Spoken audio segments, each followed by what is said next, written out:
One day, a golden tree sprouted in this world.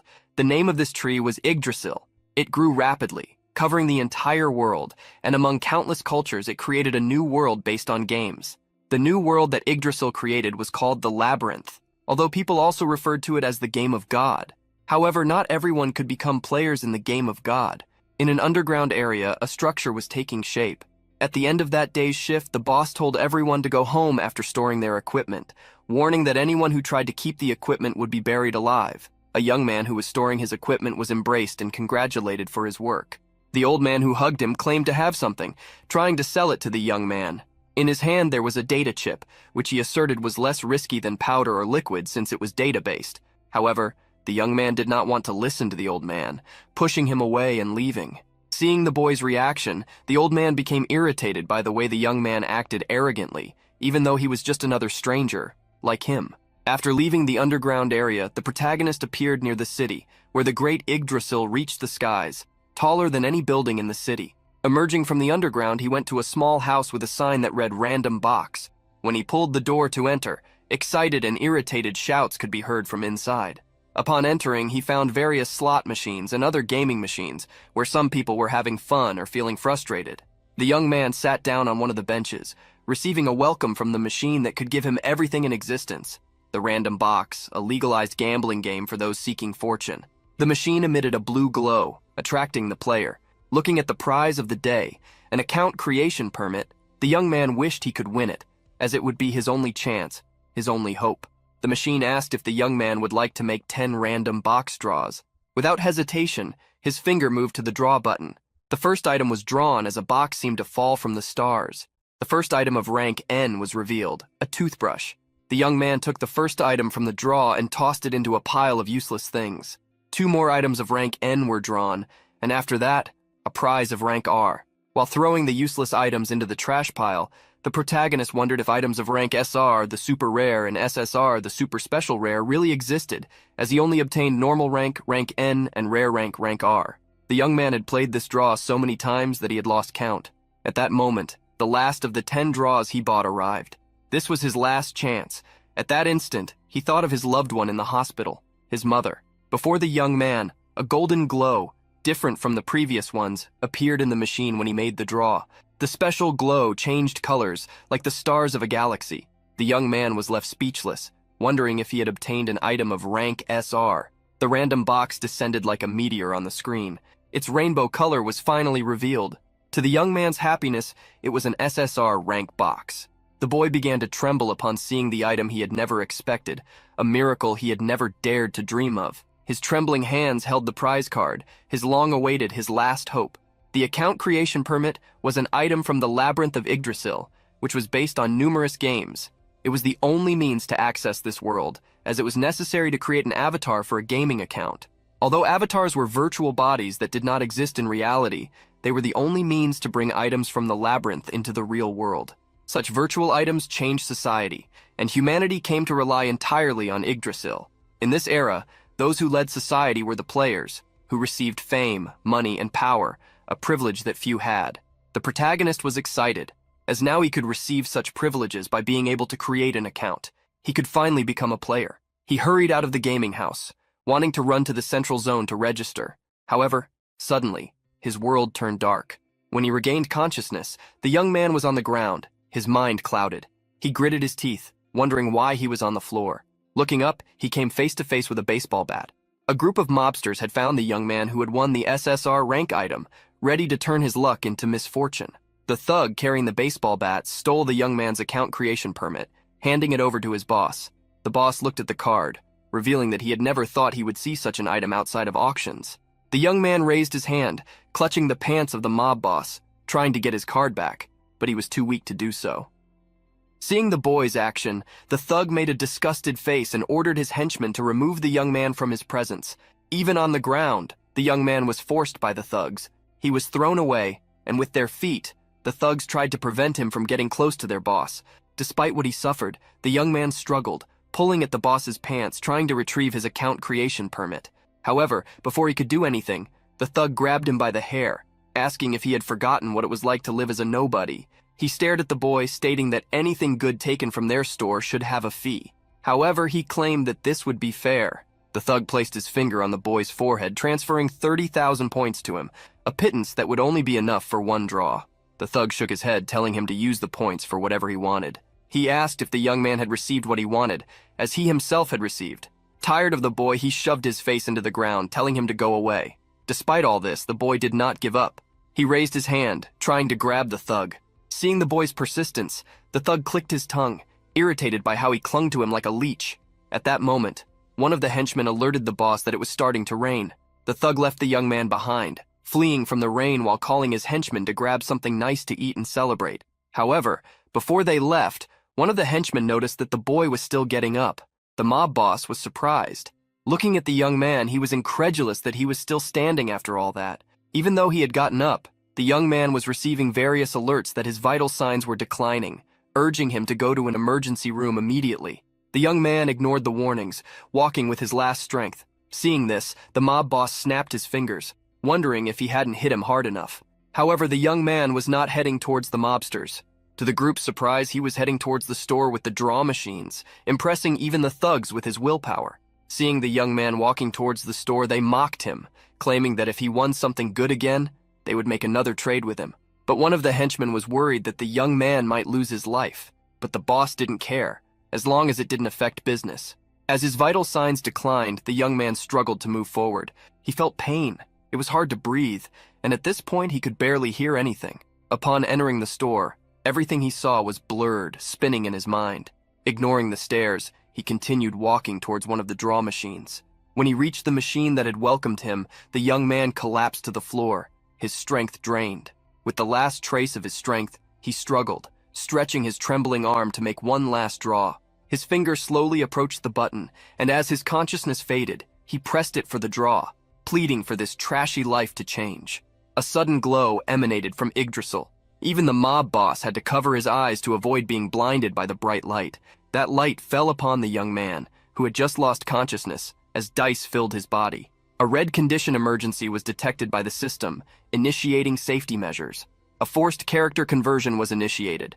The Yggdrasil system was compelled to start, and a window for character name selection appeared before the young man who had lost everything, left with only one last hope. The protagonist found himself facing a judgment. His handcuffed hands made no sense. He was being accused of leaking confidential information from a guild and was being expelled.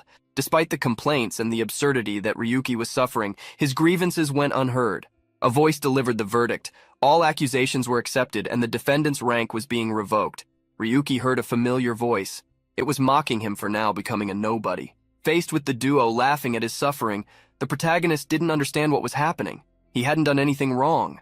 All he needed was to earn money for his mother's surgery. However, the voice claimed it was too late. As he suffered within this nightmare, a voice awakened the protagonist. He looked around, wondering where he was, what that infinite blue place was. While questioning if he was in the afterlife, a small being approached him. "Master, please enter your character's name."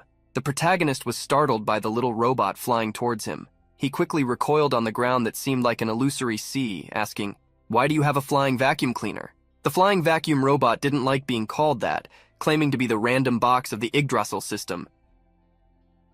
The lucky box congratulated Ryuki for obtaining the first and only UR rank item in existence, the ultra-rare rank. The protagonist was surprised to hear he had won a U rank item, as he believed there were only N, R, SR, and SSR ranks. The lucky box revealed where Ryuki was. "You're in a place between reality and Yggdrasil, and the reason you need a name is to complete the conversion necessary to access the game labyrinth." The protagonist was astonished, as he thought he needed an avatar and a game account to make the conversion. Igon explained that this was a limitation of human technology, but it didn't apply to him. Due to the critical state of the young man's life, it had to intervene, converting his body to connect him to Yggdrasil. The little robot brought up the character name selection tab again, asking the protagonist to fill it in. The protagonist still hadn't understood what was happening or if he was dreaming, but if this was a real opportunity, he wouldn't give up. Entering his name, Ryuki, into the system, a blinding light engulfed the protagonist, completing the settings.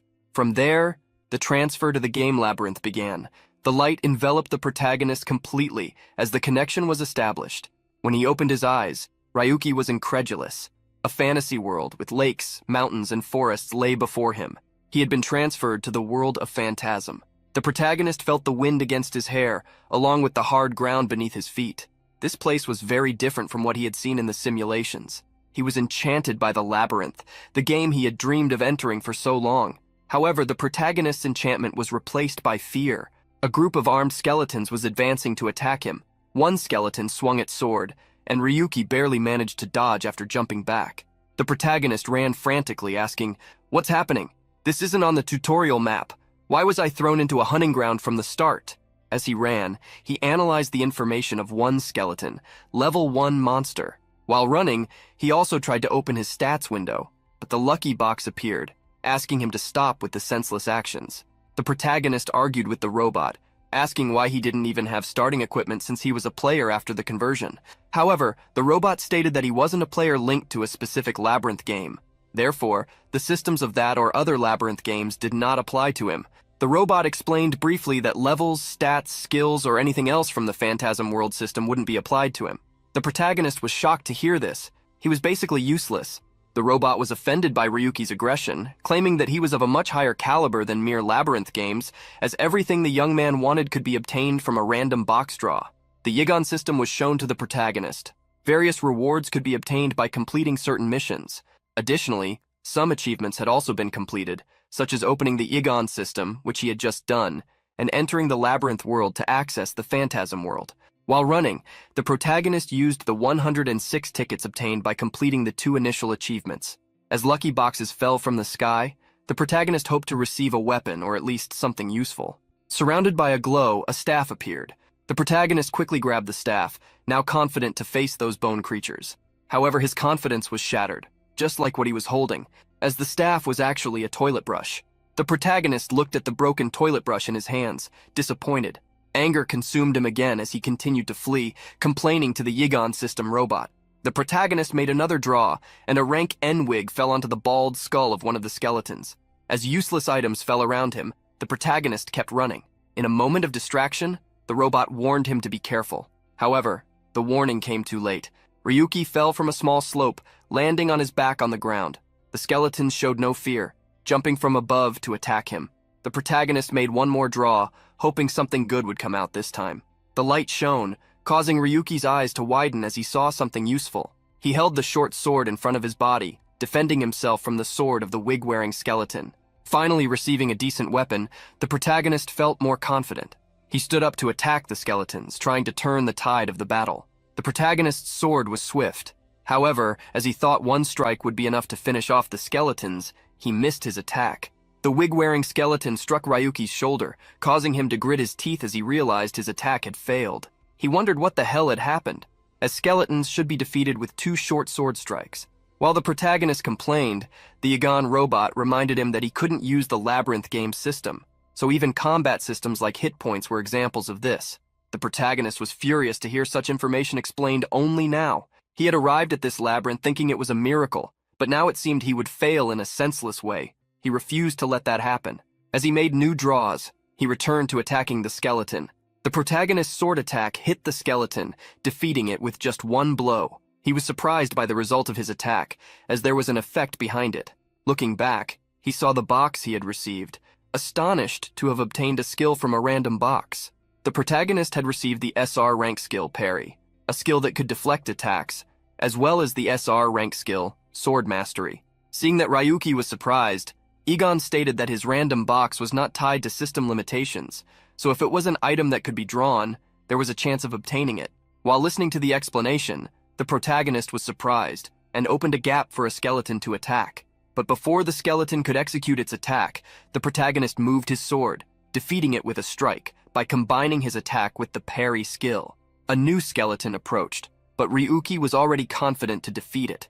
With a vertical strike, the protagonist split the monster in 2, using sword mastery. The protagonist was incredulous to see that he was using skills that didn't exist in the labyrinth game system. Ignoring the laws and restrictions of the labyrinth was impressive. With this, he could even unbalance the equilibrium of the Yggdrasil labyrinth games. While the protagonist marveled at the Igon system, the robot called out to him, "My goodness, I knew you had this luck, master, but someone who obtained a UR rank item is truly on another level. You got an SSR rank item on your first day." Seeing the rainbow-colored box appear, The protagonist began to smile. He walked over to the box that was opening, intending to seize this chance that had appeared to him like a miracle. He decided he could no longer be surprised by how many miracles might happen, for if this could save him, even from the skeletons that were attacking him now, he would use this gacha system as much as he wanted. World of Phantasm, the masterpiece of Russia, a major game development company, and the most popular maze game that all players must visit. In this world, the protagonist was defeating skeleton after skeleton, receiving drops from them, such as a magic stone. After defeating several skeletons, he stopped to rest a bit and also to do some draws. Since he could not receive what was part of the game systems, the experience points were converted into random box points, or RP. With the explanation given by the robot, the protagonist observed what he could spend the points on, discovering that a box spin cost 150 points, which meant he needed to defeat 15 skeletons to make a draw. While thinking about the draw, he remembered the item he had obtained in the last box, the SSR rank item, wondering if something so absurd could really exist. The robot was surprised that Ryuki did not believe what was right in front of him. However, the protagonist decided to seal that item for now. To the robot's surprise, Ryuki knew that if he used that item, he could take down a certain bastard, like his entire guild combined, but he should save such power for the right moment. The protagonist opened his information, analyzing that he could improve his skills if he spent 700 points. He was excited because this meant he only needed to keep hunting as the game continued to send enemies his way. As he had said, several new skeletons had appeared in the forest ahead. The protagonist decided to speed things up because during a farm, time was everything. He no longer feared the skeletons, charging at several of them at once, and so he spent 2 days hunting. A strong explosion occurred within the forest of the world of Phantasm. This was already the third day for Ryuki in this world. In front of the protagonist were some daily missions, easy ones like defeating some monsters, opening a random box, acquiring some monster drops, and completing the 3 previous missions. He was calculating because in the world where time ran 10 times faster than the outside, it took him 7 hours to obtain 1,500 RP. The robot Egon was also impressed with Ryuki's perseverance in obtaining 1,500 points, enough for 10 draws. He was excited for the protagonist to choose the 10 random box draws, but the protagonist ignored him. Instead, he leveled up his sword mastery and parry skills. The little robot was outraged, asking if the protagonist was crazy for spending precious points on skills. The protagonist questioned what the rate was for each draw, and heard that an SSR item had a 0.3% chance of being drawn, while the SR had 2.7%. Hearing this made the protagonist angry, showing all the useless items he had received after spending all his tickets, stating that the Yigon system should be ashamed of this. The two discussed a bit about the protagonist buying tickets with the RP obtained, but he insisted that the tickets earned through missions were enough for the random boxes. Setting that aside, the robot showed curiosity about how long Ryuki would remain in the forest, since it was the tutorial area, and the experience from the defeated monsters was no longer that good. However, Ryuki was convinced that it was not yet time to leave, as he still needed weapons and wanted to increase his skill levels. When it came to the world of Phantasm, the protagonist knew more than anyone else, and he intended to take advantage of his previously acquired knowledge. The starting forest was no exception. It was a great starting zone for primary hunts. However, once the player left it, he could not return. Therefore, Ryuki intended to grow as much as he could before moving on to another area. The protagonist revealed to the robot Egon that he needed to see how far he could fight without levels or stat amplifiers, also reminding that he would soon receive a guaranteed SR rank prize ticket as a login bonus. Finally, on the 4th day, the protagonist received such a ticket. Hunting all this time made his current progress slower, but he had made progress nonetheless. Checking his equipped skills, both sword mastery and parry had reached level 3. Upon reaching this level, he hit the limit. Going beyond would just be a waste of time. With the decision to leave made, the robot Egon was happy, as this would be the time when Ryuki would roll the tickets. He was excited for the protagonist to use the bonus ticket he obtained after 7 days. In the end, it would all depend on luck. The protagonist was almost sure that nothing good would come from a guaranteed SR grade ticket. However, only when he opened the golden box would he have his answer. Before opening the golden box, the protagonist asked the robot if the obtained item would be from the world of Phantasm, and Egon confirmed that as long as it was from this world, anything could appear. The protagonist opened the box, obtaining the gunblade. It was a pistol with a blade attached to it. With the energy from Islander, it could be used both as a sword and a pistol. The protagonist obtained an item from the story of this world. He was sure that if such a thing were revealed, it would cause chaos among the public. The first thing Ryuki decided to do was to test the blade of the sword. With a simple cut, a tree was sliced in half, falling without warning. Ryuki was impressed. Even considering the sword mastery he possessed, that sword was excessively strong. The short sword he had before was incomparable next to it. Suddenly, a doubt came to the protagonist's mind, and he asked Egon what would happen if he were defeated by a monster, since he had been converted into a body within the games.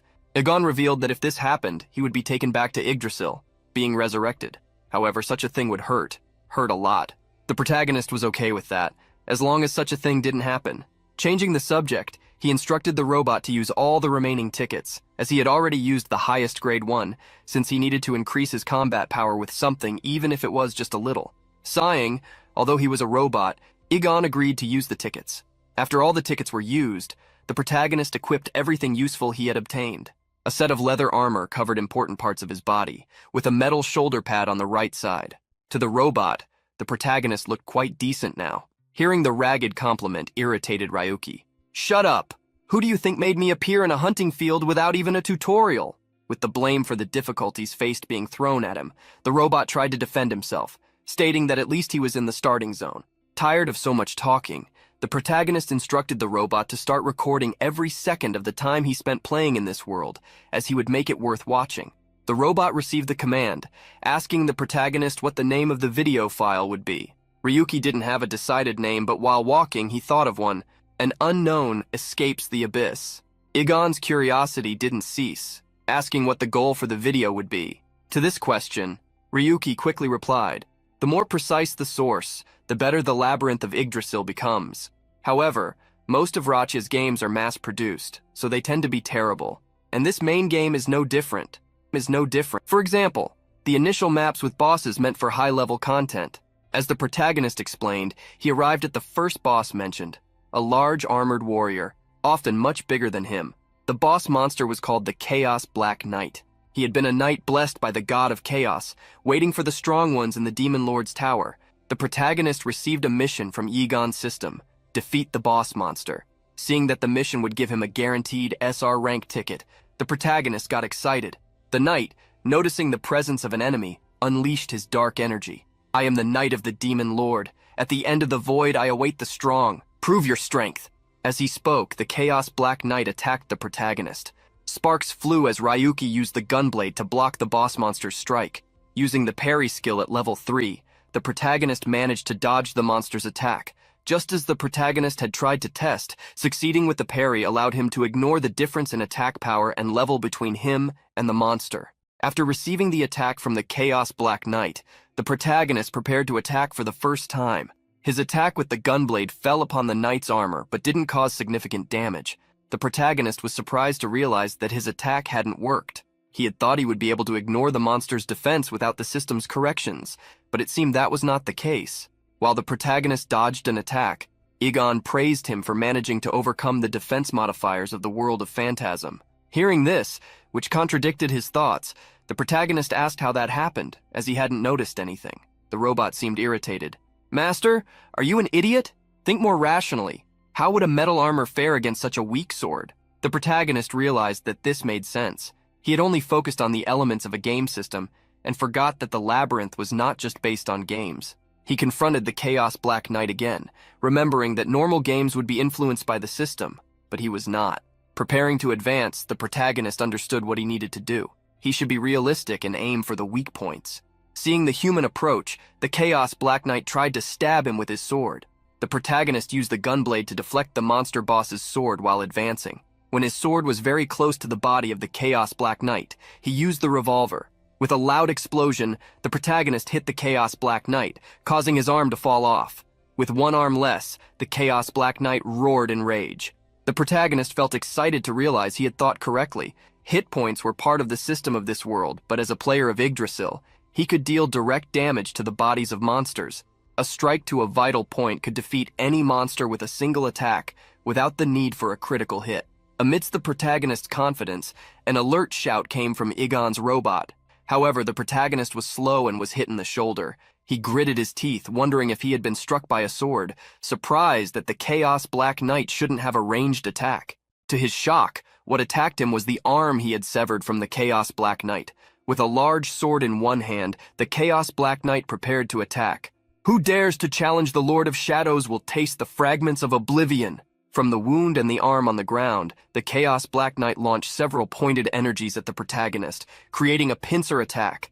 The protagonist quickly ran, dodging the Chaos Black Knight's ranged attacks. He gritted his teeth, realizing he had miscalculated the battle. The Chaos Black Knight was a final stage boss that couldn't be defeated without specific tutorial items. Moreover, this was a one-way path, leading away from the respawn point, and anyone defeated wouldn't be able to face the Chaos Black Knight again. Even at higher levels, no one could return to try to defeat the boss. No one would have a second chance. Facing so many attacks, the protagonist gritted his teeth, as there were too many for him to defend against using parry. In Yagon's robot's eyes, the protagonist was hit. One of the energies passed through his defense, distracting him. After the first, several other energies struck the protagonist without him realizing it. Old memories flooded the protagonist's mind.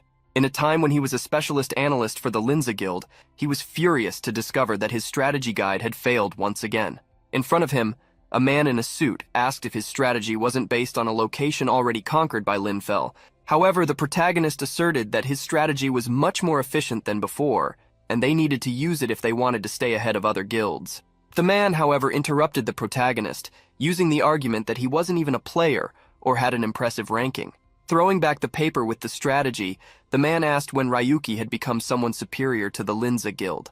The man warned that no further answers would be given, a decision made by the ace of the guild, Linfell. The protagonist could do nothing but grit his teeth, as he couldn't question the decision of someone so powerful. Back at his desk, he could do nothing but curse internally, observing that everyone in the guild was just kissing Linfell's feet.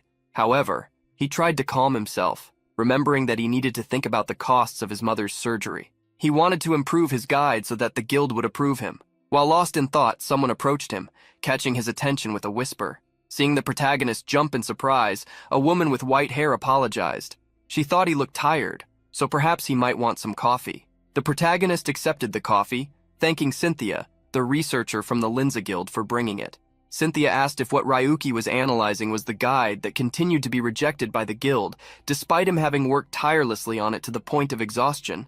She approached him, asking if he wanted help.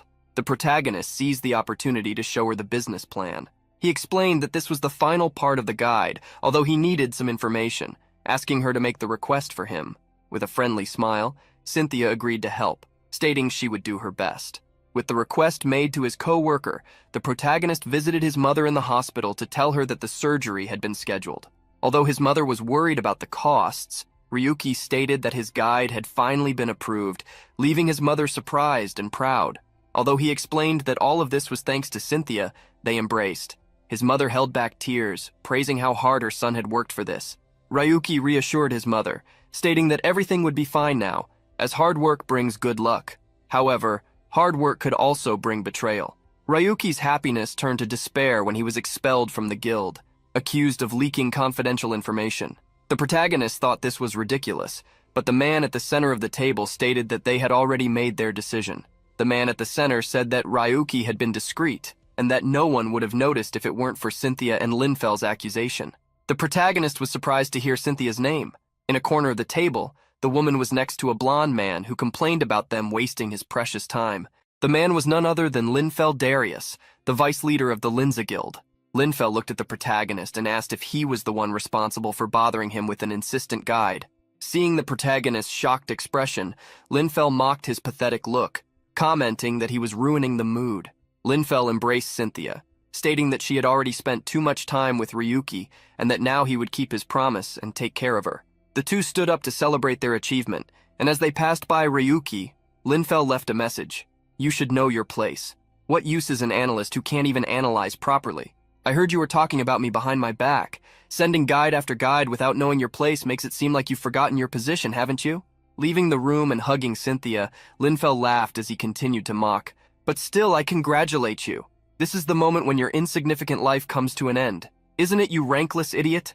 With the end of the trial, everything was taken from Ryuki, including his rank, which was revoked. From that moment on, nothing was left for him.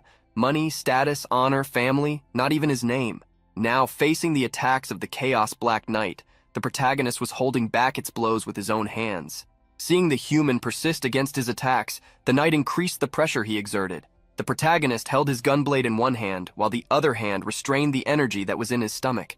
The Chaos Knight raised his sword, ready for the next attack.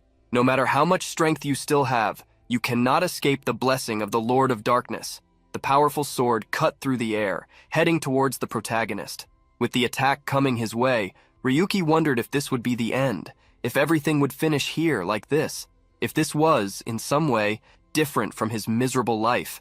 Facing the attack of the Black Knight, he remembered his mother, Cynthia's fake smile, and he swore he would make everyone who caused him harm pay. In that moment, Ryuki's sword moved quickly, cutting through the energy that was restraining him. Gritting his teeth, he made the decision to escape that situation. His feet moved swiftly. With a leap, he reached the helmet of the Chaos Black Knight, and before the boss monster could react, Ryuki's sword was faster. Through the eye-opening of the helmet, the protagonist executed his thrust. He remembered the couple who had made his life miserable. Bringing the Chaos Black Knight down to the ground, he unleashed his deepest feelings. "I won't let any of them go unpunished. I will end them." With the gunblade in hand and over the Black Knight, Ryuki unleashed all his hatred. Upon defeating the boss monster, a battle report appeared for him. 15,000 experience points had been obtained, converted into RP. Additionally, a Black Knight gem was acquired. The mission to defeat the boss monster was completed, rewarding him with tickets. In his last moments, the Black Knight left a message for the protagonist. "Oh, strong one, overcome forgetfulness, go beyond." Ryuki struggled to respond. "I don't need to hear that. I will move on." With the end of the battle, the Black Knight transformed into shadows and disappeared. Throughout the fight, the protagonist had been recorded. A blonde man who watched the video asked when it was published. A suited man nearby stated that the video had been published a few hours ago and asked if he should contact the video's creator. However, someone said it wouldn't be necessary, as they recognized the face of that young man. They instructed the man to just prepare a car. Adjusting his jacket, the blonde man, Gabriel Darius, asked the employee where Linfil was. There was a hot topic on IgTube, the video channel about Yggdrasil and the labyrinth. As a dubious post, the video from the user Ryu71017 was drawing more and more attention, as the method the young man used to fight seemed to be an unknown concept. Viewers were surprised to see the battle against the Chaos Black Knight, even questioning whether it was the real monster. The one-on-one battle with the bugged tutorial monster was hard to believe. Seeing the gunblade and the young man's parry skill, those watching wondered if this was really the world of Phantasm. However, many didn't believe it was truly the parry skill, assuming it was something different. Many thought the video looked fake, but some believed it was real since the Black Knight had indeed been defeated.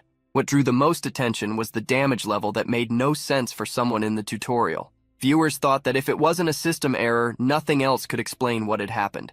The young man seemed to have no cooldown time on his abilities, which many blamed as a game error. Even though the continuous use of skills seemed like a time-related error, many were incredulous at the young man's reaction time fighting the Black Knight. People in front of the screen where the video was being broadcast had many questions but no answers, except that the player Ryu71017 was impressive. This was also the impression of Laguna, an analyst with 2 years of experience in the Linza Guild. The analyst, who considered herself a professional, couldn't understand that video. Taking down the total health points of the boss monster with just 2 hits was beyond expectations. Laguna believed he must have definitely used some system error and brought the matter up, asking if they shouldn't try to contact the player on behalf of the guild. However, Laguna's senior stated that this would be impossible. The analyst was in doubt, but the one with the most doubts was that senior, seeing the unforgettable face of the young man in the video, not believing it could really be him. In a room, Lafille was upside down on the couch, asking who Ryuki was. In response to Gabriel's question, he claimed he didn't remember such a name.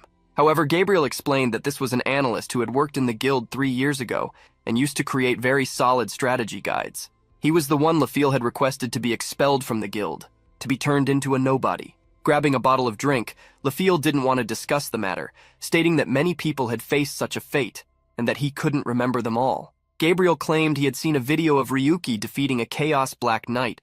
However, Lafille said he had also seen the video and that it was probably a monster error or something like that. Nevertheless, Gabriel reminded Lafille that he was the one who had expelled the young man, trying to make him remember the implications of that. Hearing his brother's complaints, Lafille, already drunk, got irritated. "Come on, brother! When did we become cowards to the point of caring about trash like this? Should we really waste our time thinking about these losers?" With Lafiel being so inflexible, Gabriel sighed silently. The leader of the Linza Guild left the room, and while adjusting his glasses, he was questioned by a subordinate about what they should do. Thinking that the young man was intentionally provoking them, they decided to treat it as a trap and handle the situation with caution. Gabriel then instructed his subordinate to find out what Ryuki had been doing since he was expelled. Leaving his brother with his drinking, Gabriel told himself that there was no need to rush into any action. Gathering information and responding when they were ready would be the best course of action.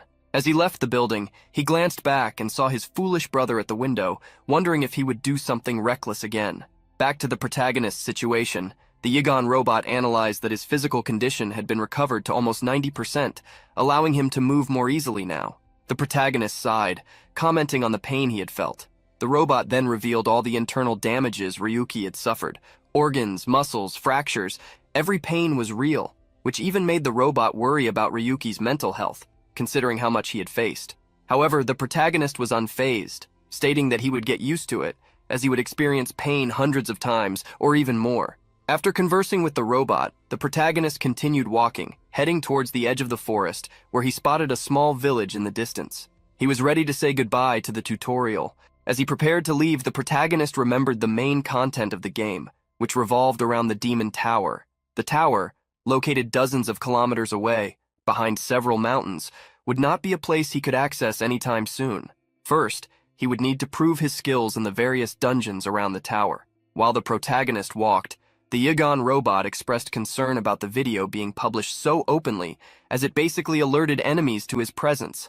The protagonist acknowledged that it was risky, but knew that his enemies wouldn't act so quickly, believing it had merely been a mistake, something quite common to happen. Hearing Ryuki compare the UR rank system to a simple error, the robot clicked his tongue. The protagonist noted that even if his enemies wanted to act, they would likely gather information first, thinking the video was a trap, especially since he had openly revealed his grudge against the Linza Guild. However, he knew that unlike Linfell, the guild leader was more cautious. Curiously, the Yigan robot asked if what Ryuki really wanted to do was create confusion by revealing information first. The protagonist confirmed his plan, stating that it wouldn't be bad to gain a little attention. The more attention he received, the more limited his enemy's options would be. As they walked, the protagonist asked if, should the conversion work as the robot said, he could hide his real body in the game world whenever he wanted. The robot confirmed this, impressed that Ryuki was taking advantage of the UR rank system's resources. The protagonist believed he had the means to take down Lifiel Darius. All he needed to do was lure him in. This would be easy, as once his presence became annoying enough, the guy would definitely take some action. The protagonist was confident that once Lifiel was provoked enough and sought him out, that would be the perfect moment to strike. However, before anything else, the Yigan robot wanted to do something interesting, roll some random box tickets. He pointed out that Ryuki already had 20 Yigan tickets, in addition to 2 guaranteed SR tier tickets and a total of 15,000 RP points. The robot was eager for the young man to draw from the random boxes. However, the protagonist wanted to reach the city first, reminding the robot that he needed to leave the labyrinth every 10 days to protect his physical body. The robot explained that Ryuki's body and avatar were technologically distinct. The avatar remained in the same place, so there were risks. However, now that his body had been directly converted into the game, he no longer needed to worry about low-level issues. The robot explained that, although the conversion had been forced in an emergency situation, it should still go out from time to time. However, what it should do now was to draw random boxes. Before the box-obsessed robot could get what it wanted, the protagonist executed the conversion, returning to the real world. Looking around and seeing that he was back in the random box store, he realized he had returned to the point from which he had departed. Seeing that the protagonist did not want to draw random boxes at that moment, the robot simulated crying on its mini-screen. The protagonist simply ignored the drama, observing his own body, which had been badly injured but was now perfectly healed. His actions made the robot wonder if he still did not understand the greatness of the UR rank system. The robot then changed the subject, bringing up something more important. It asked if it should block the cameras around the store. As the protagonist was surprised to hear about the cameras, a door opened. Through the door, a group of bandits entered, just because he was there. The leader of the bandits and his more than 10 subordinates looked at Ryuki maliciously.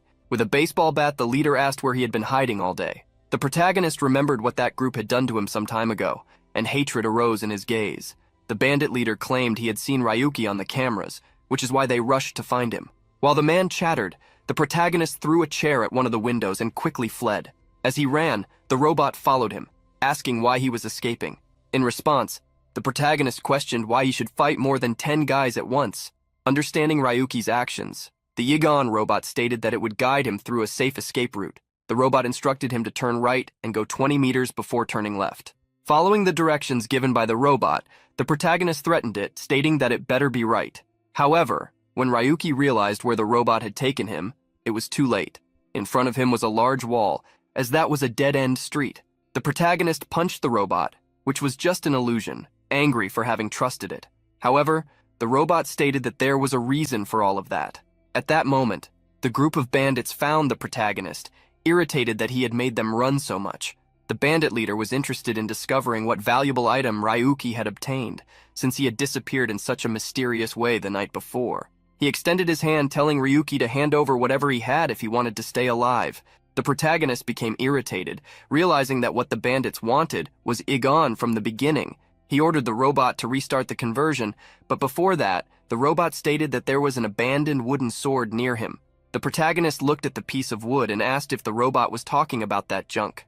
The Yigon robot explained that, unfortunately, Ryuki did not possess any special item he could use in the real world, so it had identified the shortest path to find a sword. That was the reason the robot had taken him to a dead-end alley. The protagonist obeyed the robot, picking up the piece of wood, even though he knew it was basically trash. Suddenly, the piece of wood began to shine.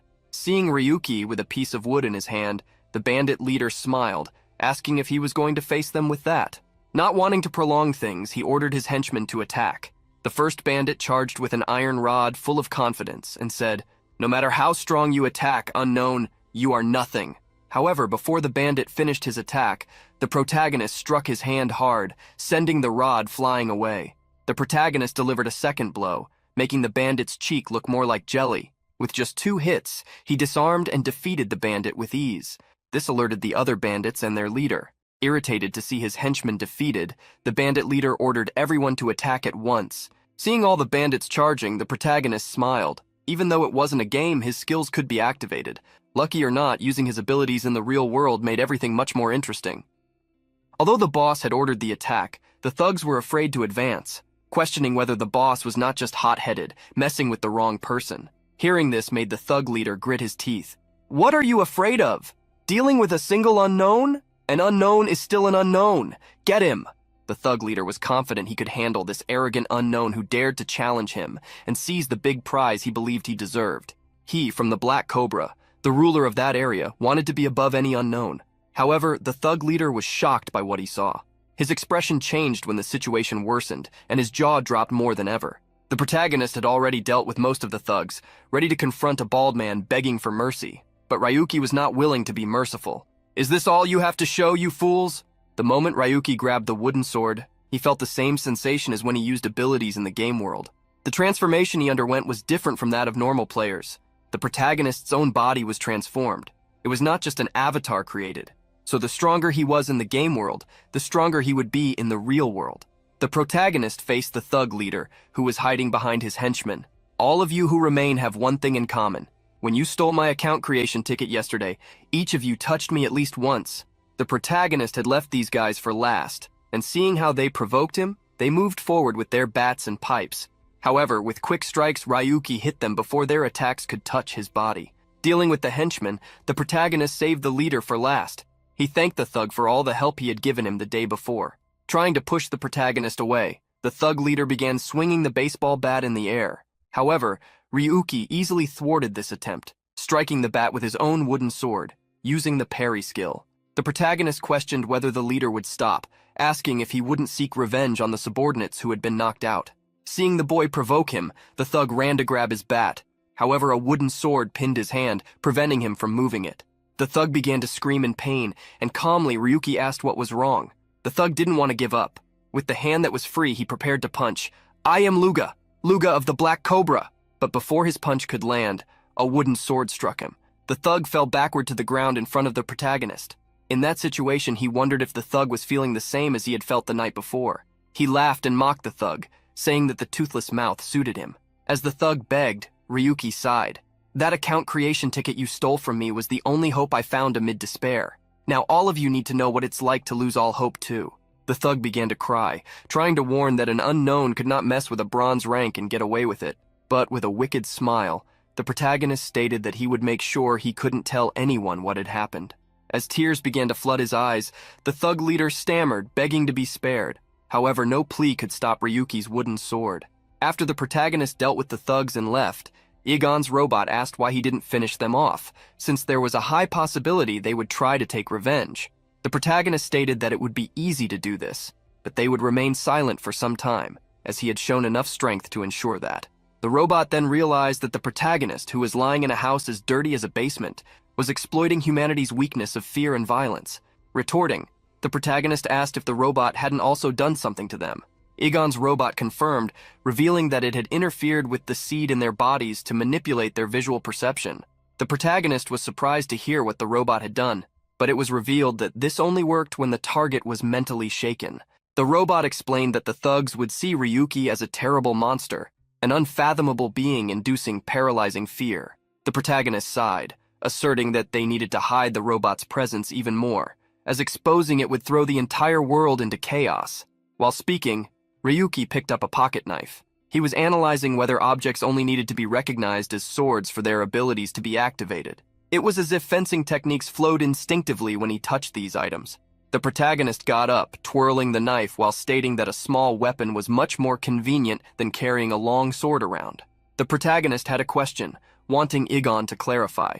However, before he could ask, the robot stated that since it existed outside of Yggdrasil, its real body wouldn't age faster due to the time in the labyrinth. Receiving the answer before asking the question, the protagonist sighed. The robot demonstrated the superiority of the U-rank system. Its rating was worthy, as it didn't have simple flaws like that. The protagonist decided to move. The next day, he found the thug leader in a restaurant on the street. Spinning the knife between his fingers, the protagonist expressed how impressed he was to see the thug had already healed quickly with the help of modern technology. Although he was still bandaged and in a sling, the thug smiled, confirming it. Hearing this made the protagonist ask if the treatment had not been covered thanks to his account creation ticket. Upon hearing the question and seeing the knife, the thug grew frightened, stating that he would return all the money, asking for just a little more time. Ryuki frightened the thug even more by asking why he should wait. He reminded the thug that his life was spared only because he wanted it to be. Understanding the meaning behind the young man's words, the toothless thug stammered a bit, affirming that he understood. With everything settled and grabbing a bag, the protagonist stated that they could leave. The two headed to the red light district, an area where most buildings were either destroyed or at least had cracks in the walls. Thug Luga led the protagonist to a building where a madman was writhing in front. Without the madman noticing, Luga pushed him out of the way so they could pass. The place they were heading to was the store Pao Para Toda Obra, Jushin Guang.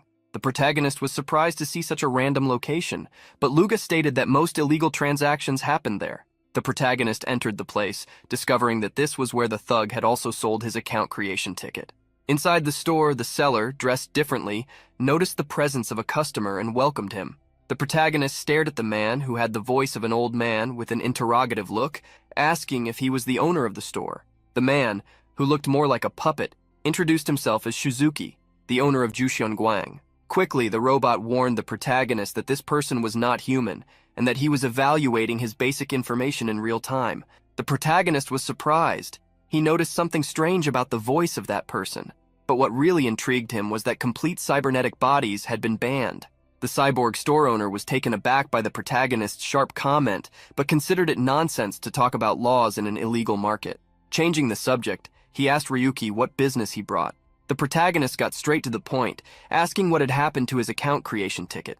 Shizuki was surprised, asking what he was talking about. At that moment, Luga entered the store looking awkward.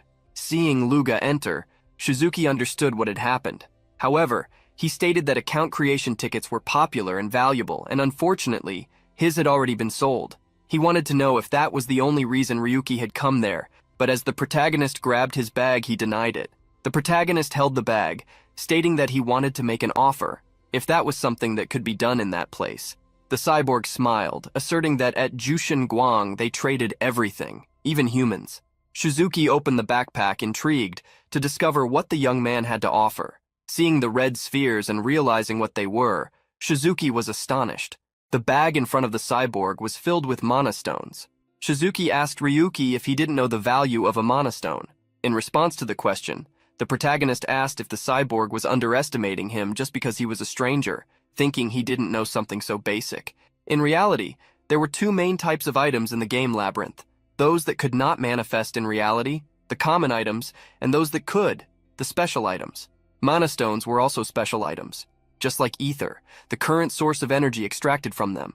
The higher the grade of the mana stone, the purer the energy extracted, the energy that elevated the social status of players. The cyborg thought it made no sense to sell such items through illegal means instead of selling them through the normal method. The protagonist revealed that he had obtained the mana stones on his own, so selling them openly would be complicated. Observing a purple mana stone, Shizuki thought it made no sense for a stranger to get their hands on mana stones. Thinking about a few things, Shizuki surprised Luga by sending him away. The bandit tried to question whether he should leave, wanting to ask the protagonist, but Ryuki simply told him to go. The iron door closed behind Luga, who was expelled from the store. The cyborg snapped his fingers, causing a screen to start appearing. He revealed that at first he thought the young man was just a thief who got lucky stealing mana stones, which wouldn't be illogical to think of a stranger. However, recently, logic had been redefined. The protagonist was curious, not understanding what Shizuki meant, but the screen created by the cyborg showed a video of a person fighting against a black knight. Upon showing the video, the store owner revealed his surprise at realizing that the star of the viral video had entered his store. He welcomed player Ryu 7017. Shizuki warned the protagonist that if he wanted to keep his identity hidden, he should be more cautious, especially when carrying mana stones like that purple one, the mana stone of the Chaos Black Knight, coming from the world of Phantasm, which was clearly shown in the evaluation app. He was the only person who had managed to defeat the creature trapped in the tutorial area, thanks to a bug. Shizuki was curious to know why Ryu had come to his store, especially with those mana stones. The protagonist shrugged, confirming his identity. He thanked for the warning, but stated he was there to look for something, asking if they could get straight to business.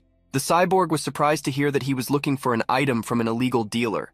The protagonist stated that he was looking for a mod, asking if he had any of them. The seller was surprised, asking if he was sure he was looking for such an item, and if he knew what they were. Of course, the protagonist knew. This was an app that artificially altered elements of the game labyrinth. Even a stranger like him knew things like that. However, Shizuki stated that he shouldn't know that, as most mods had been discarded due to severe limitations and critical bugs. The protagonist ignored the cyborg's statement and, while looking at some shelves, asked if he wasn't a seller from the underworld, because if he was, he should have some hidden. The protagonist stated that all he needed was a mod that reduced the difficulty of the labyrinth. The side effects didn't matter as long as the main effect worked. Shizuki asked if Ryuki hadn't seen the person who was outside. Remembering the crazy man, the protagonist asked what he had. Shizuki revealed that the man was a mod user.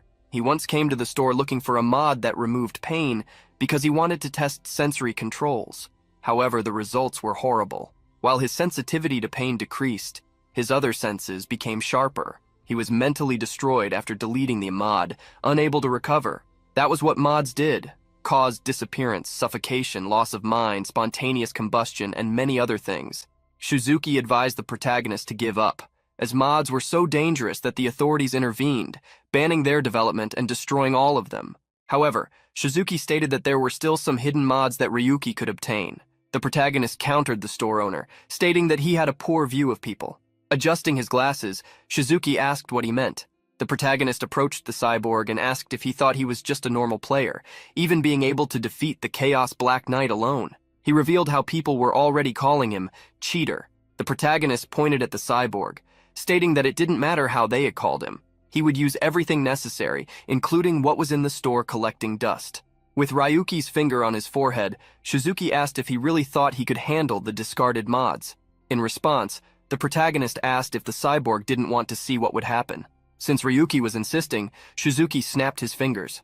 A small box with some CDs appeared.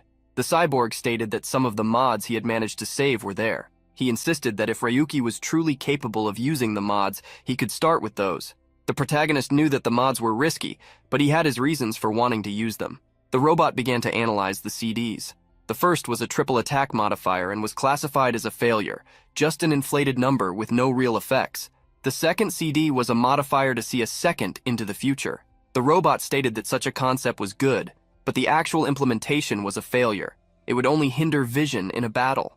The third CD modified all characters to look beautiful. This would be technically possible as long as one could manipulate visuals like an illusion, but it shouldn't matter. The fourth CD was a modifier that increased all abilities by 20%.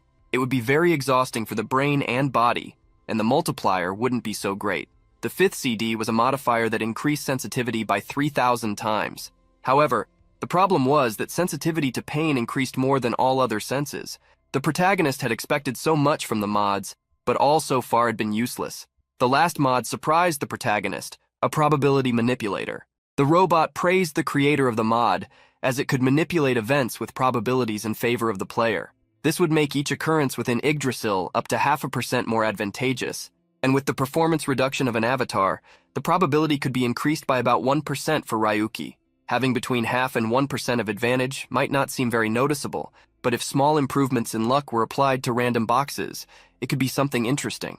The protagonist stated that he had already made a decision. He would take 3 of the mods. Seeing the protagonist pick up the probability manipulator, the luck-obsessed robot got excited. Upon seeing the protagonist take 3 mods, Shizuki smiled, realizing he wasn't just talking, but actually picking up items that could be useful from a pile of junk. The protagonist was surprised to hear that everything there was junk. The cyborg apologized, stating that he didn't want to mess with him. He had just received a request from another customer to test some mods. Hearing about the request, the protagonist asked if he knew the creator of the mods or something like that. However, Shizuki was mysterious, stating that he would find out soon. As an apology, Shizuki stated that he would give Ryuki a special price. He could use the items wisely, as long as they had never seen the light of day. The Yigon system came into action.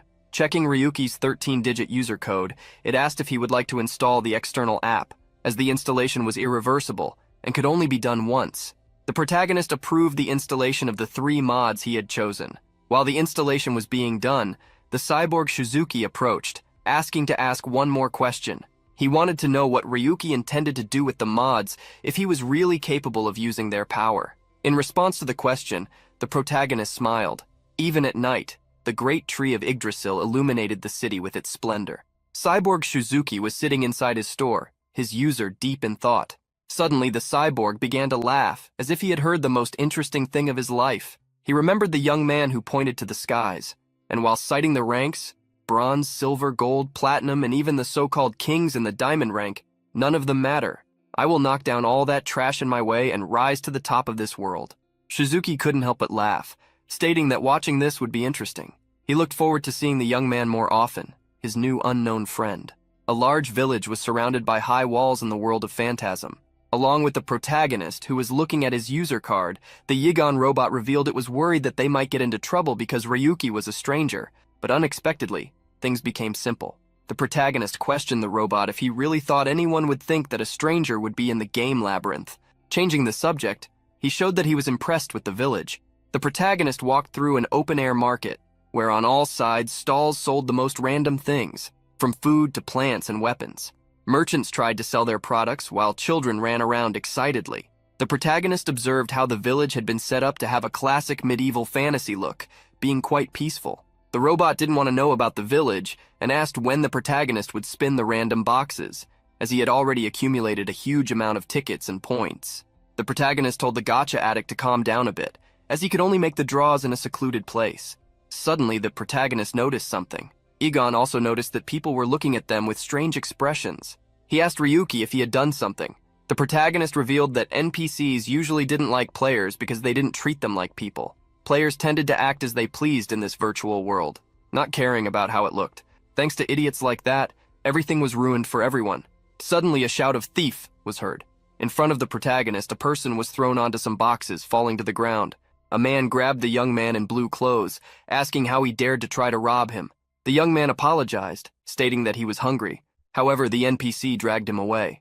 The protagonist watched the small commotion, wondering what was happening. He then realized that the young NPC was wearing different clothes from the others.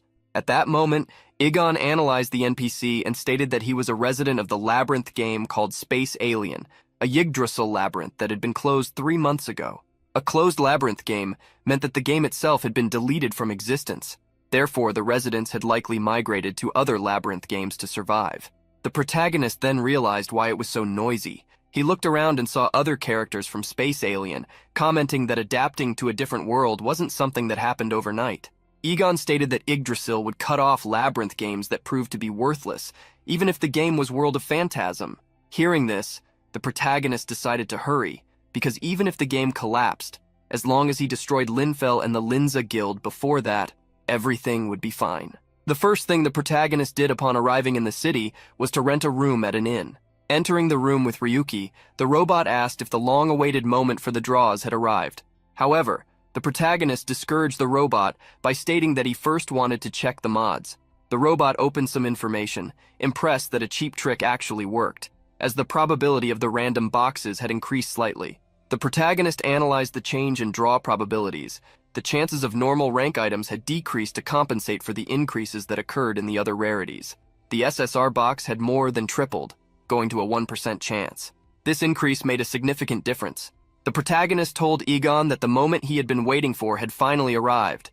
Egon was extremely excited, revealing that Ryuki had 40 Egon tickets, 2 guaranteed SR rank tickets, and 15,000 RP points. He hoped that with this amount, Ryuki could at least get 1 SSR rank item. With a glow that illuminated the entire inn room, the Egon robot first used the 40 normal tickets. The protagonist was incredulous at the result of the draw. He had obtained a huge pile of random items, all junk. The protagonist fell to his knees. Beside him, the Egon robot was also incredulous. Both couldn't believe that even with 40 draws, they had not obtained anything above the rare rank. The protagonist blamed the probability modifier, calling it junk. Seeing the number of toothbrushes they had obtained, the robot joked, asking if they should open a pharmacy. The protagonist got irritated with the joke, grabbing the robot. "Listen here, Tin Can, do you want me to turn you into scrap?" The robot panicked, as everything it had said was just to cheer Ryuki up. To distract the protagonist, Egon made the rest of the draws. A glow caught the protagonist's attention as he watched the random boxes falling from the sky. Seeing the rainbow-colored box, he became extremely excited.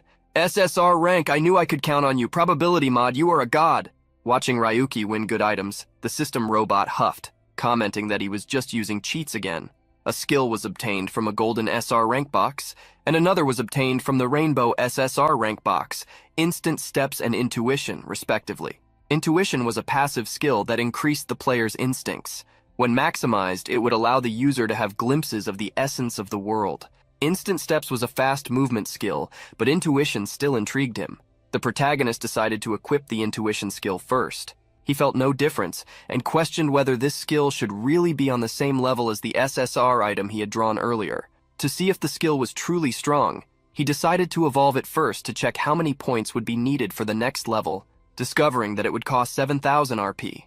The high cost startled the protagonist, who asked what kind of outrageous requirement that was. He had spent only about 2,000 points to evolve other skills to level 3, but this one required more than triple, just for one level. The robot advised that it would be unwise to spend points on a skill he didn't even know what it did, suggesting that the protagonist use the points to try for another SSR item. However, the protagonist shattered Egon's expectations by deciding to invest all his RP into leveling up the skill. Seeing this happen, the robot nearly had a meltdown, even without having a heart. Upon realizing that the random boxes would no longer be drawn, the protagonist evolved his sword mastery to level 4, as well as his parry skill. He also evolved instant steps to level 2, allowing him to move instantly for 14 meters, with a cooldown of 16 seconds. Ryuki was left with almost 9,000 RP points, and sword mastery required 8,400 to evolve to level 5. With another 8,400, sword mastery would reach the maximum level in Egon's system, but putting all his remaining points into that skill seemed excessive. Seeing the protagonist's indecision, the Egon robot tried once again to convince him to draw random boxes. However, the protagonist broke Egon's circuit heart by deciding to evolve sword mastery to level 5. With sword mastery at its maximum level, Egon fried his systems while lying on the bed. The protagonist analyzed the skill he had maximized, discovering that it was now eligible for a rank upgrade. He smiled mischievously upon understanding why the skill required so many points to evolve to the last level. Without a second thought, he initiated the rank upgrade for sword mastery. A golden glow, like the Yggdrasil tree, appeared in front of Ryuki, surprising him. Above the protagonist, a golden stone appeared. Seeing that, the protagonist quickly requested an explanation from Egon. However, the robot was on the floor with its metal heart broken. From the floating stone, numerous golden feathers began to fall. A notification from Egon's system appeared for the protagonist. He had achieved an accomplishment, received 15 tickets for evolving a skill to the maximum level and for upgrading its rank. The sword mastery skill, which previously had a blue icon, evolved to a golden icon. The skill was upgraded to SR plus rank. The skill now offered various new buffs that enhanced all abilities when equipping a sword, in addition to providing a sword aura. The protagonist had never seen anything like this before. Now the rank of his skill had risen from SR to SR+. Most players couldn't even have the sword mastery skill, but now he had unlocked this ability to a higher level. The protagonist raised his hands high, laughing maniacally, while the Egon robot lay on the floor, melancholic, realizing the difference in emotions between him and his master. The protagonist told the robot to stop the drama and get up, because what was important was about to begin. Following the protagonist, Egon asked where they were going. Ryuki revealed that they were heading to a nearby dungeon where Linfell had set the record for the fastest clear time. Hearing this, the robot understood that Ryuki was trying to steal the first-place record in the dungeon. The protagonist stated that if this was a dungeon that Linfell had completed, he knew the place better than anyone, and there was no way he would lose to an idiot.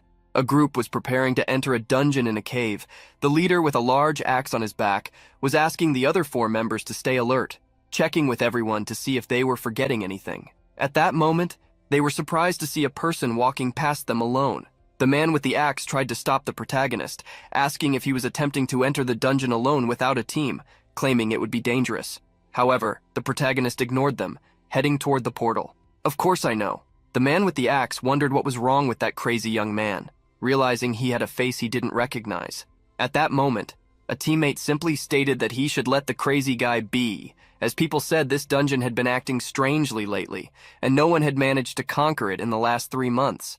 Hearing this, the man with the axe was surprised, but felt he couldn't do anything. The dungeon the protagonist had entered was called Witch's Hideout, a dark dungeon where it was hard to see ahead. The protagonist warned the robot that their goal would be to beat Linfell's record. Recovering his gunblade, he smiled and instructed to start the timer. As the protagonist walked through the dungeon, he was watched by a witch through a crystal ball. "You who dared to invade this place once again, you filthy intruder? Do you think I'm playing here? With those dirty feet of yours, how dare you contaminate my sacred realm?" Inside a small room filled with books, scrolls, and potions, along with a cauldron by the fireplace, the witch cursed the newest intruder. She placed her hands on the crystal ball, planning what she would do with Ryuki.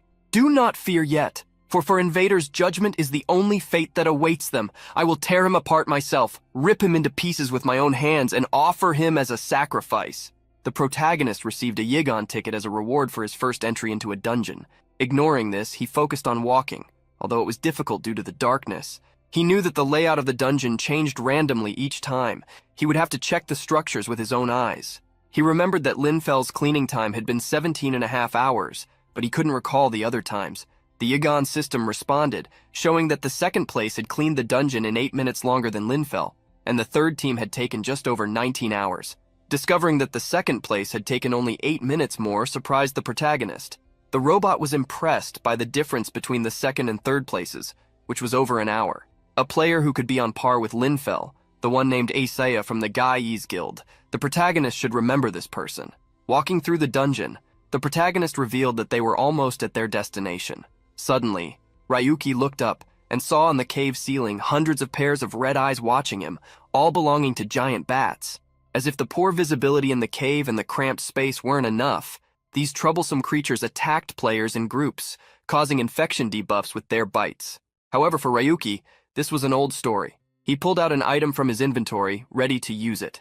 To the robot's surprise, the protagonist threw a glass tube with 2 wires into the cave where the bats were. The protagonist covered his ears, revealing that this was his strategy. Without warning, a light exploded, transforming the entire cave into a white glow. When the protagonist removed his hands from his ears, he revealed to Egon that it was a sound bomb. Using it would be effective, as giant bats were sensitive to sound. The robot cursed the protagonist for not warning him as he almost went deaf. Hearing this, the protagonist joked, claiming he didn't know that vacuum cleaners had ears. Walking through the dungeon, he attacked the bats that had survived. Seeing the protagonist walk so slowly, Egon asked if he wasn't going too slow if he wanted to break a record. But Ryuki asserted that dungeon cleans were always a long game. The key was to discover patterns and tricks. The only thing different was that no one had managed to clean this dungeon in the last 3 months. Upon hearing about the time without achievements in the dungeon, the robot became curious if this was really strange. Ryuki frowned, revealing that this used to be a low-level dungeon. When Linfell cleaned it, it was almost treated like a tutorial dungeon, so this fact was anything but normal. The robot, Egon, understood what the protagonist meant, but changing the subject, questioned if they were going the right way. The protagonist affirmed that they were indeed going the right way, remembering that patterns and tricks were important. However, the robot thought they were just going in circles. While looking for a way to go, the protagonist asked Egon if he knew how many strategy guides he had written when he was an analyst, revealing that he had simulated this dungeon thousands of times. However, the robot stated that he had seen the same place dozens of times, and that it wasn't shameful to admit he was lost.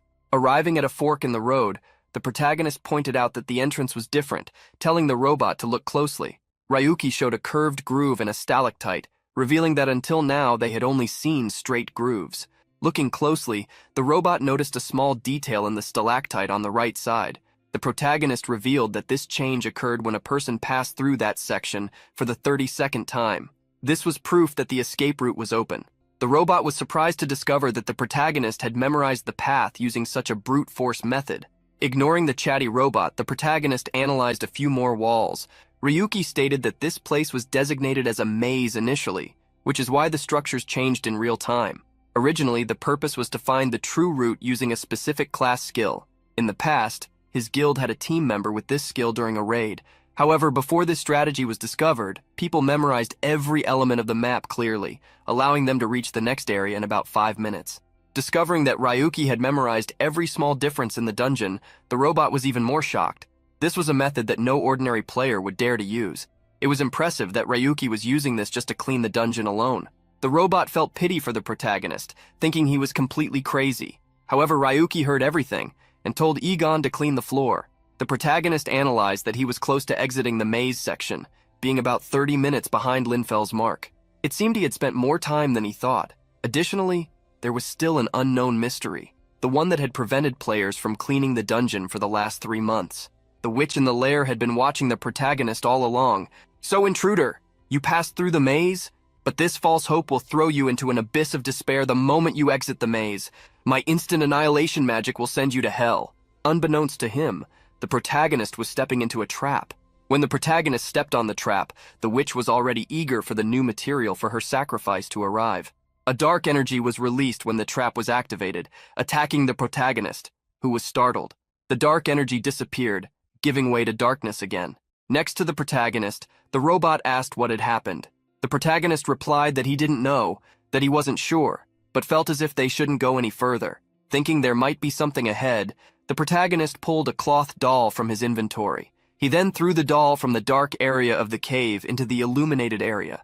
Before the doll could advance a few meters, a strong dark energy consumed it entirely, turning it to ash. The protagonist realized what those black flames were: instant annihilation magic.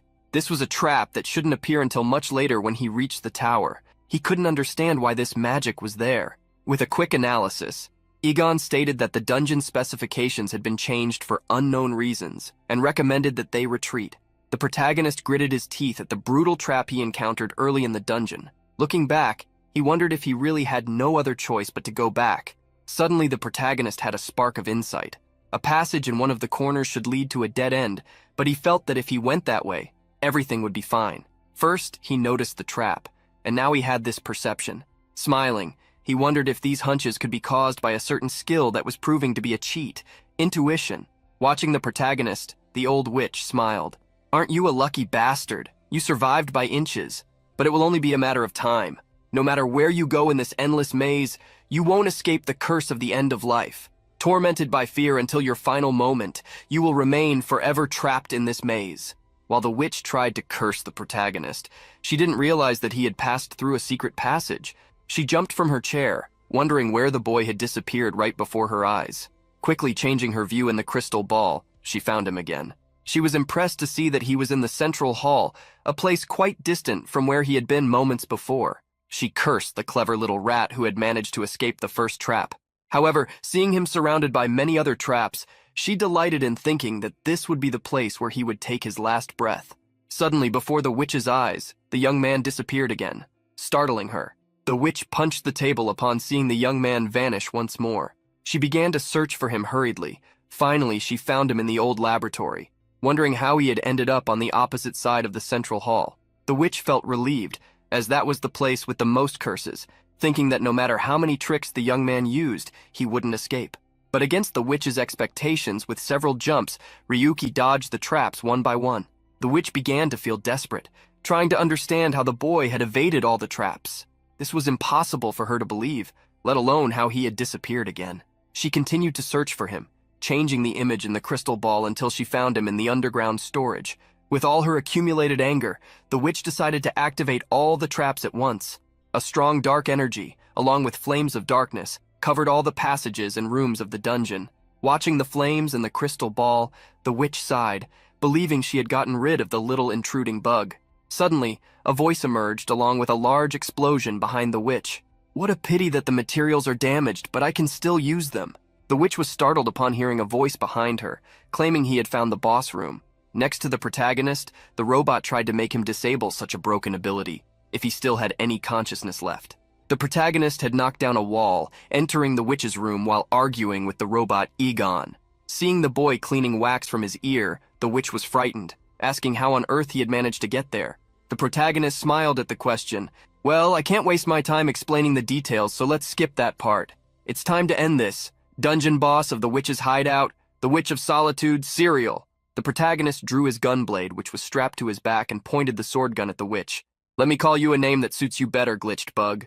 The mechanical witch, faced with the young man who had arrived so quickly at her hideout, had no reaction to what he called her. The witch, with mechanical spider legs, still couldn't believe it, asking how the boy had evaded all the traps. The protagonist gritted his teeth maniacally, stating that he had already lost patience with those damned chaotic paths and the traps scattered everywhere. Next to the protagonist, Egon was a bit startled by his villainous tone. The protagonist was irritated. He had a lot to do still, but now he had found a bug in the dungeon. He knew he could revive, but dealing with the pain from the traps was another story. He wondered if he should wait until the bug was fixed to try again. However, he realized he needed to act now. He needed to cement his position before the guild made a move. The robot Egon performed a scan, revealing to the protagonist that there was more than just a few traps. It would be difficult to decipher all the locations, so it would be better to retreat and regroup. At the moment Egon was explaining this to Ryuki, dark flames began to emerge. The protagonist quickly jumped out of the room, dodging the witch's attack. The robot was surprised by the sudden jump, asking if Ryuki was okay. Seeing that the protagonist was fine, the robot seemed shocked by his risky maneuver, questioning if he had started taking risks since his last gacha spin failure. However, the protagonist contradicted Egon's words, stating that he was wrong. Demonstrating his intuition skill, the protagonist claimed that he had actually hit the jackpot. Inside her lair, the witch observed the protagonist and, realizing he had the intuition skill, understood why he could detect danger and even sense bugs in space. Turning back to face the witch, the protagonist stated that he hadn't even evolved the skill yet, but it was already good, asking how he couldn't have high hopes. The robot warned that the skill was impressive, but it was still based on human senses, so it would eventually hit a limit. Changing the subject, since he already knew that, he got into a battle stance, stating that the most important thing now was to survive. Suddenly, the witch in front of the protagonist began to glitch. Her data seemed to be corrupted as she kept repeating the word intruder. Suddenly, dozens of curses were created by the witch. She attacked Ryuki with all of them at once. The protagonist felt the curses approaching, dodging as an explosion occurred. He realized that like a bug, a curse was going to hit his face, but he ducked to evade it. Facing the boss monster, which seemed to be completely out of standards, he realized he couldn't drag the situation out any longer. As the witch didn't seem to have any specific pattern, he should attack now. The protagonist used his newly evolved skill, Level 3 Instant Steps. Charging at the witch, he drew her attention, using the Sword Mastery skill, increasing his proficiency and gaining several buffs. Before the boss monster, he admitted that she was dangerous, but he would finish this quickly. As he received the attack, the witch seemed to look to the skies, joyful at being freed, no longer bound to anything. The protagonist split the boss monster in two. The mechanical spider legs stayed with him, while the rest of the witch was thrown far away. Defeating the witch with a single blow made Ryuki think it had been easier than he had thought. However, at that moment, several errors began to occur. A strong energy surged around the mechanical legs, forcing Ryuki to retreat. The protagonist looked at that power, wondering what the hell was happening. Suddenly, from the mechanical legs, the witch began to reconstruct herself, screaming in pain. The robot Egon alerted the protagonist that the witch was regenerating and multiplying. The witch must be the center of the dungeon's bug. The protagonist gritted his teeth, incredulous that the upper body of the witch could be regenerated. Seeing the witch standing and attacking again, the protagonist wondered if normal attacks wouldn't work. The witch launched various attacks, which Ryuki managed to dodge with quick movements. He knew he couldn't lose focus on his intuition skill. If he stopped for even a moment, it would be the end for him. The witch tried to predict where the protagonist was fleeing, but he jumped back, letting the attack pass in front of him. While dodging the endless attacks, the protagonist sought help from Egon, asking if he had any ideas. The robot sighed, stating that he had thought this might happen, so he had adjusted the specifications of the universal evaluation mode. Claiming that now Ryuki could evaluate monsters too, he told him to be grateful. With the command from robot Egon, the protagonist activated the universal evaluation mode. Before the protagonist appeared the information about the boss monster. All the information about the boss monster, including its classification, infinite regeneration, or traps, was bugged. However, there was something different about the boss monster. The witch's wings were not being recognized. The protagonist advanced, dodging various attacks created by the Witch of Solitude. His goal was to get closer to her wings. Approaching, the protagonist tried to evaluate them. He managed to evaluate the witch's wings, and among the information, he discovered that they came from the world of Space Alien. The protagonist remembered that this was the maze game that had been forced to shut down 3 months ago.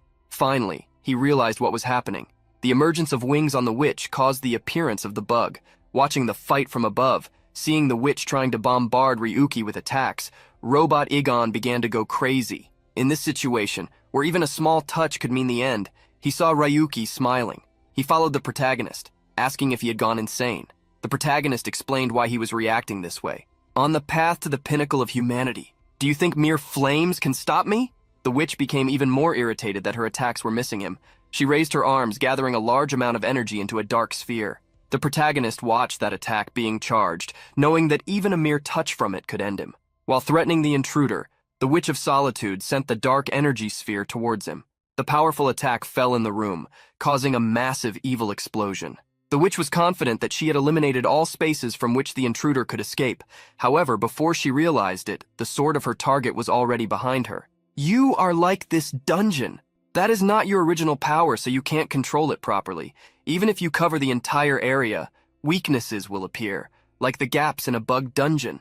The witch began to tremble as she realized that the intruder was holding her wings behind her.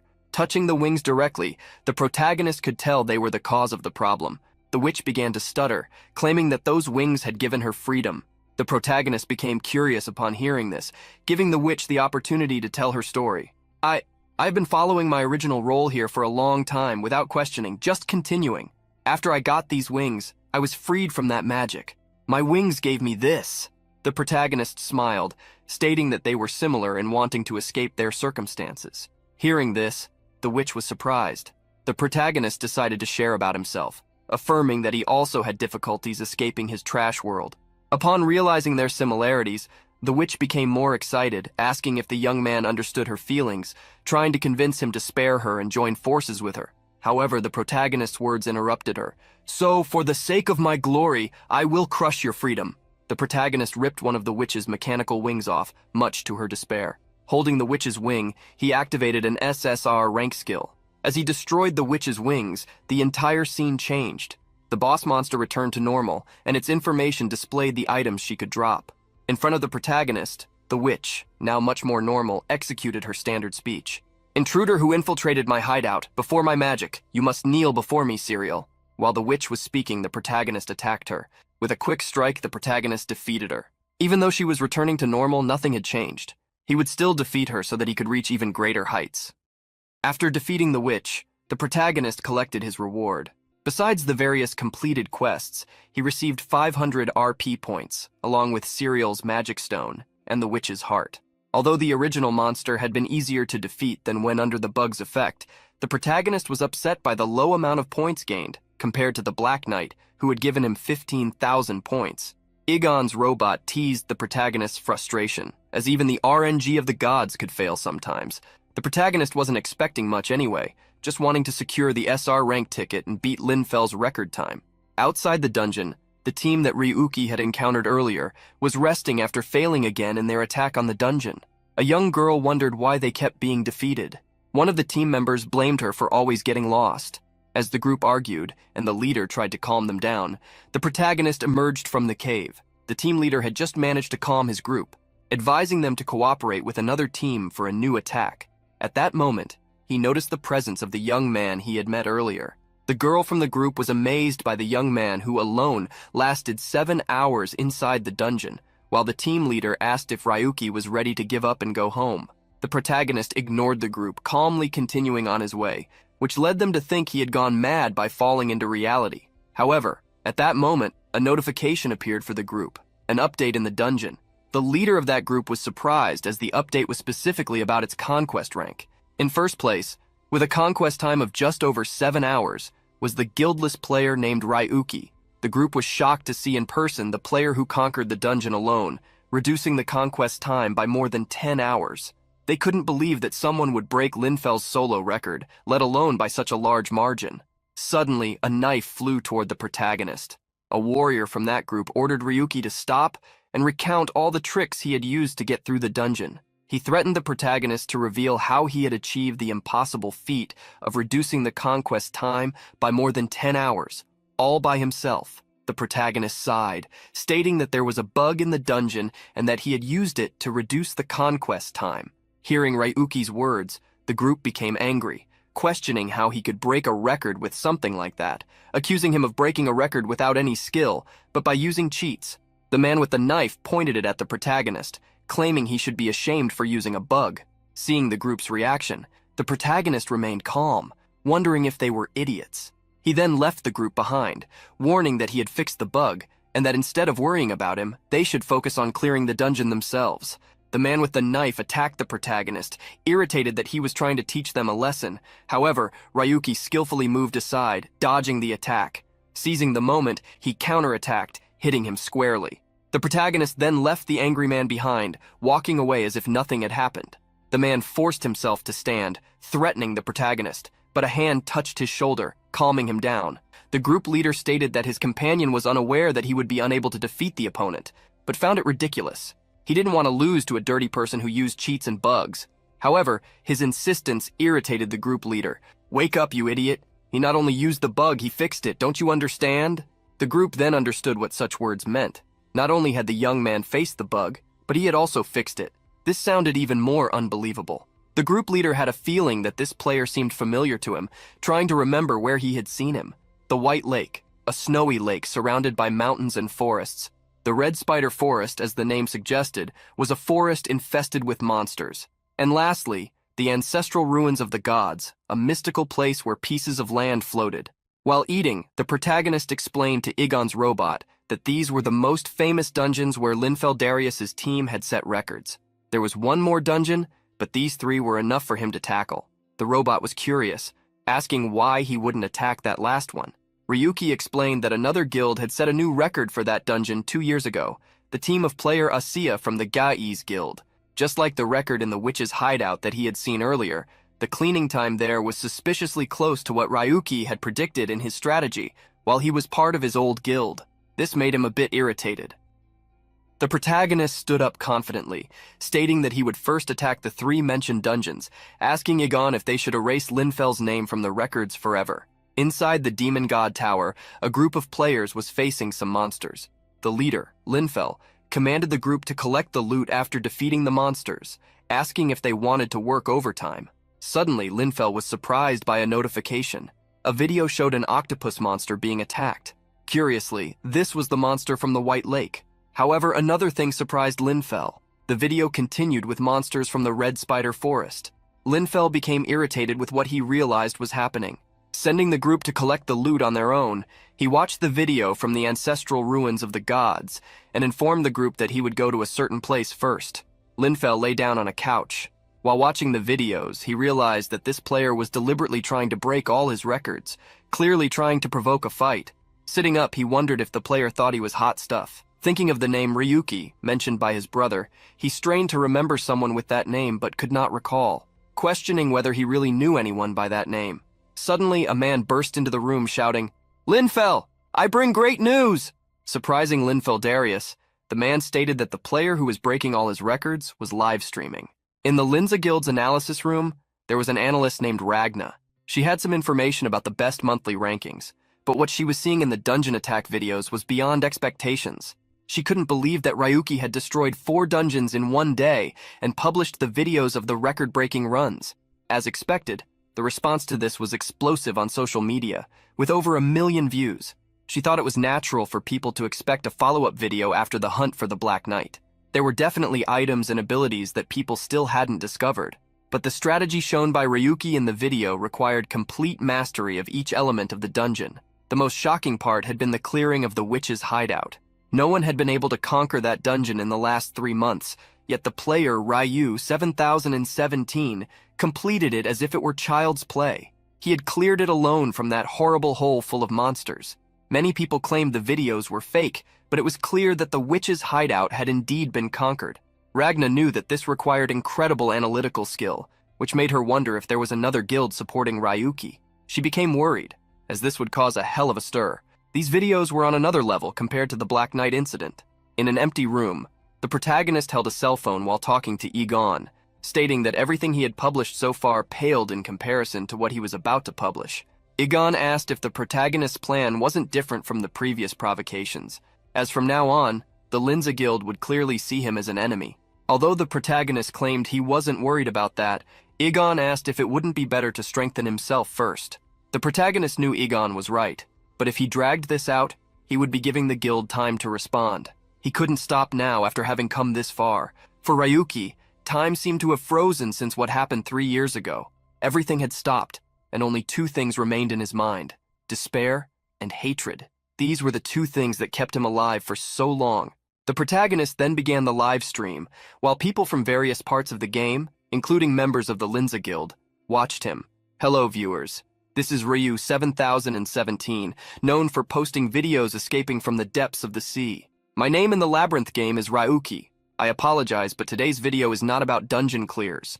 From now on, I will be revealing the truth that I know about every. Ragna was surprised by the protagonist's appearance. He looked much more ordinary than she had expected.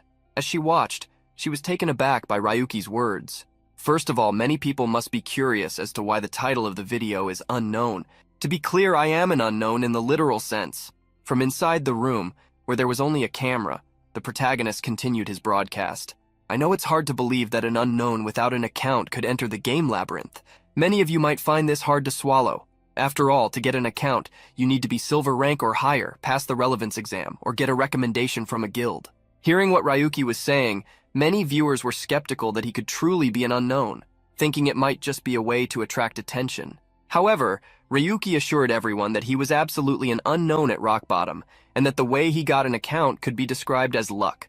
This fact didn't matter, whether they believed him or suspected it was a lie. As the protagonist continued his broadcast, many comments flooded the screen.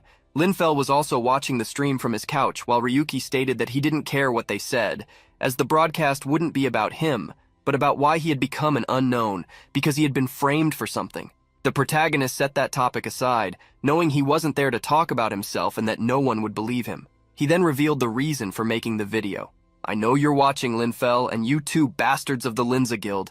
Do you all remember the pathetic look on my face when I fell into the abyss? I fell into hell and now I'm back. So wait a little longer, because now it's your turn.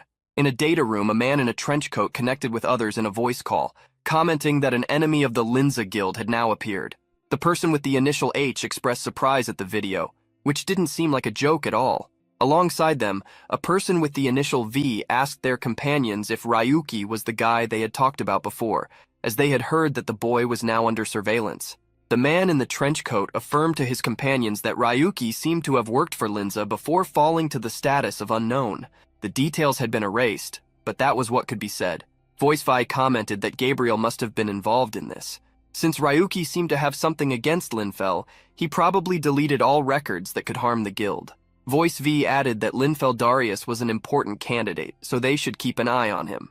However, the other voice commented that everyone seemed pathetic in their eyes, which led the man in the trench coat to ask what they should do, as Linza wouldn't be able to ignore Ryu 7017 now. Voice H stated that they would prefer to stay out of it for now, asking what the three could decide. Voice V confirmed the idea, stating that they would also just watch as they had their own matters to deal with. The man in the trench coat thought for a moment, concluding that they should just continue with surveillance. However, he asked if he could act at his own discretion. Yet the two voices didn't want to get involved.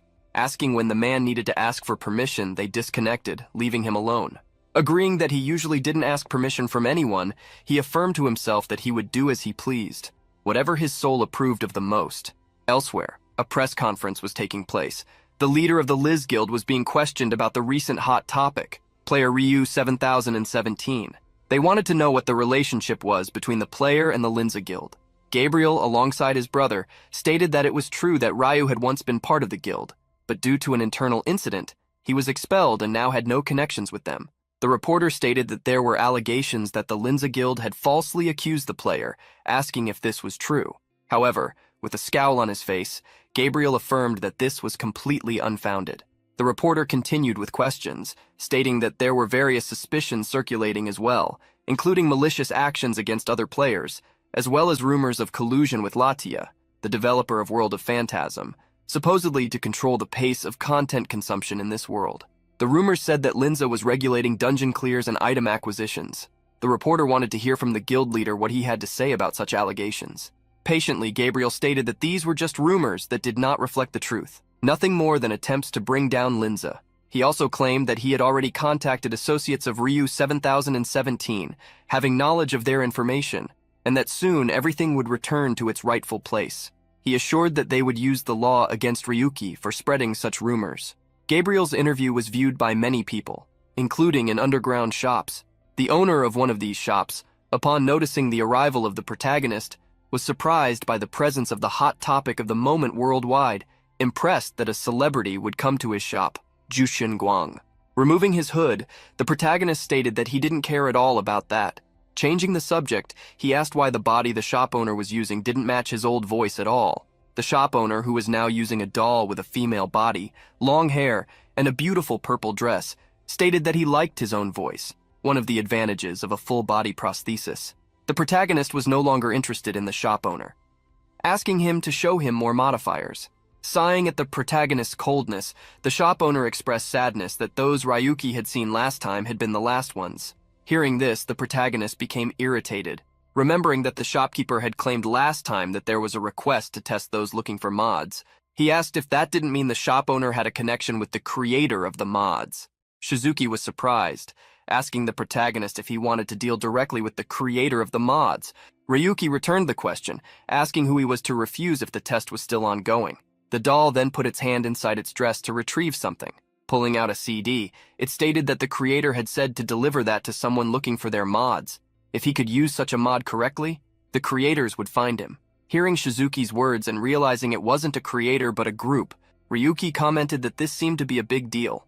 As the protagonist held the CD, Egon scanned it. That mod was called Eyes of the Mind. It interacted with the visual system to obtain various information.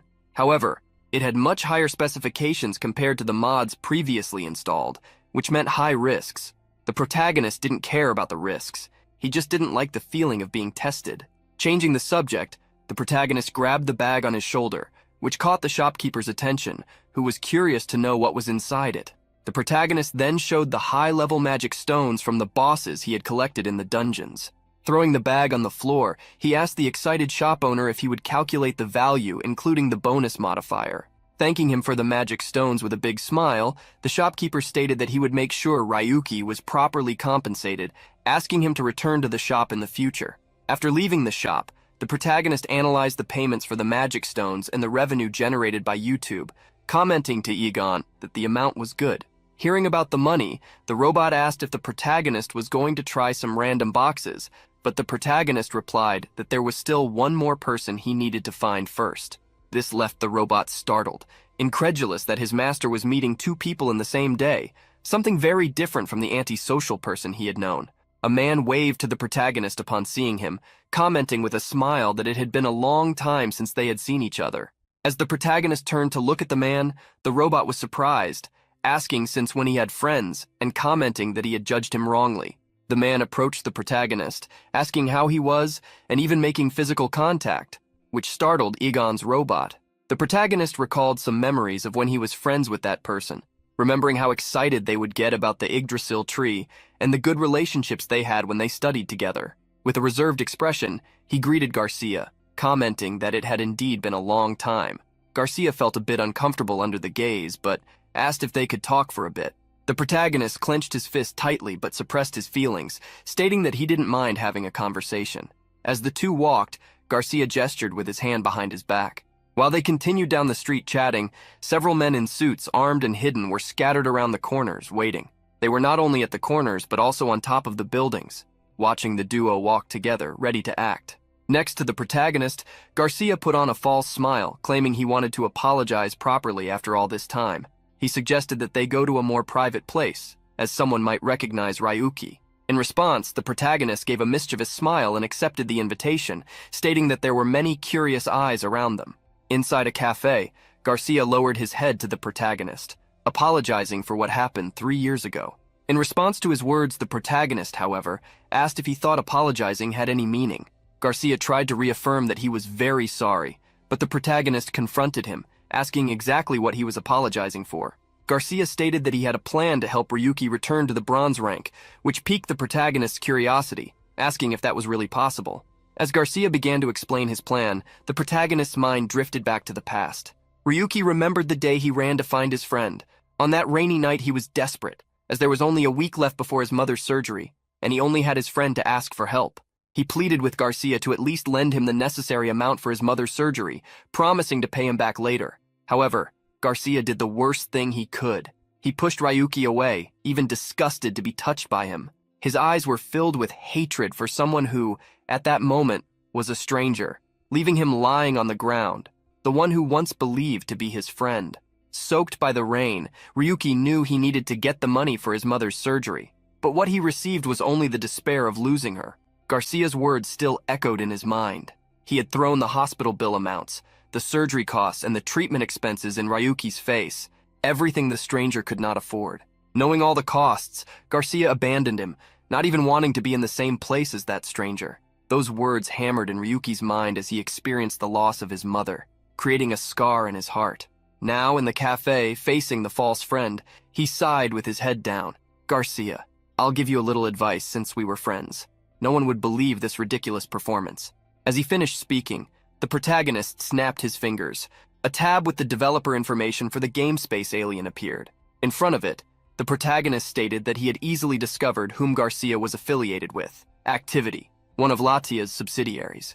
He questioned Garcia about what help he could offer when he had been constantly failing in the maze lately. Garcia became desperate upon being discovered. However, Ryuki simply stood up, turning his back on him. "Your trick might have worked in the past, but I don't need your help now." Before Ryuki could leave, Garcia knelt down with a card in hand, threatening to deliver all the information he had about him to Linza. He smiled, stating that Ryuki should know, since he had already worked there, about the guildmaster Linza and the older brother of Linfeld Darius. The protagonist gritted his teeth, remembering Gabriel. One day the two had met, with Gabriel impressed by the guide created by Ryuki, even though he was a novice.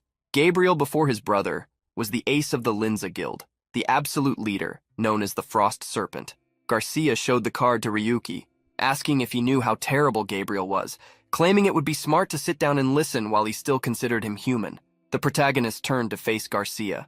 This made Garcia think the protagonist was going to take his card to discuss business later. He began to talk about the proposal he had to make, but at that moment, Ryuki grabbed the card and destroyed it, to Garcia's surprise.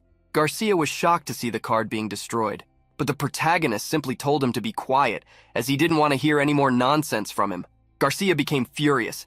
He had come there to help a worthless person, but he couldn't believe he was being treated this way. Suddenly, he pulled out a knife, and questioning how Ryuki dared to despise him, lunged forward. However, before Garcia could move, the protagonist grabbed him. He easily lifted Garcia, asking if he had forgotten that this trash was dangerous. The protagonist stared at his ex-friend, asking if he still wanted to live. He threw Garcia onto the table, knocking over all the coffee and delivering a heavy blow to him. As he left the cafe, the protagonist warned that they would never see each other again. At that moment, Garcia activated a hidden communicator, reporting that an emergency had occurred and that the target was escaping. Instantly, several armed individuals appeared in front of the cafe, aiming at Ryuki to subdue him. One man ordered him to surrender peacefully, but before he could finish speaking, his weapon was already taken from his hand. In the next instant, the man was thrown away by Ryuki, who seized the opportunity to flee. The armed group was startled, looking around for the target. However, the protagonist quickly ran, jumping onto one of the buildings. Although the group tried to find him thanks to his skill in instant steps, Ryuki managed to escape. Seeing the ambush attempt, the protagonist blamed Gabriel Darius. This was a much more aggressive approach than he had expected. Egon, who was with the protagonist, detected that his stress levels were rising and asked if something was bothering him. However, the protagonist denied it, stating that things were becoming clearer, especially regarding what he needed to do next. Thus, he decided to return to the world of phantasm. That night, Gabriel met with Garcia, expressing his disappointment. Gabriel said he had trusted him and asked how he had repaid such trust. Garcia knelt on the ground, apologizing for disappointing Gabriel, but claiming he had information about Ryuki. However, all Garcia began to talk about were just basic information, which irritated Gabriel. The more you talk, the more disappointed I become. Do you think I don't already know the basic information about someone who has worked for Linza? I didn't come here to hear useless details. Garcia became desperate, trying to release any information. Stating that Ryuki had probably obtained his account creation ticket from the random boxes. He asked Gabriel for another chance to investigate properly. However, Gabriel stated that there was already a record of an account creation ticket being drawn, but all had already been auctioned, and there were no terminals in the area where Ryuki supposedly lived. Gabriel revealed that he believed Ryuki had a benefactor, which is why he was waiting for information about his associates. Garcia gritted his teeth in despair. He knew that Ryuki had been a stranger for years, wondering how he could know his associates. Gabriel stood up to leave. He thought he had wasted his time talking to a worthless person who had even betrayed a stranger for his own benefit. Garcia was stunned to be associated with a stranger. He stood up in anger while holding his knife. In a fit of madness, he tried to attack Gabriel for belittling him. However, before he could do that, a hand reached him first. Gabriel had quickly moved behind him, throwing him to the ground. Frowning with anger, he asked how a bronze dared to attack a gold. This was a great offense, reminding Garcia that there were many people around. Gabriel said there was no hope for him to escape. After pushing Garcia to the ground, Gabriel stated that normally such a transgression would receive a lethal sentence, but he would be merciful. At that moment, he declared what he would do. Garcia, I sentence you to become a stranger. Gabriel's guards held Garcia, who in his desperation begged for another chance, just one more. He didn't want to become a stranger. Gabriel, however, ignored him. He thought of Ryuki. Back then, he believed the young man would at most be a good analyst, but nothing more. He didn't compare to Linfell, so the choice was obvious. But something seemed to have made him special. Gabriel was willing to do anything to uncover the secrets of Ryuki's account, by any means necessary. The large village in the game world of Phantasm was calm as always, until a lightning bolt struck one of the streets. The lightning brought Ryuki back to the village. That had been the effect of the transfer stone, an item that allowed someone to travel to a village they had previously visited. Along with him was Egon, who again asked when he would open the random boxes. Egon followed the protagonist, asking why he continued walking without opening the boxes. The protagonist revealed that the number of players online in a village was important, not just the size of the village. If there were few players, or if the number was beyond the limit, it wouldn't be good. He revealed that he wanted witnesses for what was about to happen soon. The protagonist remembered how the number of spectators had rapidly increased since he revealed his true face. With so much attention, it would be hard to ignore him, so Linza would soon take action. And that was the protagonist's target, the best guild in World of Phantasm, and Linza's ace, Linfell. Removing the helmet from his head, the protagonist stated that they would set a trap. Egon, beside him, celebrated the plan, ready to start. After the protagonist removed his helmet, some people began to point at him, recognizing him. Ryuki stretched in the middle of an open area, intentionally drawing attention. He was easily recognized as the stranger everyone was talking about. The protagonist was observing a piece of information, the number of tickets and RP points he had. He had earned them through login bonuses, daily missions, and dungeon achievements. He had accumulated quite a bit by that moment. Determined, the protagonist made 10 common draws in that open area. Several random items fell to the ground, but Ryuki didn't see a single SR-ranked item or a rainbow box. Egon was also upset, as this was beyond his control. However, he stated that if the draws failed, he would be with Ryuki to laugh or cry wholeheartedly. Grinding his teeth, the protagonist told Egon to use all the next tickets. Just as the protagonist requested, the tickets were used. A shower of normal and rare-ranked items fell in front of him, but no interesting items appeared. Ryuki seemed like someone soulless. An SR-ranked item had a 3.6% chance of appearing. He expected that after so many draws, he would have at least gotten one or two. However, Egon urged him not to give up. No matter how bad the world was, it was still worth trying one more time. The protagonist, however, sat on the ground, his hopes fading. But with a wicked smile, he pulled out 5 guaranteed SR-ranked item tickets. Seeing the tickets, Egon also became excited, as Ryuki had always succeeded with these tickets. The protagonist used the first ticket, opening the first random box. From it, he obtained the Phoenix Feather, an SR-ranked necklace made from a phoenix feather, an item that allowed him to revive once. Analyzing the item's effect, the protagonist didn't find it so bad. It would be useful if he lost a battle from a single attack. He then moved on to the second ticket. From the golden box, he wished to obtain a weapon or a skill. However, what Ryuki obtained left him perplexed. He got a magical toothbrush of SR rank. Egon tried to minimize the loss of the item, commenting that after so many toothbrushes, he had finally obtained a supreme toothbrush. The protagonist held the magical toothbrush, unable to believe it was real, wondering if there could be something hidden inside the toothbrush.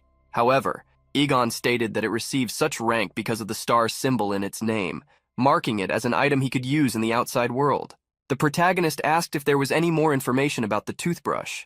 Egon revealed that if he used it constantly, it would prevent him from getting cavities, and that it didn't require electricity to function. The protagonist was irritated by Egon's explanation. This only proved that the item was trash. The protagonist clicked his tongue. He wondered if using all the remaining tickets at once would increase the chance of getting a good item. Determined, he used the remaining 3 tickets, hoping they would give him something good, like a weapon. The first box that was opened shocked the protagonist, just like the other 2. From the 3 SR-ranked ticket boxes, he obtained 3 gun swords, the same sword he already possessed. As the protagonist knelt in despair over his bad luck, several people around him were watching. The protagonist was incredulous. He had never thought his tickets would end up this way. At that moment, one of the people nearby wondered what Ryuki was doing, and a man beside him asked if they should report to the Linza Guild. Seeing Ryuki's situation, Egon stated that he would share some good news with him, which surprised him. As the protagonist stood up, Egon said that he had unlocked a combination system after drawing so many SR-ranked items. He stated that there were several other blocked systems. Although he couldn't reveal the conditions to unlock them, Ryuki could challenge himself to that task. The protagonist confronted the robot, asking why he had laughed earlier, which embarrassed the robot, claiming he couldn't resist seeing his despair. That comment made Ryuki joke that he would turn Egon into a rusty can in the future. Returning to the important topic, the protagonist asked how the combination system worked. A notification then appeared in front of him, informing that combined skills guaranteed new abilities. As for items, he could dismantle them to obtain random box points, or evolve items according to their combination recipes. The protagonist analyzed the recipe for the gun sword. 20 normal swords yielded a rare weapon. 5 rare swords produced a gun sword, which could be strengthened to a higher rank. The protagonist received the SR-ranked gun sword. Its red hue transformed into gold. Upon receiving the item, he asked Egon if there was a limit to how many times he could combine an item. At that moment, Egon showed a recipe. By combining 2 more gun swords, he would receive a rainbow-grade item. The protagonist raised the golden gun sword in his hand, wishing to combine them. A glow enveloped the protagonist's weapon, transforming it into a broadsword with a large revolver. The sword was transformed into a gun sword in the IG form. With his new weapon, the protagonist smiled maniacally, which made Egon worry about his mental health. The protagonist decided to move forward and adjust the remaining skills as well, starting with upgrading the parry skill. He evolved the skill to level 5 and then transformed it into an SR plus ranked skill, a skill marked with a star that could be used in the real world. However, the protagonist discovered that he could combine the Yggdrasil version of the parry skill with the Yggdrasil version of sword mastery. A notification appeared with 3 skill options resulting from the fusion: Sword Saint and Celestial Sword, both being SR plus skills, and God of the Sword, a double SR skill. With the randomized possibility, the protagonist became irritated with Egon. However, the robot didn't care. He stated that with skill combinations, the protagonist could improve current skills or obtain new ones, asking Ryuki if he didn't want to try to obtain the double transcendent skill. The protagonist asked what the chance of obtaining such a transcendent grade was, but Egon frustrated him by saying it would only be 2%. The protagonist no longer cared and decided to try anyway. In the fusion attempt, he obtained the Sword Saint skill. This skill qualified the user as a legendary Sword Saint, with Sword Mastery level 3, Parry level 3, and Sword Energy level 1, granting additional experience for each defeated enemy. Ryuki thought it was a shame not to have obtained the double plus skill, but this wasn't a bad skill. It seemed exactly like a combination of the two previous skills. However, he was curious as to why the skill levels had decreased, which made him frustrated to hear from Egon that this was also random. The protagonist smiled after a sigh, accepting the situation. He then asked Egon if he would just stand there, questioning whether they should test this skill. However, at that moment, an assassin approached the protagonist, asking if he was Ryu 7017. The protagonist wasn't scared, and asked if Linza had sent the assassin. However, the man stated that he was the one asking questions. The protagonist commented, surprised, about the man drawing a sword in the middle of the city, as it should be a PK-free zone, but he was taken aback when the assassin swung his sword, spilling his blood. The protagonist bent over, blood dripping to the ground. The assassin demonstrated his superiority by asking if he was really concerned with such meaningless settings. He pointed his sword at Ryuki, asserting that the PK rules only meant players couldn't eliminate each other, but pain could still be inflicted.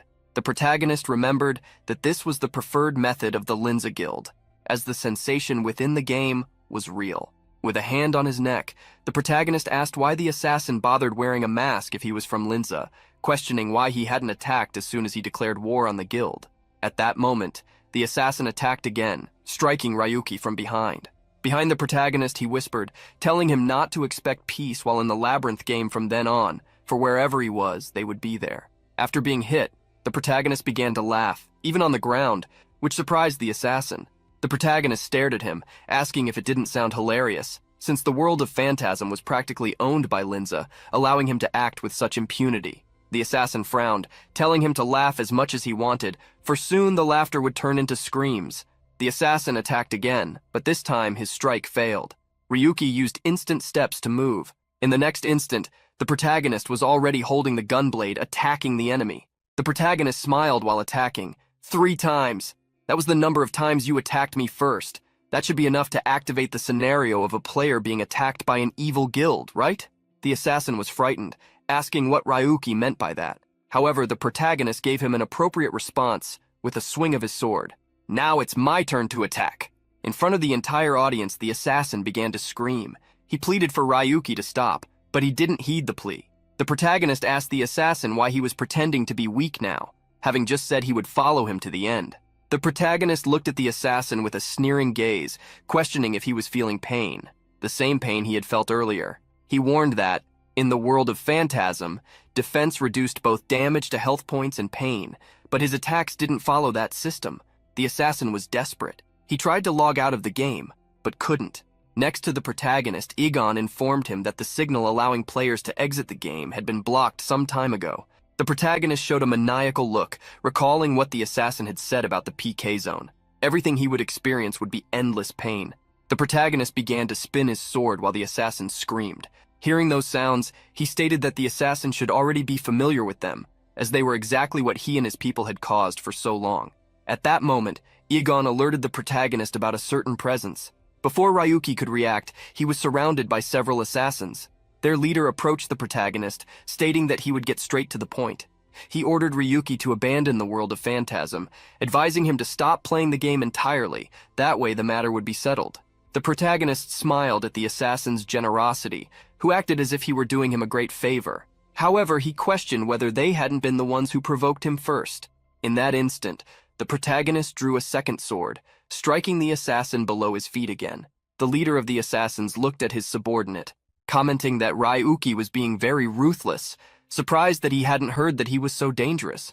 The protagonist ordered the assassin to back off, but he stated that wasn't an option. He looked at the protagonist's sword, expressing curiosity about it, since that gun sword certainly didn't exist in the world of Phantasm, asking how he had brought it into that world. The protagonist smiled and told the assassin to take off his mask, and then he would explain. However, he stated that wouldn't happen. The leader concluded that this was a bug, asserting that if Ryuki had quietly enjoyed himself, things could have been handled more peacefully. But, unfortunately, he had chosen to cause unnecessary trouble. As the assassin's eyes turned red, he warned Ryuki that his plans to escape ended there. At that moment, dozens of assassins charged at the protagonist.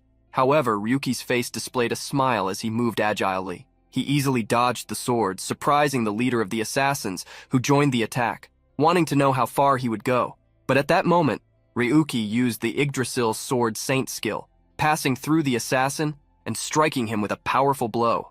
The assassin, whose sword was broken, couldn't believe that a player who hadn't even reached the tower was using aura, as that skill consumed a lot of mana. Using such a technique at such a low level seemed senseless. He wondered if Ryuki was really a beginner player taking advantage of a bug. Another assassin moved to the protagonist's back, trying to attack him while mocking his weak aura. However, Ryuki raised the gunblade, defending himself and asking if he really thought he had used aura. With a second attack, the protagonist struck the one who had tried to attack him, sending him flying away. The assassins couldn't believe what was happening. Their target had broken their auras. The leader wondered if this could be a skill from another labyrinth game, like the parry skill. At that moment, the protagonist asked the leader if he had realized the situation he was in. The longer they stayed, the worse it would be for his group. With a smile, he asserted that his skill didn't consume mana. Such a comment left the assassins bewildered. The protagonist, however, stated that if they attacked him, it would only benefit him, as it would give him more practice time. He couldn't practice only with monsters, but also against real targets. While the leader of the assassins was in shock, the gunblade quickly approached him. The entire audience in the square was stunned by what was happening. Among the group of astonished people, there was, however, a person with white hair and a hood, watching closely what was occurring. On the ground, one of the assassins looked at the arm that was no longer attached to his body, trembling. Seeing the situation, the leader quickly alerted his companions not to let Ryuki hit them, as he could ignore defense. Immediately, the group of assassins regrouped, each exchanging their weapons for those of their classes: spear, staff, hammer, dual swords, all possible types. The protagonist was impressed with their performance, but warned that if they were revealing their signature weapons, it no longer made sense to hide their skills. The warning was directed specifically at the dual swordsman Cassius. He imagined that with Cassius's great chivalry, there should be a fan club at least as large as Linfel's, asking if his current actions didn't ruin his image. Cassius became irritated by the comment. He unleashed a lightning skill, intending to immobilize the protagonist. Suddenly, several golden chains shot up from the ground, wrapping around Ryuki's body to immobilize him. Cassius ordered his companions not to use close-range attacks, and with the command, various skills from different weapons were unleashed. A set of long-range attack skills was released, flying towards the protagonist. Since Cassius had already analyzed the properties of the parry skill, he knew that if the attack wasn't physical, the target wouldn't be able to block it.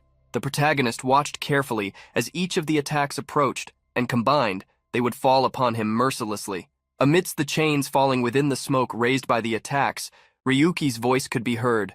As expected of an SR rank, it shows the value of your class. The protagonist was looking at his gunblade, excited. Next to him, Egon commented that the aura sword had an effect that cut through space. It could deal damage even if the target didn't have a physical body. Swinging the sword, the protagonist revealed his disappointment, as he had thought he would need to be more cautious with long-range attacks, but he only had to swing the sword to end them. Cassius was shocked by what he saw, and quickly ordered all units to regroup. But before they could do so, a hole appeared in his chest. Cassius fell to the ground after the attack, surprising his companions. The protagonist was curious, asking if that was the first time Cassius had raised a bullet. To him, it didn't seem like a great achievement to take down a boss with just one attack. Cassius's subordinates were desperate. They believed that the gunblade in front of them was not part of World of Phantasm. The protagonist held the gunblade, showing its drum releasing smoke, which surprised the group of assassins. Against a large monster or a number of enemies, the gunblade served as a crowd controller, but against humans, it would be a different story. Weapons do not exist in World of Phantasm. No matter how much strength Linza had, they were not equipped to deal with them. Pointing the gunblade at the group, the protagonist asked why they were hesitating. He stated that since they had come this far, they should at least be prepared for this, ready to shoot again. The protagonist asked if his words were not true. Several explosions were heard from the gunblade. In a completely distant room, a small being watched the video of the battle. He did not understand what the hell that was, whether it was a bug or even if it could be called a bug. For this being, which resembled a teddy bear, things seemed to be getting even more interesting. Egon was accompanying the protagonist. He stated that the opponents relied on evasion and blocking based on their statistics, which meant their movements were useless. This contrasted with Ryuki's combat style, which was prepared to go all the way, no matter the cost. The various assassins fell to the ground, suffering from the pain of the attacks. The protagonist watched them as Egon warned that the skill had blocked the game's exit in the area, so the damned ones would not escape the pain. The protagonist crouched, commenting that since they were highly ranked in the Linza Guild, they should have some kind of mental safeguard. Suddenly, a snap occurred in the protagonist's mind when perception was activated. He quickly jumped to evade, and in the spot where he had been, a large attack fell, raising dust and stones. The protagonist felt on the ground, remembering the skill that had tried to hit him. It was a technique he had seen countless times in videos. It could only be obtained after mastering the spear. This was one of the few ranged attack skills in World of Phantasm. In the sky, a rain of attacks appeared, targeting where Ryuki was. It was the meteor shower skill. The protagonist quickly dodged the meteors while wondering if what he was thinking was really happening. At that moment, someone smiled, throwing a stone near Ryuki, activating the transfer stone skill. In the blink of an eye, the protagonist disappeared, leaving nothing behind. The crowd was shocked by Ryuki's disappearance, wondering what had happened. Cassius looked in the direction where Ryuki had vanished, wondering if a certain group would be getting personally involved. Elsewhere, a large meteor fell from the sky as Ryuki ran to evade. He looked towards who was attacking him, easily recognizing them. Linfel Darius spun his spear arrogantly. "I prefer not to have spectators around for this. I can't exactly ignore all the noise this so-called love is making." Linfel, the vice master of the Linza Guild, wore a superior smile, asking Ryuki if he was ready to face the pain he had brought upon himself. The robot Egon warned the protagonist that his heart was racing. The protagonist was motionless. He had imagined this moment countless times in his mind, waiting for years for this instant. The protagonist wanted to ask Linfel if he remembered him. Linfel raised an eyebrow, stating that there were so many people he couldn't remember, which is why he had decided to confront this issue personally, hoping he might recall upon seeing him in person. But even so, no one came to mind. The protagonist was shocked by Linfel's response, who asked if Ryuki was sure there was something against him. The protagonist was stunned. The guy had ruined his life but didn't remember anything. Linfel placed a hand on his face, repeating Ryuki's name several times as if trying to remember him. Finally, Linfel gave a manic smile, as if he had finally recalled, only to affirm that he had no idea. All the misfortune that had happened in Ryuki's life flooded his mind as Linfel questioned whether he felt wronged, asking if he thought throwing a tantrum would change anything. Holding his spear while releasing a golden aura, Linfel stated that Ryuki was merely blaming others for his own misery. The spear was pointed at the protagonist while its wielder asked him not to disappoint him too much. The protagonist extended his gunblade, warning that Linfel need not worry, as he had no intention of holding back against someone like him. Wielding spear and sword, the two faced each other, keeping their distance. At that moment, the tip of the spear began to gather energy. Seeing this, the protagonist prepared to face the attack. Linfel charged towards the protagonist, spear in hand while his other arm extended towards him. Ryuki was impressed by Linfel's speed, gritting his teeth as he saw the spear approaching. The attack struck Ryuki, but the protagonist used a skill. Linfel was impressed to see that he had deflected his attack. Beside the protagonist, a large trench appeared due to Linfel's attack, who praised him for doing so, being a stranger. Holding the gunblade, the protagonist trembled slightly, impressed by the power behind Linfel's attack. However, Linfel would not stop there. He continued to attack Ryuki, who blocked the blows with his sword. The spear was wielded swiftly, intensifying the exchange of blows between the two. The protagonist gritted his teeth as he faced Linfel. Just his normal attack strength was impressive, plus it was so fast that it made it difficult for Ryuki to use the parry, barely managing to deflect the attacks purely by instinct. With a more powerful strike, Linfel made Ryuki stagger back several meters. As the protagonist caught his breath, Linfel stated that he would need to reassess him. Spinning his spear, Linfel commented that it would only be for pure entertainment, as nowadays games were purely about farming, but in the old days people played for fun. He resumed attacking Ryuki, now pressing him even more, claiming he would give some tips for free, coming from someone with real talent. Spinning his spear to prepare a new attack, Linfel wished Ryuki would try his best to keep up with him. He used the meteor strike skill, lifting his spear above his head to attack the protagonist.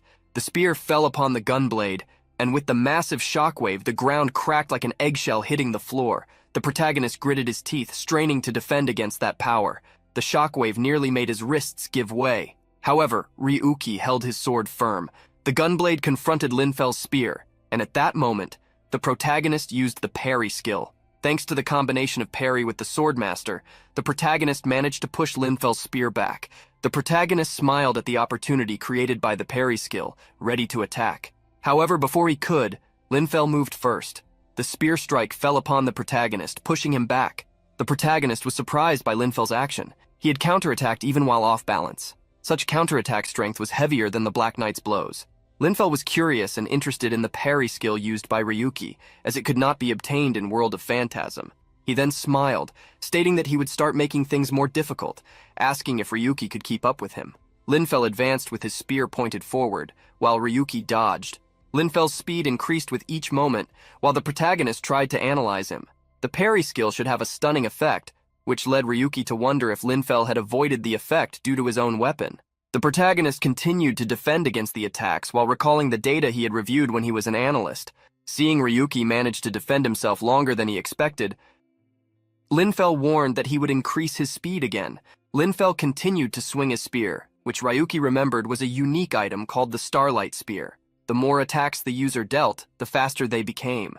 This showed that, even with the skills Intuition and Parry, Ryuki wouldn't be able to hold out for much longer. At that moment, the protagonist launched his attack, pushing Linfel back for the first time.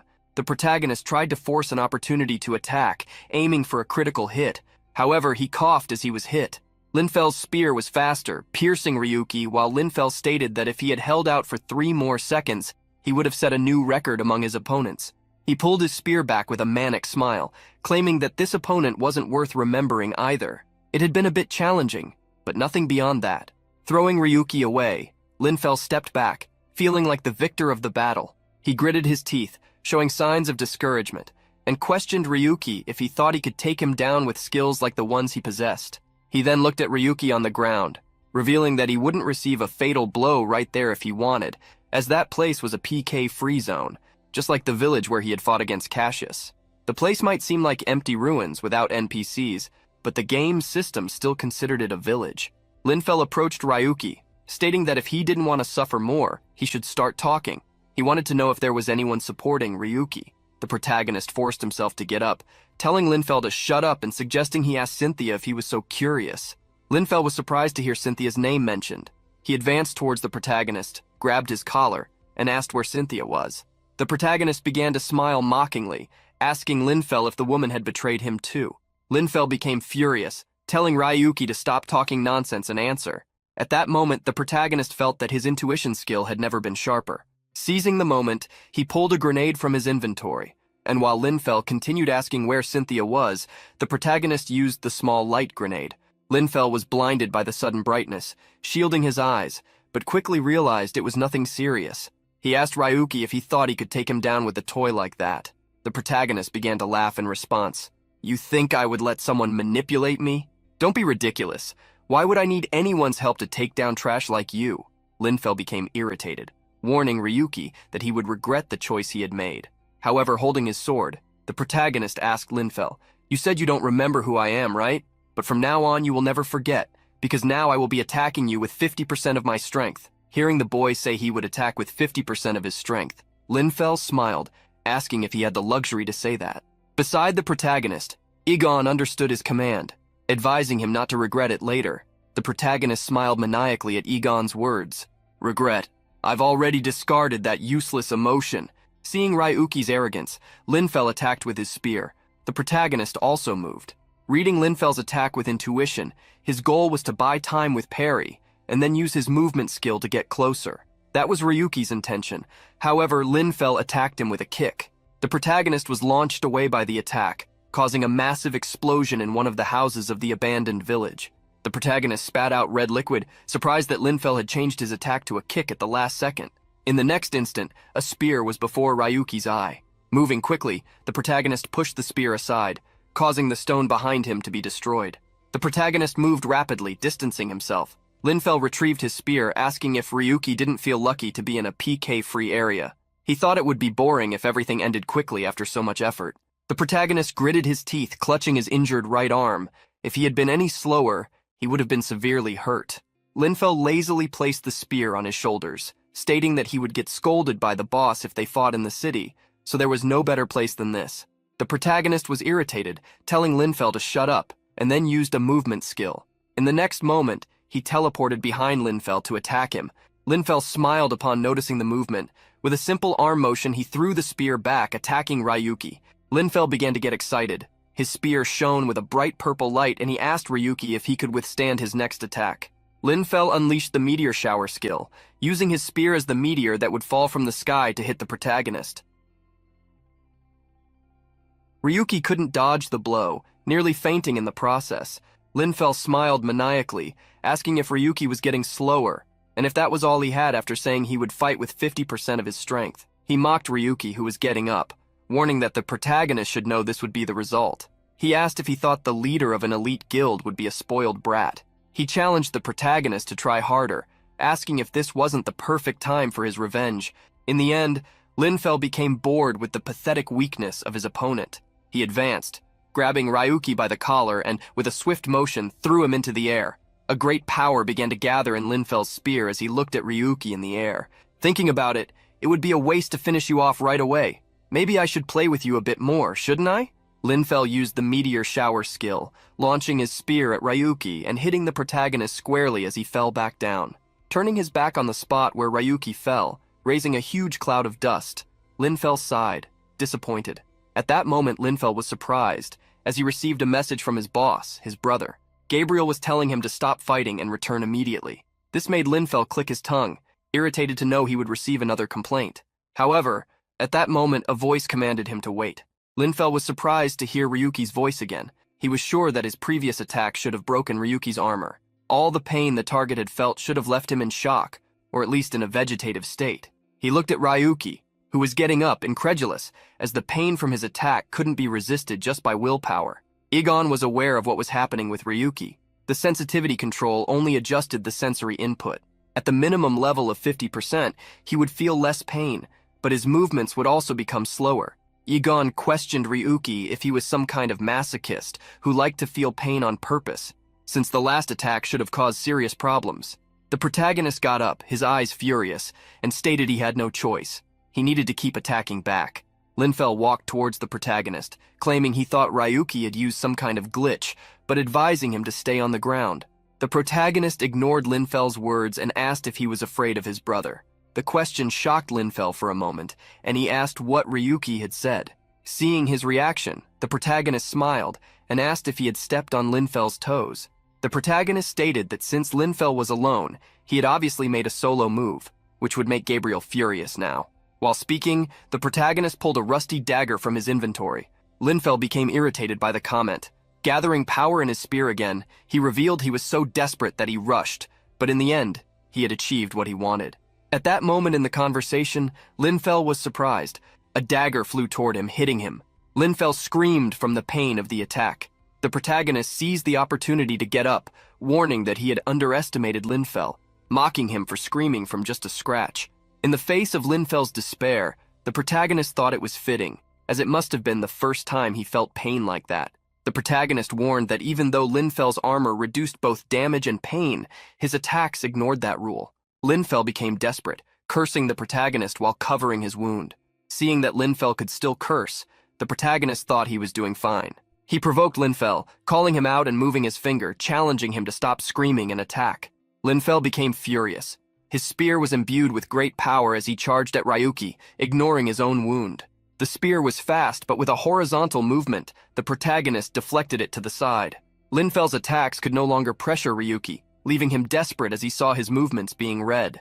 The protagonist took control of the fight, pressing Linfel. During his time as an analyst, he had constantly studied Linfel to improve his strategies, memorizing all his skills, habits, fighting style, and even the behaviors generated by his psychological profile. The protagonist continued to attack, inflicting a level of pain on Linfel that he had never felt before. The moment Linfel's concentration broke, Ryuki took control of the battle. Linfel gritted his teeth. Pressured, he realized he needed to end the fight quickly. He managed to distance himself from the protagonist, gathering energy in his spear once more.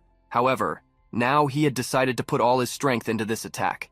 Linfel used several skill buffs. He increased his speed, attack power, applied a damage multiplier for the next hit, and a bonus on critical damage. He was ready to use his awakened skill, normally reserved for hunting monsters in the tower, now to penetrate Ryuki. With a sinister smile, he activated the skill's Celestial Meteor Strike. The protagonist smiled upon seeing that Linfell would use the Spear of Invincibility. He knew he just needed to endure this attack. As long as he stayed in the PK-free zone, he would be safe. He planned to use the terrain to dodge the blow and prepare for a counterattack. With this in mind, the protagonist moved, running to another area. Linfell chased him down quickly. "Do you think you can dodge with such a slow pace?" But at that moment, a wooden doll hit Linfell's face, followed by an old gear. Knowing he couldn't escape, Ryuki decided to minimize the damage of the attack and fall back as much as possible. The protagonist threw a barrage of trash at Linfell to destabilize him. Cups, dolls, toothbrushes, everything he could find. Linfell was irritated by this, asking if Ryuki really thought he could block his celestial meteor strike with trash. Linfell managed to get past the trash thrown at him, and with fury in his eyes, attacked the protagonist with the spear, ready to finish him off. The protagonist watched as the spear approached rapidly. In the next instant, a massive explosion occurred with Linfell's attack. Linfell stood tall, irritated by the little annoying rat he had been hunting. Ryuki lay in a large hole. Pointing the spear at him, Linfell asked if he had managed to dodge a direct hit. He thought there was nothing left Ryuki could do to win. Despite his injuries, the protagonist stared at Linfell, holding his spear. Linfell was annoyed that Ryuki had dirtied his spear. However, when he tried to pull it back, he couldn't. The protagonist slowly got up, still holding the spear.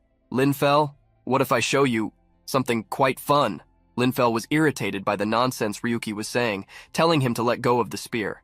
The protagonist remembered the SSR skill he had obtained at the beginning of his journey, the same one he had used on the witch cereal's wings.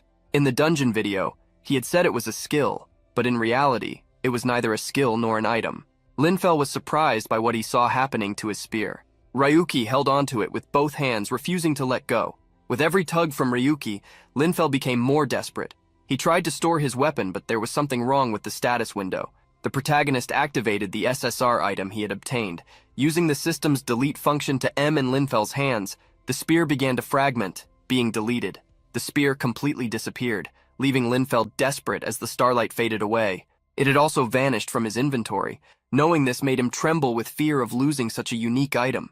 He knew there was no concept of item destruction in this game, which made him wonder what was happening. He gritted his teeth, wondering if Ryuki had used some kind of illusion technique. He trusted this hunch. The boy must have been using some cheap trick. At that moment, Ryuki held his gunblade, firing while aiming. Linfell placed his hand on his chest, feeling the pain of being hit. With the gunblade in hand, the protagonist stated that he had aimed for the heart, impressed that Linfell had managed to react in time, as expected from an ace.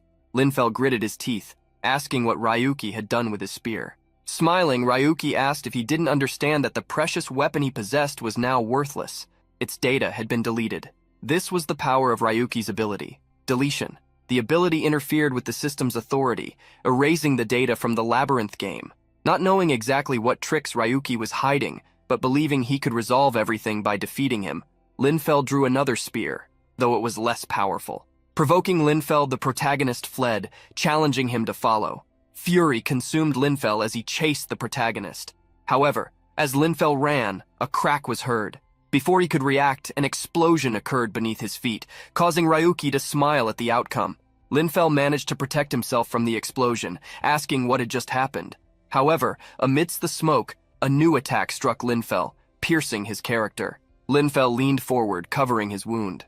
In front of him, the protagonist advised him to be careful, as several mines had been planted across the field. Linfell was incredulous at Ryuki's words, asking how he could know that location in the first place, but at that moment, a new mine was triggered. The protagonist felt the wind caused by the explosion and asked if Linfell didn't know he also knew that place. With another bomb hitting him, Linfell roared at the protagonist, "You damn bastard!" The protagonist smiled, pointing to his own brain. "I know every move you will make, from the moment you appeared to the moment you tried to take me down. Since I transmitted the declaration, I had everything planned. This is a place where idiots from the Linza Guild like you like to play, isn't it?" Linfell gritted his teeth, realizing he had been completely red. He had been lured to that place without even noticing. The protagonist revealed that he had planted some gifts earlier to deliver to Linfell. He thanked the vice leader of the Linza Guild for dancing in the palm of his hand. To return the favor, Ryuki stated he would make sure to play with him until the end. Linfell gritted his teeth at the protagonist's words. "Stop talking nonsense, you bastard!" Linfell charged at the protagonist. However, before he could reach his target, a new explosion occurred, launching everything into the air. Linfel covered his face, protecting himself from the dust while cursing internally the rat who only knew how to hide and dodge. Suddenly, Linfel noticed a silhouette ahead. He rushed forward, attacking the silhouette in an attempt to catch the protagonist. However, Linfel was dumbfounded.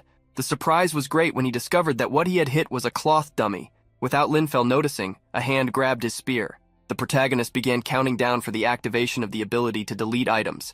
5, 4, 3, 2, 1. With a shine, the spear in Linfel's hand began to disappear. As the countdown reached 0, the spear shattered, transforming into memories for its former owner. The protagonist aimed the gunblade at Linfel, who was still in shock. He remembered his starlight spear, realizing what had really happened to his precious item. However, amidst his surprise, the protagonist used the gunblade's ability. With the ignition, a large shot was fired. Hitting Linfel squarely, the impact launched him against a rock on the other side of the empty field. The protagonist slowly walked toward Linfel, who was on the ground. He swore that one day he would make Ryuki pay for what he had done. Then he tried to log out of the game. However, Linfel's attempt failed, as if his exit was blocked. Linfel was dumbfounded that he couldn't escape. He began to scream, asking why this was happening.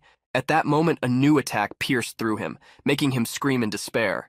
Linfel couldn't log out of the game because Egon had disabled the logout feature. Watched by the robot, the protagonist taunted Linfel, asking if he was trying to escape at a critical moment, questioning whether the ace of the Great Linza Guild was a bit shameless. The protagonist pushed Linfel down to the ground, restraining his movements. Linfel Darius, do you remember someone who worked as an analyst in the Linza Guild named Ryuki? The protagonist's gaze grew dark with Linfel's response, which claimed he didn't remember anything like that, refusing to recall someone like him. However, the protagonist asked if he would continue to forget even if he were no longer a player. The protagonist reminded him that a person could only have one account. If someone lost their account for any reason, they would never be able to get another. He revealed to Linfel that he was wondering if the deletion ability could also delete account data. He stated that if he did that, Linfel would never forget him again. Faced with the threat, Linfel begged Ryuki to stop, to take his hand off him. The protagonist looked at Linfel with a blank expression, starting a countdown. Linfel desperately screamed for Ryuki to stop, but the countdown continued. Sometime earlier, outside the game, Gabriel was in his office, asking his brother to gather information on Ryu Setamil and Deizesite. He warned Linfel not to act recklessly, as this time was different. However, Linfel did not want to listen. As the memory finished passing through his mind, Linfel heard the countdown reach 0. He screamed in despair, but the data around him began to be erased. As if he had never existed in that world, Linfel disappeared, leaving nothing behind except for Ryuki looking at the ground where he had been. Egon congratulated Ryuki for finishing his work. However, the protagonist stood up, gritting his teeth in anger. Finished? This is just the beginning. There's still much to avenge. Unbeknownst to the protagonist, someone was hiding behind a rock. The person with white hair and a hood drew a dagger, while Ryuki named those against whom he would seek revenge: the Linza Guild, Gabriel Darius, and another person. Taking advantage of Ryuki's back being turned, the hooded figure attacked him with a black dagger. The dagger approached the protagonist, who was surprised, wondering what this was now. Egon warned the protagonist to be careful, but it was too late. A system failure seemed to have occurred in the game's space, causing a complete shield. In the next moment, the protagonist found himself inside a cage of dark data. Egon was with him, asking if he was okay, but he stated that he didn't feel anything different. At that moment, a voice emerged behind the protagonist. "It's been a while, Ryuki." A hooded figure stepped through a portal, walking toward him. When the protagonist asked for the person's identity, the hooded figure revealed themselves to be Asura from the Geis Guild. The protagonist was surprised to see someone of high rank. He had never seen her before, but felt an immense displeasure. The figure stated that her real name was Asura, but she had been known by another name. She then removed her hood, revealing her identity. "You probably know me better by another name. I never thought we would meet again, Ryuki." Before the protagonist stood one of the people who had caused his downfall, Cynthia. The protagonist stuttered upon seeing the woman before him, recalling the past. He couldn't believe Cynthia was there, right in front of him. Cynthia sighed upon hearing that name, stating that she had mentioned before that her name was now Asura. The protagonist ignored her, laughing maniacally. He stared at the woman in front of him. "I don't care what your name is. Because of your scheme, I was expelled from the guild, became a nobody, and lost everything. And yet here you are back again. There's only one reason I believe this is happening. You don't want to live anymore, do you?"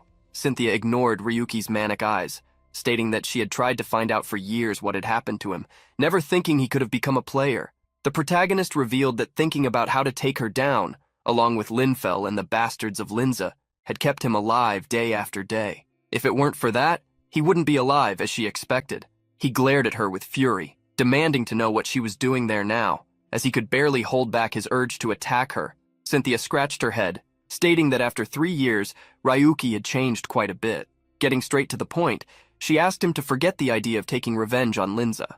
The protagonist thought she was joking, asking what she was talking about. Cynthia asserted that if Ryuki lived quietly, Linza would stop pursuing him. She urged him to think of his family, for the sake of his mother. At that moment, Cynthia remembered something, revealing that she had just discovered that Ryuki's mother had passed away, apologizing for bringing her up. The protagonist became even angrier upon hearing her speak. He tightened the grip on his gunblade. "You really don't want to live, do you? If that's the case, I'll grant your wish, right now." The protagonist lunged forward with his sword drawn, quickly aiming at Cynthia. The sword missed its mark, only grazing the woman's coat. Cynthia jumped back, and as she landed, she used a skill on her feet. Cynthia dodged Ryuki, running toward the dagger that was on the ground. Seeing her movement, the protagonist wondered if there was something special about the dagger. Cynthia hurriedly grabbed the dagger. However, at that moment, both the dagger and her hand flew away. The protagonist's strike was precise. He then moved behind her, preparing his next attack. Again, Ryuki's cut was accurate, aiming for Cynthia's neck. As the protagonist gritted his teeth in rage, Cynthia's voice sounded behind him. "I didn't know your hatred ran so deep." Cynthia's head began to disappear, as if the data was being teleported. Her head returned to her body as she stood up, commenting that it seemed defeating Linfell wasn't just luck. She then warned that she was leaving. Seeing the woman's intention to flee, the protagonist fired with the revolver of the gunblade. The shot passed through Cynthia's character data, and she stated she wasn't there to fight, revealing she never imagined he would defeat Linfell. At that moment, Igon, who was conducting analyses, informed the protagonist that the woman was not real. There was a significant data transmission when she touched the dagger. The protagonist was shocked by the news, and Igon commented, reminding him that although he had been called a bug, cheater, and much more, he was now face-to-face with a real cheater, an artificial bug. The protagonist no longer cared about Cynthia, as he couldn't deal with her at that moment. Upon leaving that area, Cynthia stated that taking down Linza was her job. She declared that she didn't know what tricks Ryuki had used, but asked if he would be able to handle Linfell when he returned. Hearing Linfell's name, the protagonist laughed. "I won't give up my revenge. I care little about the consequences." Upon hearing Ryuki's words, Cynthia asserted that he would regret it. However, he revealed something that would shock her. "You will never see Linfell in the maze game again. I completely erased his account. He was even crying and screaming when it happened. So shut up and wait. Soon, you will meet the same fate as him." After leaving the area created by Cynthia, the protagonist sighed for having been caught in her trick. Whatever she had used had neutralized him. If Asia, or whatever name Cynthia was using now, had wanted to finish him off at that moment, she might have succeeded. However, what shocked Ryuki the most was that suspicious dagger.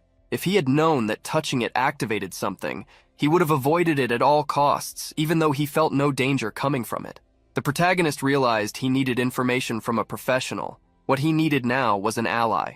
He looked at the flying robot and asked if the connection was ready. Igon confirmed, starting to track data and connecting to a call. At that moment, the protagonist spoke to the person on the other end of the call that Igon had connected.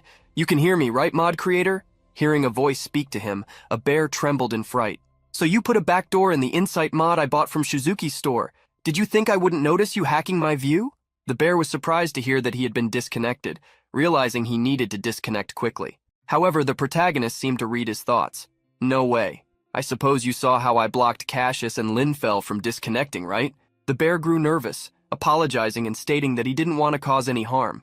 However, the protagonist asserted that it didn't matter if he wanted to do harm or not. He had tested and spied on him. Obviously, this would bring a feeling of displeasure. The protagonist asked to confirm if the mod creator knew Shizuki, inviting him to meet in person. He instructed the creator to go to Shizuki's store the next day at 8 o'clock in the evening. Otherwise, he would find him and destroy all of his data. With such a threat, the bear trembled in fear. He quickly affirmed that he would go, agreeing with the protagonist but asking to make a question. The bear stated that after Ryuki fought Linfell, his signal had dropped for a moment, asking if that had been caused by him. The protagonist realized that the mod creator was talking about the moment he had encountered Cynthia. This showed that the bug created by her was indeed dangerous. He needed to catch her no matter what. The protagonist did not answer the mod creator's question. Do you think you're in a position to ask anything? If you don't want to end up like Linfell, just show up quietly. Understood? On the night of the following day, the protagonist went to Shizuki's store. Not seeing anyone besides the seller, he became irritated for having come all the way there and the creator of the mods not showing up. He glared at the store owner's doll, asking if the transactions would be made or not. Shizuki was surprised, asking what Ryuki was talking about, since the creator of the mods was already there, and asked if he couldn't see him. The protagonist pressed Shizuki against the wall. I didn't come here to joke with you. If he's a friend of yours or something like that and you're hiding him, then... In the next moment, the protagonist heard a voice coming from a corner of the store. I'm here. The protagonist looked at the stairs, seeing a teddy bear coming down. Since this is our first time meeting face to face, it's a bit embarrassing, but I am the creator of the mods. Discovering that the creator was a teddy bear surprised the protagonist. Ryuki grabbed the teddy bear with one hand, questioning if it was trying to make a fool of him. The teddy bear began to scream in pain from Ryuki's grip, being crushed. The protagonist gritted his teeth at the teddy bear's actions, warning that his patience was running out. Suddenly, Shizuki's doll fell onto the table, as if it were unconscious. The protagonist looked at the doll, asking what had happened. The teddy bear in his hand gave him the answer, stating that showing instead of explaining would be quicker. It had briefly moved its consciousness. The teddy bear glowed purple as it spoke. The one speaking through this body is the creator of the mods, 5555. And at the same time, the one talking to you from this side is me, Shizuki. Now can you let me go? We're here to do business, right? The protagonist was surprised, as the tone and sound of the teddy bear's voice had changed to Shizuki's. This made him wonder why Shizuki's doll was lying next to him. Igon clarified the protagonist's doubt. They both seemed to actually be the same person. Apparently he used multiple bodies, being able to adjust his personality according to the body he assumed. The protagonist was astonished. The fact that someone could alter their own personality was insane. The teddy bear with Shizuki in its body congratulated the protagonist for his observation. He had figured out the situation immediately, just like when he first saw Shizuki. Changing the subject, the teddy bear congratulated Ryuki for defeating Linfell. He seemed quite excited, especially about the last skill Ryuki had used. This was something he wanted to find out, where Ryuki had gotten that skill, along with all the information about it, limitations, usage amount, recharge, and cost. Hearing the voice change again, the protagonist assumed that the personality in the teddy bear was that of 5555. He crossed his arms, not wanting to answer and asking the teddy bear to explain first who he was. The teddy bear stated that Shizuki would explain that later, returning to the topic of the skill and warning that Ryuki should be careful when showing it. The protagonist thanked him for the tip, but warned that it was already too late. Next to him, Igon stated that the battle video had already been edited and published online. Hearing this, Ryuki relayed the message to the teddy bear. The teddy bear became extremely nervous upon hearing Ryuki, asking if he was crazy for publishing all the video content. This would make the whole Linza come after him now. However, Ryuki laughed upon hearing this, asserting that this was his plan, to make them tremble in fear before a stranger they so despised. The teddy bear sighed, realizing that talking to Ryuki was like talking to a wall. He then asked if Ryuki at least knew he was being followed. The protagonist was surprised by this, asking for an explanation, but the mod creator simply told him to ask Shizuki later. Behind the protagonist, Shizuki came back to life, laughing as he informed that 5555 didn't like to talk, unless it was about his specialty. Snapping his fingers, Shizuki's doll asked Ryuki to look at something. In front of the protagonist appeared a large hologram of the streets surrounding them. Seeing his surprise, Shizuki explained that this was a transmission of everything happening in a 100-meter radius around the store. Quite useful for detecting those who might be targeting them. The hologram zoomed in, showing that about 50 meters away was a group from Black Snake. Seeing the group, the protagonist wondered if they were still hunting him. However, Shizuki stated that it was just a trap. The real enemies were others. Shizuki then pointed out some men in suits in a building. They belonged to Ironblood, but the protagonist was unfamiliar with this organization. Sighing, Shizuki revealed that it was a major crime syndicate that thrived on blood and violence in the underworld. Fortunately, it was unlikely that they were linked to Linza.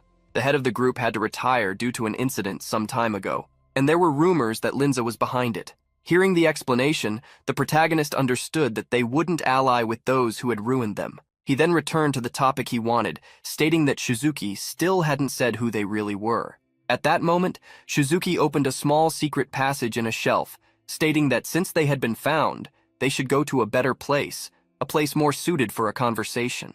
The protagonist followed Shizuki through the underground passage, which was connected to the sewers.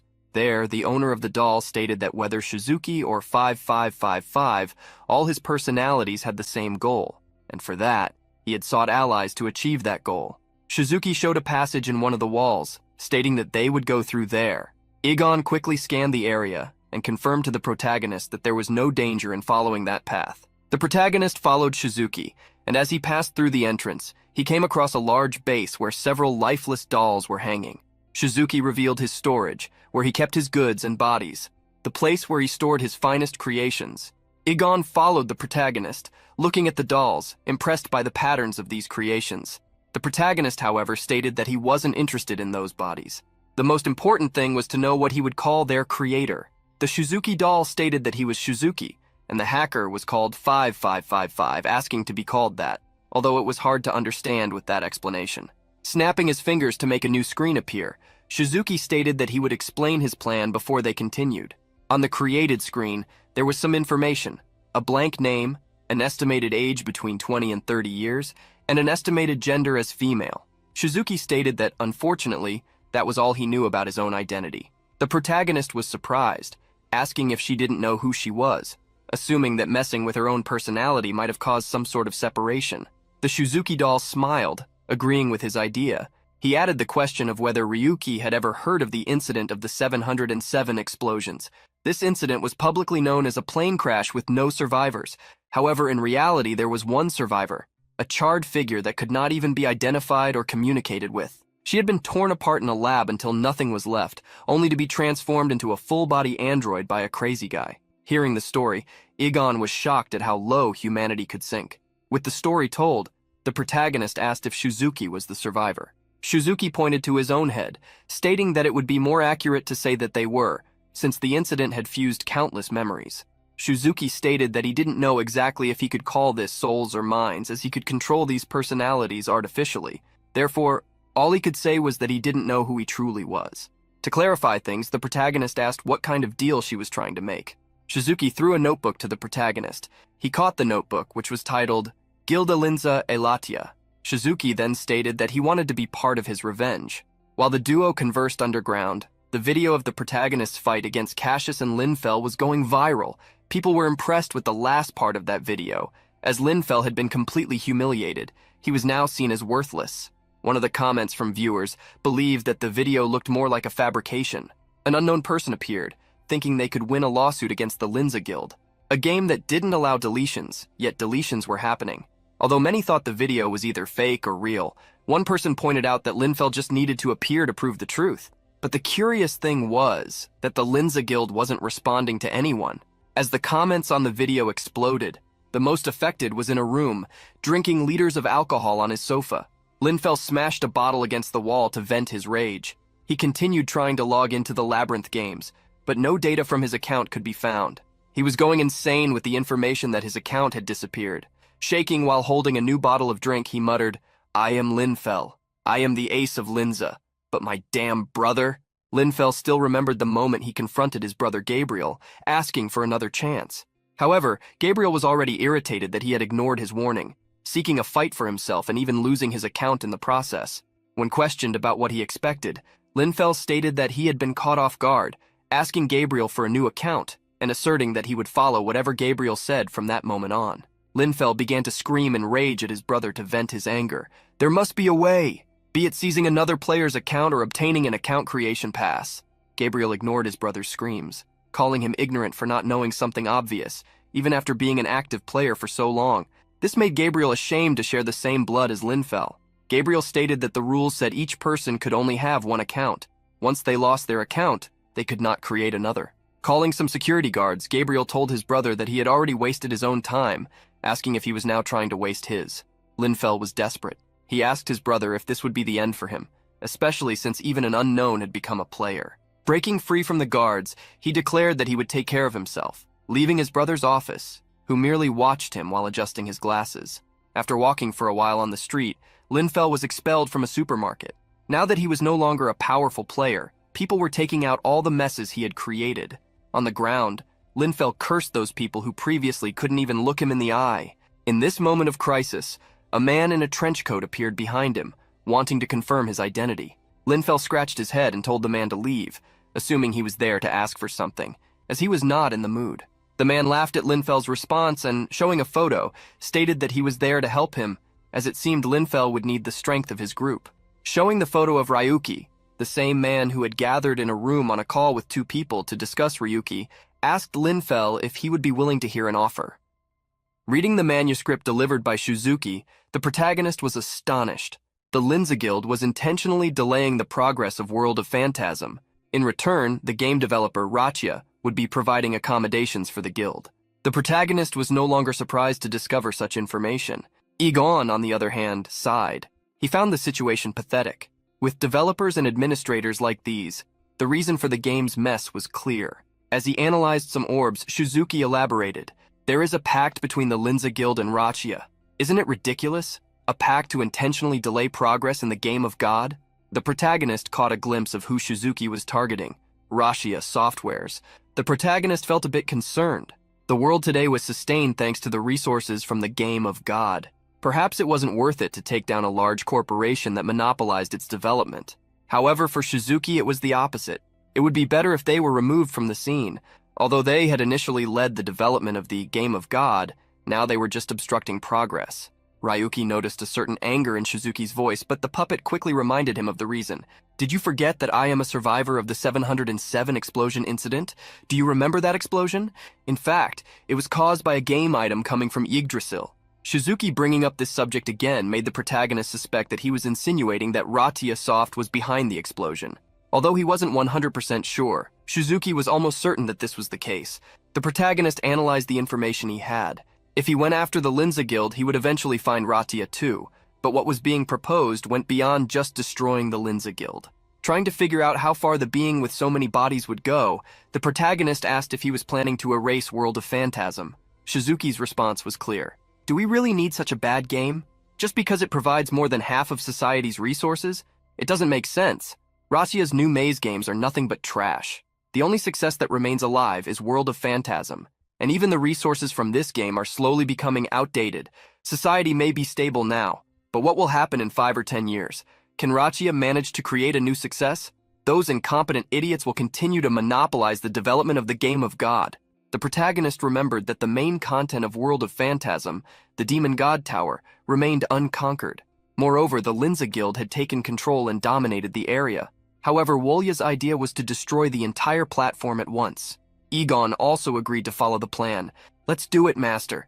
This game of God is bad and cheesy. It's hard to tolerate this dry and lifeless tree."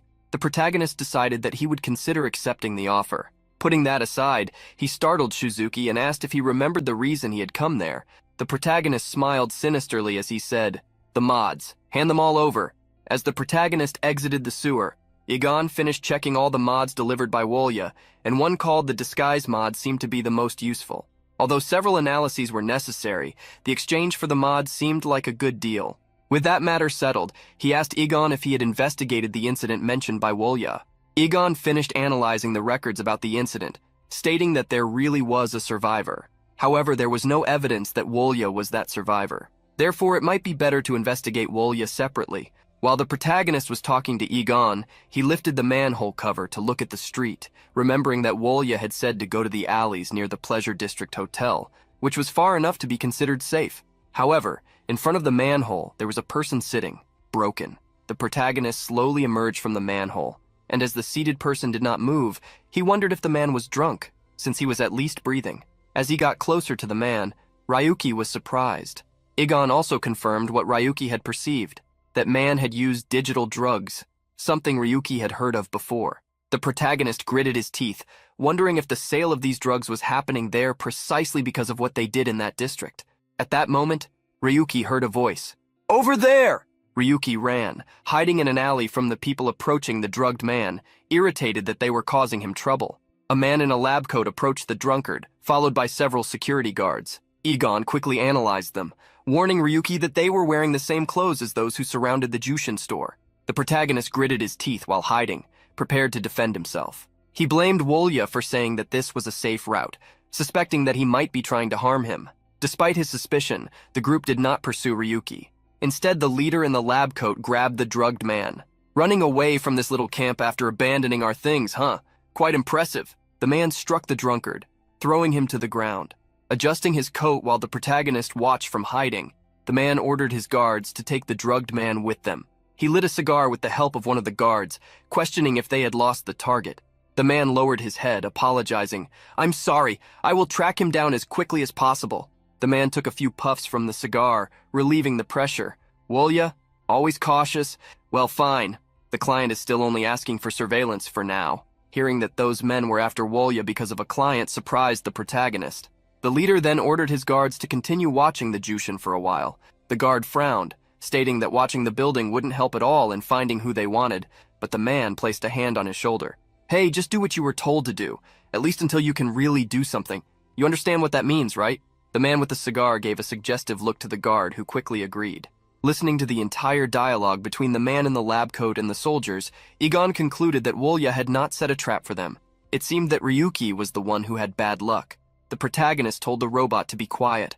Surveillance was already a nuisance. He didn't want to do anything else that could cause problems, so he decided to take the busiest route possible, but chose to stop at a hotel. The way to the hotel seemed calm.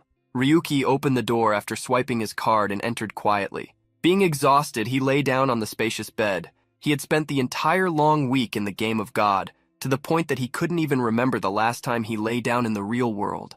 Lying with his arms spread out on the bed, Ryuki waited for time to pass. Suddenly, a long, shining sword appeared, and to break the silence of the hotel room, a powerful strike hit the bed, splitting it in half. The protagonist jumped from the bed, dodging the attack, and grabbed a knife while using the holy sword skill. Ryuki managed to hit the intruder with a quick slash, not giving him a chance to dodge. Being struck, the intruder screamed in pain, but he managed to escape Ryuki's grasp by jumping out the window. The protagonist was excited to see the man flee. It seemed that he was using a special ability, an item from Yggdrasil. Not intending to let the man escape, the protagonist jumped through the broken window, chasing after him. The protagonist did not think the intruder had gone far. Moreover, if he followed the trail of blood, he would quickly find the enemy. Egon finished analyzing the abilities used by the intruder: invisibility, presence concealment, and a strike with an effect. All the items had been converted to reality. The protagonist was thrilled to have the intuition skill. Without it, he wouldn't have noticed the danger. The trail of blood turned a corner. Around, Ryuki did not perceive any traps or ambushes. The protagonist turned the corner where the intruder had fled, confident that he would catch him. Just as he expected, there was the man who had attacked him. "There's no point in running, it's going to be a waste of time. Why don't you reveal your identity? Who sent you? The Black Snake? Iron Blood?" Holding his sword, the camouflaged enemy faced the protagonist. In the next moment, the sword was raised and a blue energy enveloped it. The protagonist barely managed to dodge the next attack thanks to his intuition once again. Even from several meters away, the powerful strike nearly hit him. On the ground, where the energy of the attack struck, a large, smooth hole appeared. Egon praised the sword's attack, which seemed capable of cutting through anything in a single blow.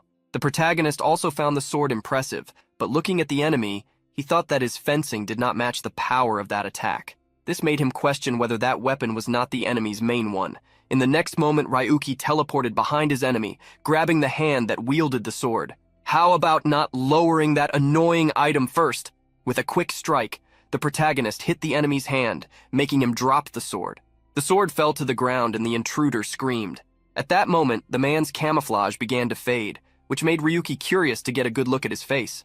Upon discovering the man's identity, the protagonist sighed. "Well, look at that. The so-called acclaimed former ace of the guild is trying to act like an assassin? Isn't that embarrassing, Linfeld Darius?" Linfeld raged due to the wound on his hand, cursing Ryuki as a bastard. Linfeld gritted his teeth and jumped to grab his sword back. He wanted to attack Ryuki, but before he could do that, he was disarmed by a kick. With a blow to the chin, Linfeld was thrown backward. The protagonist picked up Linfeld's sword, analyzing it.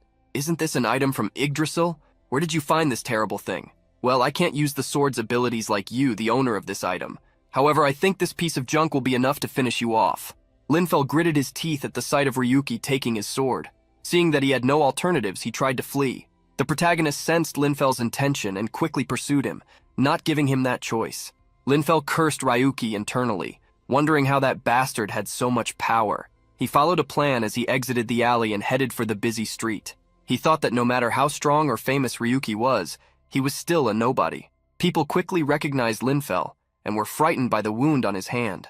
They looked at Ryuki, realizing he was carrying a sword, an item from Yggdrasil. One of the people quickly recognized him as Ryu 7017.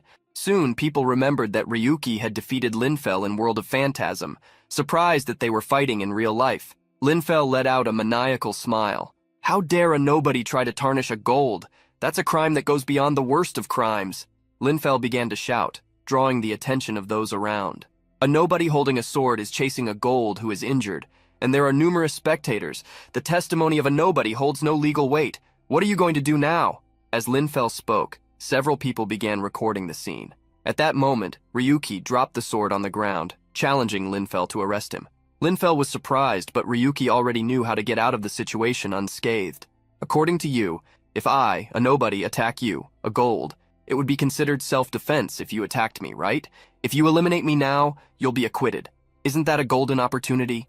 Ryuki raised his arms in a sign of surrender, while countless people filmed him. At that moment, the protagonist provoked Linfel. Of course, you'll only attack me if you can. Linfel gritted his teeth. Internally, he wondered what Ryuki was doing or if he had something planned. However, he dismissed those thoughts, believing that Ryuki was just bluffing. Determined to follow what Ryuki suggested, Linfel resolved to take revenge for the humiliation he had suffered, and to announce his resurrection proudly before the cameras. Linfel picked up the sword from the ground and unleashed a flurry of attacks. The protagonist easily dodged the waves of attacks while mocking, "This attack is so careless and almost pathetic. I feel nothing receiving them." Linfel grew increasingly irritated, swinging his sword and launching rays of light as ranged attacks. Numerous attacks were fired, causing several explosions. Dodging all the attacks from the start, Ryuki continued to mock. "You're not used to a sword, so you're missing everything. You should have brought your main weapon, the spear. Oh wait, you don't have any spears left, do you?" Linfel was furious at the provocations, asking when Ryuki would stop dodging like a rat. At that moment, a closed fist approached him from below. Linfel's chin took the hit and he fell backward. Looking at Linfel, the protagonist continued, "You're mistaken. This isn't a duel. You should have called your brother." "Oh, that's right, you were expelled, weren't you?" Linfel placed his hand on the wound in his mouth. His eyes showed the fury he felt at Ryuki's audacity. Linfel charged again. His frenzied attacks caused significant damage to the street as Ryuki dodged. Linfel's desire to end Ryuki was strong. He was determined to do so. As Ryuki dodged, he ended up facing pieces of debris. Linfel quickly saw this as an opportunity to attack. Linfel mocked internally. "How dare he take his eyes off me? I will end this battle right now." The sword fell on Ryuki, but was blocked by a small knife. The sword in Linfel's hands trembled as Ryuki confronted him. "You've gone too far, Linfel. Not only did you create a mess in the city, but you also attacked innocent citizens. No matter what level of gold you are, this won't be ignored." Linfel's eyes were red with hatred, as he confusedly asked what the hell Ryuki was talking about. He wondered when he had attacked citizens. At that moment, particles dispersed before Linfel's eyes. The particles that disappeared behind Ryuki revealed that he was protecting a girl who had almost been hit by Linfel's attack. Linfel looked around and saw many injured people screaming, "Run! Hurry! Linfel has gone mad! Ambulance! Call an ambulance! Dial 192! There are people hurt here too! When will the police arrive to arrest this lunatic?" When the barrier disappeared, Linfel saw dozens of people fleeing from him, along with the destruction he had caused in the city. Linfel fell into despair, asking multiple questions. You obstructed my vision? When did this happen? When did this absurdity start?" Linfel seemed to have gone mad, but something he saw brought his mind back, leaving him wide-eyed. Some injured people were still filming, like a young man sitting on the ground. "Linfel, you psychopathic bastard, it's all over for you. Does the Linza Guild really value a guy like you as their ace? Is that why they expelled you?" Linfel became fearful of what could happen due to all the recordings. He begged them to stop filming, but heard a sarcastic voice behind him. "Did you think the media would be on your side? But since you swung your sword in front of the media, you'll end up being the one in the news." Linfel completely lost it. He swung his sword, launching several attacks at Ryuki, but the blows went in different directions. Ordinary people ran, terrified, seeing Linfel, who had gone mad and attacked them again. Linfel's despair increased as he heard what people were saying. "No, this is a plan by that nobody, if I just catch him." At that moment, Linfel felt as if a myriad of eyes were watching him. He felt an immense pressure when a voice echoed in his head. "Well, let me congratulate you, Linfel. Your useless life ends at this moment." The owner of the voice, Ryuki, emerged amid the dust raised by the continuous attacks, bringing nightmares to Linfell. "You still don't remember my name?" Linfell finally recalled what he had thrown at Ryuki, along with Cynthia. At that moment, the name Ryu came to his mind. His eyes widened at the sight of Ryuki. On the televisions, the news exploded, showing the scene of destruction. Last night, an incident that plunged the city into fear occurred. Linfell Darius, who was arrested as a suspect, claimed that this was a plan by Ryu 7017, but the police concluded, based on their analyses, that this incident was solely caused by Linfell. The whereabouts of Ryu 7017, who was also seen, remain uncertain. Fortunately, there were no fatalities. Linfell's brother watched the news. Behind him, a secretary tried to warn him about a conference that was going to happen, but Gabriel interrupted with his words. A powerful dark aura radiated from him as he spoke. "From now on, we will mobilize the entire Linza Guild. We will spare no means or methods, even if we paralyze all of World of Phantasm. We will find him no matter what. I will deal with this with my own hands." Gabriel organized a press conference for an announcement. The camera flashes shone brightly as he began the Linza Guild's briefing. Linfell Darius has been expelled for internal issues, and at the time of the incident, he was no longer a member of our guild. Furthermore, we declare that this incident has no relation to the Linza Guild. Meanwhile, Linfell, the brother Gabriel was talking about, was in custody. The first question for Gabriel arose. A reporter wanted to know if it was true that Linfell's account had been deleted, as shown in the video. Another asked why the Linza Guild had attacked Ryu 7017. Gabriel answered the questions, stating that they had conducted investigations, and that Ryu had declared war on the Linza Guild. He mentioned that they had a theory that the power to forcibly delete data from games did not work only in World of Phantasm, but also in all games of the Labyrinth. Based on this, they considered Ryu a significant risk factor and were using all resources to subjugate him. Gabriel adjusted his glasses and asserted that the Linza Guild would protect the World of Phantasm from Ryu and his clutches. The video of the conference spread quickly. However, a month later, many were still incredulous that the Linza Guild had not captured Ryu. The guild's reputation was declining, as they had not only expelled Linfell, but also failed to capture an unknown player. Many were curious about where Ryu was hiding. No videos had been published, and many wondered if the Linza Guild was fleeing in fear after promising to put all their efforts into this. Many people were discussing and mocking Linza, which made the guild employees irritated. Laguna was constantly banging on the keyboard, asking why they kept asking about Ryu and his videos. At that moment, a girl with red hair approached, asking what Laguna was doing, grumbling alone. Laguna was caught off guard by Visk. Congratulating her on her good work in clearing the dungeon, she asked about the guild leader. Visk scratched her head, annoyed by the question about Gabriel, and revealed that the leader had gone to meet that pig. She complained about how the guild had been making her work so much lately. Laguna also thought things had been making everyone busier lately. But for Visk, it wasn't just because the vice leader position was open. It was also because the closure of so many games forced them to work even harder in World of Phantasm. For Visk, Ryu was to blame for this. Linfell had lost because he was careless with a bug. To her, it made no sense to mobilize a large number of people to capture a single enemy. She was already irritated, worrying Laguna by questioning why they were making such a fuss to catch an unknown player who had achieved victory due to a bug. Laguna became upset because she was an analyst. "You don't understand. Ryu 7017 is on a completely different level than other players. His existence defies common sense." Visk mocked Laguna's words, asking where this amazing guy was now, as he had started a fight, made everyone chase him, but remained hidden, making them go in circles, doing nothing but being a nuisance. Laguna tried to defend Ryu, stating that only he would know where he was. At that moment, a notification sound caught her attention. On the screen, a notification appeared that a new video had been published, leaving Laguna incredulous. Outside the city, where the great Yggdrasil tree covered all the buildings, some people were talking, asking if Ryu had still not been caught. These people were at the headquarters of the Razzia company. Gabriel knelt before the person who asked the question, apologizing. But the man with a mohawk was irritated, telling him to cut the apologies, as he had already told him to handle the matter in reality if he couldn't stop Ryu in the God game world. He questioned Gabriel if this was just an unknown player using a bug or cheat, belittling Gabriel for having trouble dealing. The businessman, adorned with jewels, sat in his gigantic chair, which was still smaller than him, questioning whether he had overestimated Gabriel's capabilities. This businessman was none other than the CEO of Racia Soft, the platinum-ranked Duke, Stavero Racia. Stavero revealed that he had heard that the mining resources and their chief positions in World of Phantasm had declined. This made him find the management of the Linza Guild even more disappointing. Gabriel was nearing the end of his patience while dealing with Stevero, but he still apologized, remaining kneeling. Stevero knew that this precious relic would soon be obsolete, but it would be inconvenient if World of Phantasm collapsed now, or at least before a certain thing was ready. With a superior smile, Stevero wanted to show Gabriel what he called the future of Rachia, or rather the masterpiece that would completely reshape the structure of the God game.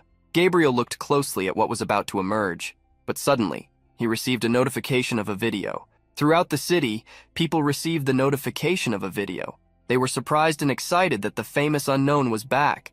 Many were curious to know why he had taken so long and whether he had fled out of fear of the Linza Guild. The title of the video was God Game Destroyed. Ryuki began by greeting the people. Hello viewers, this is Ryu or Ryuki. I recently watched the Linza Guild's conference, the one where the Linza Guild called me a societal enemy. For those who looked closely, the protagonist was in a completely square game. Both the trees and the clouds were square. In this setting, he continued to speak with a mischievous smile. It's so fun to be called a societal enemy, isn't it? Who is calling whom that? You don't need to chase me because I will end World of Phantasm soon. As Ryu spoke, the data in the square game he was in seemed to be corrupting. Today's video is a preview of what's to come. This is the game builder Bop Bop. It used to be a popular place, but now it's abandoned due to difficulty in adjustments and bug management. Normally, abandoned labyrinth games are closed by Yggdrasil. Closed labyrinths are not that uncommon, so in what cases are labyrinth games closed? Posing a question to the audience, Ryuki provided the answer. First, when the resources in the labyrinth game are exhausted, Yggdrasil values fun above all. So normally, games considered works of art have abundant resources to be mined. In contrast, the resources of World of Phantasm are declining exponentially. Limitations or inflation are starting to appear, and labyrinth games with exhausted resources are forced to close. After presenting the first point for a game to be closed, the protagonist revealed the second, when the number of users drops. If the number of users falls below a certain quota, the game will automatically close. This builder Bop Bop will be closed for that reason soon. The protagonist then reached the third case while looking up. Right on time. God Cube Bop Bop. This is the divine entity that creates the cubes in this labyrinth game. It is also the reason why this place has become trash. The protagonist materialized his sword and declared to the camera that he would destroy God Cube Bop Bop. Visk was watching the video, incredulous at the nonsense being said. Something like that couldn't even be found within the system. Laguna observed the weapon in Ryuki's hand, realizing it was the same one used in World of Phantasm. She wondered how he was using the weapon from a labyrinth game in another, as labyrinth players were limited to the systems of each game. At that moment, God Cube created a rain of pink cubes, known as soldier cubes. A gunblade sliced through the cubes quickly, as if they were pink butter. The protagonist continued his role as presenter for the video. Soldier cubes are not special. There are many of them, but they are weak and have simple attack patterns. Still, the reason this labyrinth game is failing is as follows. Endless attacks that destroy everything and make creation and construction impossible due to low adjustment difficulty. Ryuki used the soldier cubes as a trampoline to jump as high as possible, approaching God Cube. As he leaped above the cubes with his gunblade aimed at it, Ryuki asked, "What would happen if we destroyed the source of the problem?" The gunblade struck the giant flying pink heart. God Cube began to go crazy, not knowing what was happening. Ryuki then explained, "The final method to end a labyrinth game is when a severe and irreplaceable system failure occurs, making it impossible to maintain the labyrinth game itself." From the strike against God Cube, the protagonist used the SSR system ability to delete that object from the game. The power of the system spread through God Cube. Its heart shape began to crack as it went mad. The reign of soldier cubes continued, but a great wave of power engulfed its source. Returning to the ground, the protagonist explained in the video what would happen as he had deleted the system that managed Builder Bop Bop. The labyrinth game would automatically close. At that moment, the various soldier cubes began to lose their pixels. Inside the Linza Guild, Visk was screaming at the screen, incredulous. "No way! Did he really destroy a labyrinth game?" Laguna was dumbfounded as she replayed the ability that had deleted both the weapon and Linfel's avatar. She couldn't believe that this ability could affect the labyrinth game itself. The protagonist opened his arms to say goodbye. Thank you to everyone who watched the video until the end. You will see the same vision in World of Phantasm soon. I would like to correct the nonsense said by some high-ranking people who claim that if World of Phantasm disappears, the world will collapse. If the World of Phantasm falls, what will be ruined is not the world, but rather Rashya soft, drenched in greed and laziness, and its Linza Guild. At the moment Ryuki spoke those words, the entire Linza Guild fell into despair, running back and forth to take measures to deal with the media, partners, and everything related to World of Phantasm. The protagonist pointed at the camera as he finished his speech. "I am not some enemy of society. My goal is just you." With that, his message was delivered, ending with a declaration to Linza and everyone behind it. In World of Phantasm, a group was blocking the Verdant Illusion dungeon. With a wanted poster in hand, the group leader analyzed who was in the dungeon. He and his guards examined each person's appearance before allowing them to enter. This time, the group was very irritated. It had been a month since they were being watched every time they approached the dungeon. A woman in the group was furious about having to endure this because of a guy named Ryuki, who kept hiding. The man in front of her agreed. He was furious with Linza, who was going too far just because they dominated the area. Behind the two, a helmeted warrior remained silent. It was the knight's turn to be checked.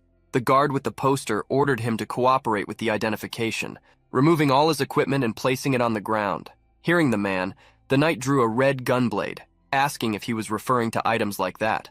The man with the poster realized that the knight was Ryuki, thanks to his gunblade.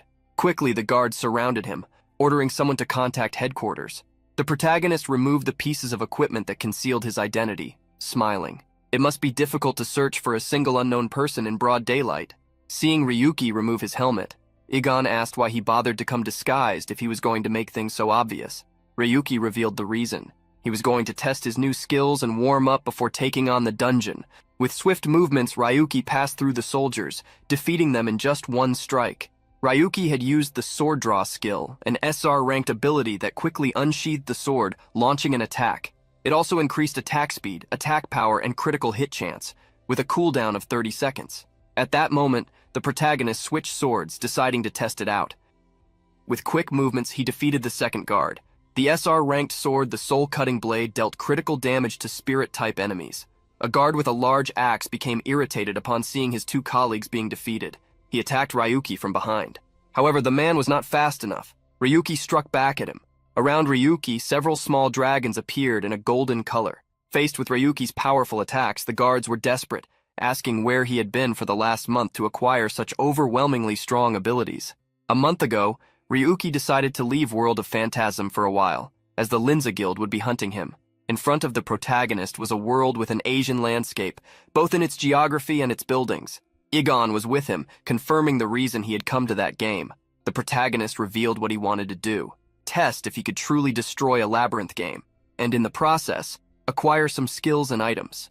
Ryuki didn't want to rely solely on his destruction and deletion abilities to make a definitive decision. He went to the game Celestial Dragon Blade, produced by Rashya, a martial arts game. In this game, Ryuki sought power, defeating various enemies. He wanted enough strength to face the Linza Guild and Rashya Soft without losing. Despite this, Ryuki faced several bosses in the game and lost. Ryuki lost multiple times to the same boss, being hit by blows that made him suffer. Repeatedly, he continued to lose to the final boss of Celestial Dragonblade. The boss already recognized Ryuki when he appeared, greeting him with a laugh. "Ha ha! After all that suffering, you're back for more. You are quite annoying, aren't you? Let me show you the pinnacle of the path I have reached." The final boss, the Celestial Dragon Sword Demon, wore an elegant Taoist robe, and this time faced Ryuki in a bamboo forest. Ryuki punched the ground in irritation. Even as the last boss, he was far too difficult. This was why people had abandoned the game, leaving it empty. Since this was a failed game, there were no strategies or guides being published online, forcing Ryuki to try on his own. Igon approached happily, suggesting that Ryuki try a luck box and use all the RP points he had, as he needed to use every means necessary. However, once again, Ryuki insisted that those points would only be used to evolve skills. At that moment, the protagonist noticed a hint in Igon's last words and had an idea. The protagonist repeated the action. He returned to the Celestial Dragon Fortress, facing the final portal and the Path Demon. This demon was irritated. "Don't you realize it makes no sense to keep trying? The ignorant need to know their place." Ryuki quickly defeated the demon. He had defeated it so many times that he had memorized its lines. Thus, he moved to the next room. In that room, the boss was surprised to see Ryuki. With a playful smile, the protagonist faced the monster. "Old man, you talk a lot for your age, don't you? But enough talk, come on." The Taoist demon, who looked like all the others Ryuki had faced, became furious. He charged forward, consumed by rage. "How dare you, a little bug who barely survived, insult me? Let's see what you're made of." From the Taoist's sword, a powerful attack was launched, snaking toward the protagonist. Ryuki gritted his teeth, dodging the attacks, wondering how each blow from this boss could deal area damage from such a long distance. The Taoist approached the protagonist, reaching his back while raising the sword. "Was that all you had? That empty confidence?" The sword attack came down but was blocked by the gunblade. The Taoist was surprised to see his sword blocked, but prepared an even more powerful strike with the true power of the celestial dragon sword. However, at that moment, a grenade appeared. With a loud explosion, flames engulfed the boss as Ryuki hid behind a rock. The Taoist was furious at seeing the disgusting bomb and charged at Ryuki again. However, along the path he took, a trail of grenades was launched. A series of explosions occurred. The flames rose and Ryuki retreated far away. The Taoist monster didn't seem so bad coming out of the smoke. "Do you think you can defeat me with mere toys?" However, at that moment, a different bomb appeared. Thinking it was a poison bomb, the Taoist cut it. That was when Ryuki put on a gas mask. It wasn't a poison bomb, but a bomb that would restrict the Taoist's sharp senses, which would be perfect. The Taoist quickly covered his nose. In fact, the bomb Ryuki had thrown was a mega stinky gas bomb. The Taoist swung his sword repeatedly, thinking that Ryuki was just playing with him. Ryuki also put on sports glasses and earplugs, as if he were going to sleep. After that, he launched several other grenades, like the light grenade. The Taoist boss didn't expect a light explosion. He injected dark energy into his sword, believing that even without sight or sound, he could defeat Ryuki. He used the skill Celestial Thunder to attack, even without vision. However, at that moment, a hole appeared in the boss's forehead. The boss fell. Looking at him, Egon wondered if Master Ryuki was really human. The protagonist, with the gunblade in hand, remembered that Egon had told him to go all out, not to hold back, and to use every possible means. Ryuki recalled what he had used: grenades, stinky bombs, light bombs, and weapons. There was no way the boss he faced could know how to counterattack, as he was from a martial arts world. Defeating the celestial demon, the protagonist received several rewards, such as RP points, an Armoria pill, and magic stones. Back in World of Phantasm, the people Ryuki was facing recognized the Dragon Chi skill, a skill from the now-closed Celestial Dragon Blade game. The protagonist no longer cared about anyone. Waving goodbye, he walked toward the dungeon, asking them to tell Gabriel he said hi. The boss monster, the Blood Tree Spirit Liganon, was known among players for using the surrounding field as if it were his own body. However, against Ryuki, this boss suffered. A shadow dragon summon appeared. Using its dark flame, it helped Ryuki defeat the monsters. The protagonist continued to be shocked.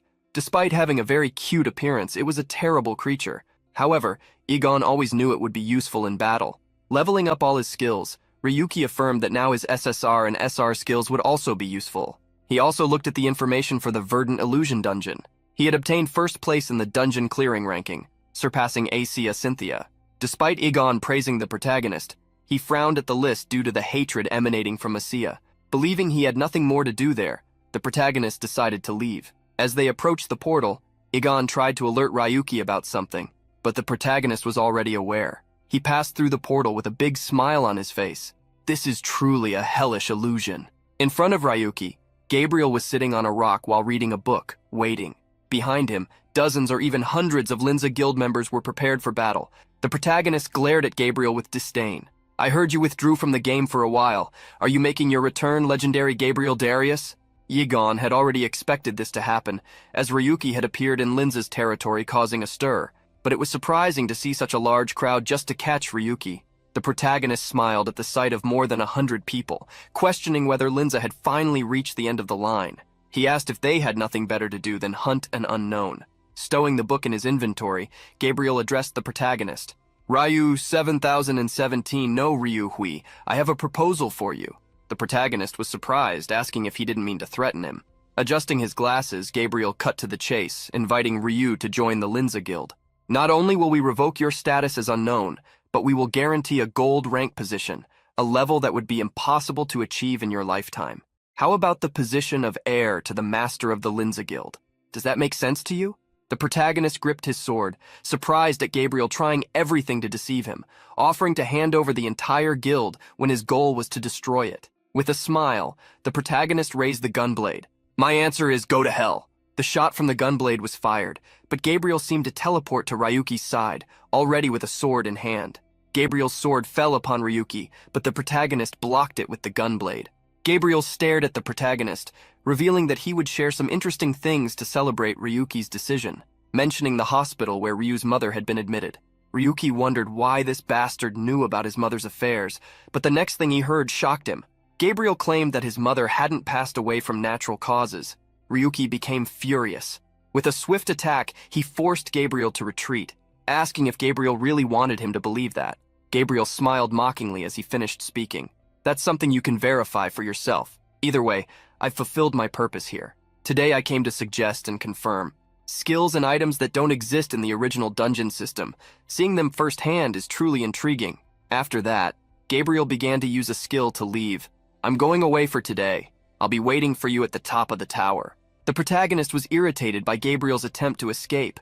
However, before he could do anything, Gabriel's flight ability was activated, creating wings on his back. Well, I'll be waiting for you there if you can get past all these players.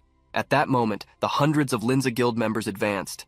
Gabriel soared over his army while broadcasting a message. From this moment, I declare to all members of the Linza Guild, to whoever brings down Ryu 7017, I will offer the same proposal I offered him. Hearing this, the members of the Linza Guild became excited. Gabriel believed that no matter how powerful Ryu was, it would be impossible for just one person to face hundreds of opponents. He hoped that once they defeated him, they could uncover his secrets. However, at the moment Gabriel flew away, one of his guild members flew alongside him. A massive explosion engulfed the Linza Guild. A powerful lightning attack was unleashed, covering the entire field where the players were. The barrel of the gunblade smoked as the attack retracted, and Ryuki began to speak. Hey Gabriel, I think you got the wrong idea. Who said we're done here? The gunblade in Ryuki's hand had changed. His revolver sword had turned completely silver due to a system skill, Limit Break. For 5 minutes, Ryuki was able to enhance his weapon with various functions. Some members of the Linza Guild who had managed to survive couldn't understand how Ryuki had taken down hundreds with a single attack. Several guild members got back up. The mages united, creating spells to attack and subdue Ryuki with numbers. Quickly, the command to use long-range attacks was given. A large spell was formed in the sky. Everyone in the Linza Guild was focused on defeating Ryuki and becoming the next leader of the guild. In the face of so many powerful attacks, the protagonist smiled. Dozens of explosions occurred as the attacks were launched. At the entrance of the dungeon, surrounded by trees, a large cloud of dust arose. The Linza Guild wondered if they had brought down Ryuki, but the protagonist was not in the spot where the blows landed. The guild members grew desperate at Ryuki's disappearance, thinking he had used a return stone. However, one of them remembered it took at least 10 seconds to use it. Someone raised the suspicion that Ryuki had logged out, so they held their position in case he reappeared. At that moment, Gabriel approached the area where the attacks had landed, incredulous. You caught me off guard this time, Ryuki, but it won't happen again. The protagonist appeared in a new location while sighing. The battle that marked his return had been fun, but he swore that next time he would take down Gabriel along with the tower. Ryuki had used a teleportation skill, which transported him to a pre-designated point. The protagonist gritted his teeth as he thought of something. He opened his SR skill window. A list of over 10 skills appeared. He then opened the SSR skill list, showing 2 skills. Seeing the skill list again, Ryuki became extremely irritated. Are you kidding me? This is all I get with the 1,000 tickets I've been collecting over the past month? Despite Ryuki's irritation, Egon stated that he should be grateful for at least getting 1 SSR skill. But Ryuki stomped his feet on the ground, unable to calm down every time he saw that list. Egon asked what the plans were now, but for Ryu there was only one. He would start now. They were going to the tower. In the world of Phantasm, there was a dungeon achievement ranking, and Ryuki was in first place. The protagonist continued to conquer dungeons, starting with the Blue Underground Labyrinth. He published the video, and people were impressed with the insane completion time, wondering what the Linza Guild was doing in the meantime. They believed it would take at most a month for Ryuki to reach the tower, when the record for that had been 2 years. Starting from the first dungeon, Ryuki went to the Lake of Secrets. Each of his videos led people to question whether he was just using bugs. From there, Ryuki set a new record for the best time in the Foggy Prairie dungeon. With Ryuki's speed in conquering dungeons, including the Temple of Aurora, many suspected he could be the first to conquer the tower as well. In the Linza Guild, a member shouted, announcing that Ryu had been found in a nearby dungeon, telling everyone to get ready. Many were irritated, as they already knew what the outcome would be. Some were even preparing for a break after the hunt. They had seen Ryu in the temple last time, but he was already in another place. But since it was an order from the guild, they had to follow. At the bar where the announcement was made, the bartender asked a woman if she wasn't going too, as even guildless members were desperate to catch Ryu. However, she wiped her beer-soaked mouth, stating she wasn't interested in that, and was also curious to know if the NPCs were interested in such things. The NPC who owned the bar, however, stated that it was quite fun to see that wanted criminal playing with the other players, which led the young woman to ask if he really thought so, considering that Ryu was trying to destroy the labyrinth game where he lived. The bartender revealed that he had come from the game World Pong. This surprised the young woman, as that game had been incredible at the beginning. She realized he could be one of the oldest residents of Yggdrasil. The NPC revealed that he had seen countless closures and destructions of labyrinth games. Long-term residents had no choice but to accept this, but the young people seemed to be different. The girl was surprised, asking which young people he was talking about. At that moment, the girl heard a shout from outside the bar. "Friends, citizens born in this world, how long will we bow our heads to the players? This is our world, our reality. We were born here, and we will live here until our old age." The man shouting wore red armor, holding a flag with a stylized emblem. Many people began to gather around him to see what was happening, most of them NPCs. The young man continued to shout, "We must expel these invaders and reclaim our world. We, the Blood Infiltration Unit, will prove that we no longer need players. Tomorrow we will attack a dungeon." The young man in red armor was surrounded by his group, several people in armor and robes of mages. At his voice, the NPCs became excited. Inside the bar, the bartender sighed, stating that this unit was a bunch of hot-headed youths who didn't understand reality. The bartender looked around and, seeing that all the customers had left, decided to close up for the day. He said he would shut down the shop and then recommended that the girl leave as well. Finishing her drink, the girl used a skill to reveal her true identity, Ryuki. Wiping his mouth, the protagonist asked if the bartender had gathered any more information. While the protagonist conversed with the bartender, the little bear analyzed the Blood Infiltration Unit, finding it quite interesting. This group had been formed by game residents, led by a guy named Kugan. Kugan had the appearance of someone who had tried to unravel the dungeon several times and was now confidently declaring he would conquer it. Egon thought this was basically giving up on life itself. The residents didn't have the system, so they couldn't level up. Moreover, if they died, they couldn't resurrect. The protagonist asked if the NPCs had found a way to conquer the dungeons. The little bear thought yes. There was a crucial part.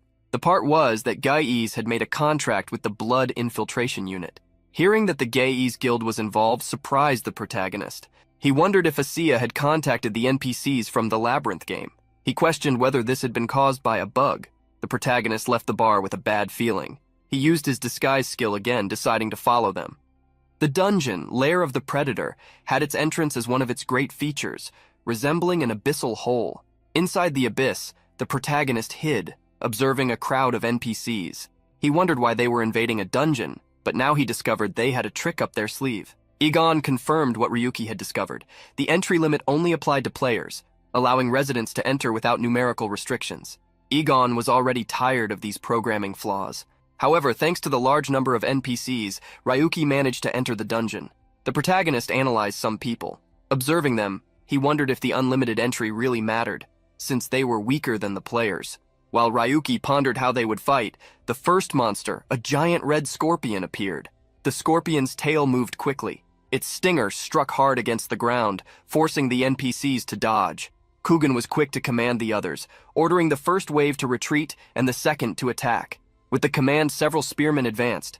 Ryuki recognized that they were quite skilled for mere NPCs, but against insect-type monsters, they needed to aim for the joints or the spaces between the shell. The spear struck the scorpion, and at that moment a power that altered the data came into play. Witnessing such a thing surprised Ryuki. The spear's strikes, enhanced by this power, penetrated the scorpion, dealing damage to the monster. Egon concluded the initial analyses, detecting particles identical to those of Asura's dagger, and recommended that Ryuki obtain one of those for a more precise analysis. Seeing how the insect was defeated, the protagonist realized that the Gaes Guild could become even more problematic than Linza. Despite having defeated the scorpion, many NPCs were injured. One of the healthy ones quickly asked Kugan what they should do, as they were in a critical condition. Those NPCs had been poisoned by the scorpion's venom. The protagonist asked Egon what happened to an NPC that completely lost its hit points, and Egon informed him that they would be absorbed by Yggdrasil, being reborn in a different form, similar to reincarnation, with a high rarity of retaining memories from their past lives. Kugan took a small vial with a black liquid and ordered them to give the medicine to the injured. The liquid from the vial was poured into the mouths of the wounded, and as if magic had been used, those NPCs who drank the medicine were healed. The NPCs were impressed by the healing of nearly fatal wounds, as if it were a miracle. The protagonist was seeing one suspicious item after another. First, the black spear, and now the black potion. He felt an evil aura coming from it, although he hadn't felt anything strange coming from Asia's dagger earlier. This difference should be caused by his intuition skill, which had leveled up. The NPCs were excited. So that guy was telling the truth. With these spears and potions, we can do this. One of the NPCs was intrigued about why such a player would give them such items, and Kugan revealed that this player had said not all of them were enemies. But for that NPC, it was obvious why the player was giving them these items. He wanted to use them as pawns. However, Kugan wanted to remain still. For him, it was not the residents who were being used. In fact, it was they who were using the players. The NPCs continued advancing until they finally reached the boss room. They faced the beast, the final boss of that dungeon. The abandoned predator was a giant ant, many times larger than those NPCs or the scorpions they had faced. The NPCs knew that the monster had a habit of burrowing underground. To prevent this, they quickly advanced to avoid giving the monster the opportunity to do so. However, before the NPCs could reach the monster, it began to dig. The protagonist analyzed the battle. In such situations, it was necessary to analyze the enemy's patterns and prepare for a war of attrition. In this situation, Ryuki would use his intuition to find the best moment to attack. The ant created a hole in the ground. The NPCs began to run around the hole to avoid an attack from below. Kugan planted a banner in the ground to activate a radar skill. Sound waves spread throughout the cave, mapping the area and locating the ant underground. Upon being found, the giant ant roared, returning to the surface. The protagonist was incredulous at the skill used by the NPC. Detection? This is cheating. How is this fair? But Egon reminded him of Ryuki's entire past. The giant ant attacked the ground, throwing several rocks at the NPCs. The speed, combined with the size of each rock, was enough to knock many of them down. Seeing the tragedy, Kugan commanded everyone again, "Injured, fall back and drink potions. Just hold on a little longer. Victory is right there." Kugan was on the front lines, fighting the ant in close combat. He forced his spear forward, putting all his strength into it and utilizing the power that the spear possessed. Finally, thanks to Kugan and the items given to the NPCs, they managed to defeat the predator's nest. On top of the monster's body, Kugan raised his spear in celebration, and all the other NPCs joined in his celebration. At that moment, a man appeared, clapping his hands. Kugan was surprised by the arrival of the man he knew, John Doe. The man with the traditional hat continued to clap. "How touching! I can't believe you actually managed to do this." Kugan was shocked by the man's arrival, since the dungeon should have been separated from the outside world. He questioned how long the man had been there. The man with the hat greeted Kugan, but in the next moment the NPCs took battle positions. John was surprised, asking if they were excluding him, but Kugan didn't want to talk, as he didn't trust John, thinking he was using them for something. John put his hand on his chin, recalling that it was Kugan who had said he wanted to clear the dungeon at any cost. Well, congratulations on succeeding. This achievement may give the residents of the Labyrinth games some pride, but the heroes of this change will not be you. Kugan didn't care who John was targeting. For him, what mattered was that the blood infiltration unit was just beginning, and he already had plans for what to do when they returned to the village. However, at that moment, John interrupted him. "You consumed the black potion, didn't you?" Boom! The moment John extended his hand pointing at the NPCs, they fell to their knees. That same aura of damage that circulated in the weapons given to him was affecting the NPCs, causing them to suffer. John revealed the truth behind the potion. It did not restore them to their original state. It would continue generating buggy codes in the damaged areas, and the bug would gradually infect the user's body. John revealed the goal of his guild, Gays, to conduct experiments from the beginning to see what would happen if they injected the bug into someone. He thought that closed place with 50 people was perfect for that. Affected by the bug, Kugan gritted his teeth. "What do you think we are?" John gave a small smile and replied to Kugan, "You are just NPCs from sophisticated games." Falling to the ground, Kugan cursed John. Not long after, John organized all the bodies of the NPCs while being watched by Ryuki. John continued analyzing the bodies of the NPCs, but so far the experiment had failed on all of them. John moved on to the next ones, but the result was the same. He had analyzed almost all of them, which left him upset for not having had any success. However, John was surprised. Something was happening in Kugan's body. With Kugan's body turning the black color of the potion, John threw his hat to the ground, celebrating the success. Kugan rose like a ghost. From him, black ink dripped to the ground as he repeated the same two words, "Awaken residents, awaken residents." A great power began to emerge, enveloping Kugan like a spherical cocoon. The black sphere connected to the walls of the dungeon. Seeing what was happening, John became excited. This was the first time the patterns hadn't collapsed. Watching the bug grow rapidly in Kugan's body, John realized that at this rate, the entire dungeon would be infected. While John was marveling, Ryuki used a movement skill to position himself behind him. John was surprised, but a knife was already pointed at him. "Don't look back. Tell me what Gaiz is trying to do." John feigned ignorance, asking what the protagonist was talking about. Ryuki reminded him that the man had spoken about Gaiz with his own mouth. The man seemed unconcerned with the threat, asking why he should say anything. The protagonist used the gunblade to force the man to explain first about the bug. John didn't mind talking much, revealing a few things. "All right, I started my research on data interference from Yggdrasil. It took some time to make this practical, but it's almost final. Some time ago, a group found Kugan when he was younger.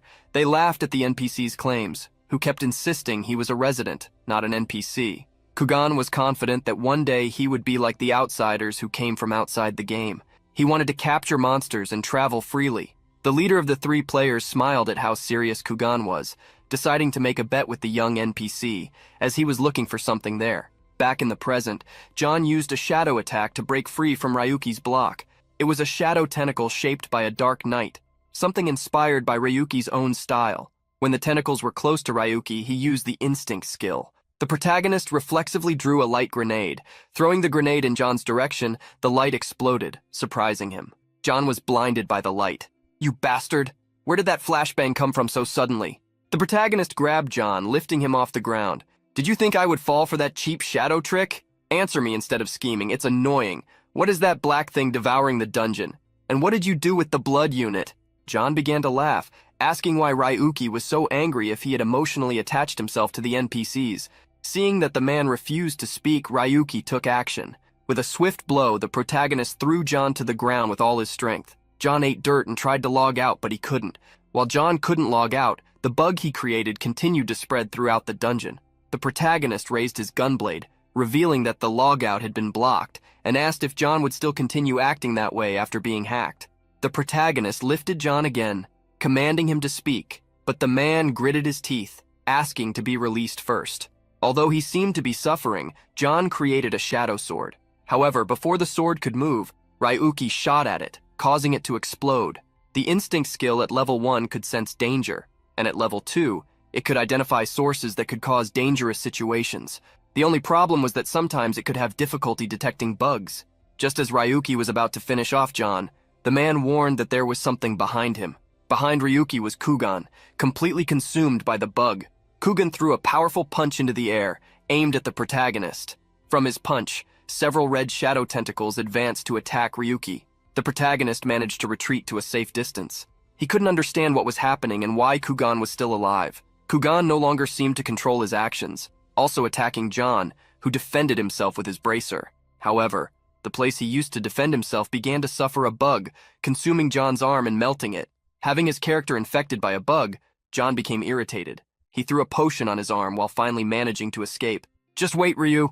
I will get revenge for you ruining my research." The protagonist was surprised to see the man fleeing. Next to him, Egon confirmed that he had escaped in the same way he had entered the dungeon, through a different means than logging out. Ryuki didn't have time to think about John, as Kugan was attacking with his tentacles again. Using the gunblade, the protagonist shot, opening a hole in the shadows. Kugan fell backwards thanks to the power of the gunblade.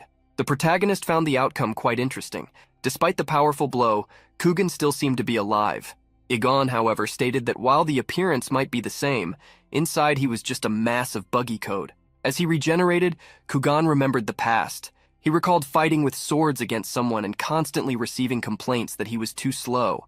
In front of him was the one he had encountered for the first time. The man remembered the bet they had made. If Kugan hit him with the wooden sword, they would take him away from the village. At that moment, a woman appeared asking what Kugan was doing. Kugan recognized the woman carrying apples. She was his mother. His mother was worried, as she had been looking for him since that morning.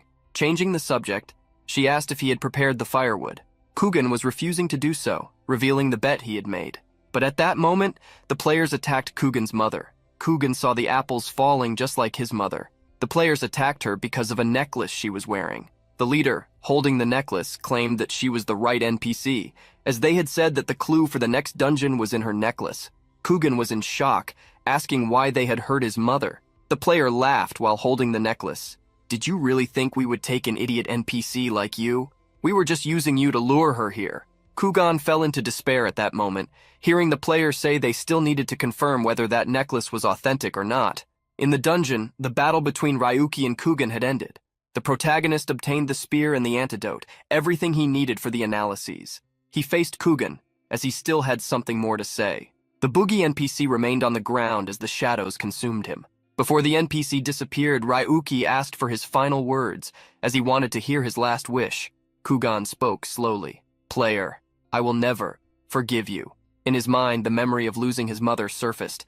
This made Kugan unleash his final blow, a curse. An endless array of shadows attacked Ryuki. Drawing the gunblade hastily, the protagonist shot at the shadows. Shadows and gunblade clashed, causing a massive explosion of power. After finishing the battle with a powerful blow that left a trail on the ground, the protagonist felt that this NPC, named Kugan, reminded him of himself, as they both had the desire to change the world. Perhaps they would have gotten along well. Changing the subject, the protagonist declared that he would destroy Gaiais as well, as revenge for Kugan. He wished that Kugan, in his next life, would be born in a better maze game. During sunset, the protagonist communicated with the teddy bear, informing him that he had failed to record the video due to a bug. He was still surprised that Gaiais used the blood infiltration unit as a test object. The teddy bear was asked about the analyses of the information Ryuki had sent, but he was still working on it, although the data that John Doe had was interesting. Since he was free, the protagonist decided to fulfill what had been delayed in the planning, to obtain his ghost certification. Now it was time to go to the Demon Tower, the final content of World of Phantasm.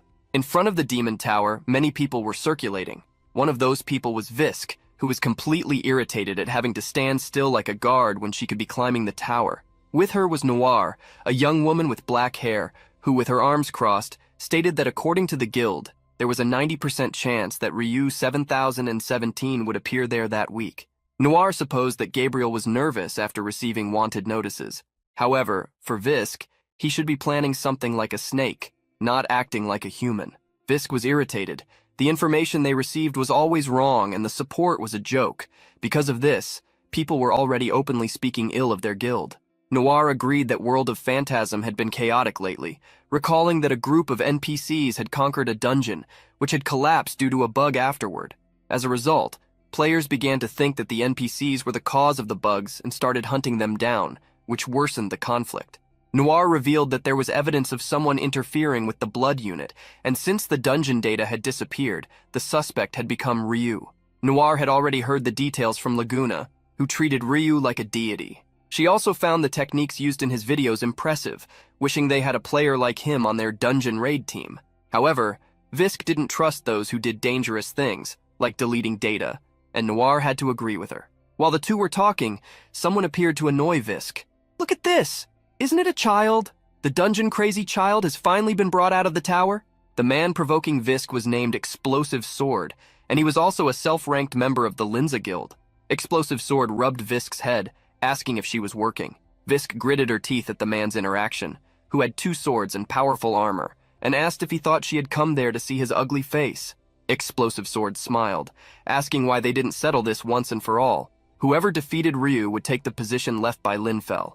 Explosive Sword wanted to make that bet, and Visk was eager to make him her lackey. In front of the two, Noir warned that the information about Ryu was confidential, asking them to keep quiet. Explosive Sword was already losing his patience, which made Visk think he was starting to get scared and would soon come up with an excuse to run away. As the two exchanged barbs, a player suddenly received a notification. Not just him, but Noir and the other two as well. Explosive Sword thought it could be a new floor being released, but Noir knew they weren't even close to conquering floor 47. Finally, Visk was the first to understand what that notification meant.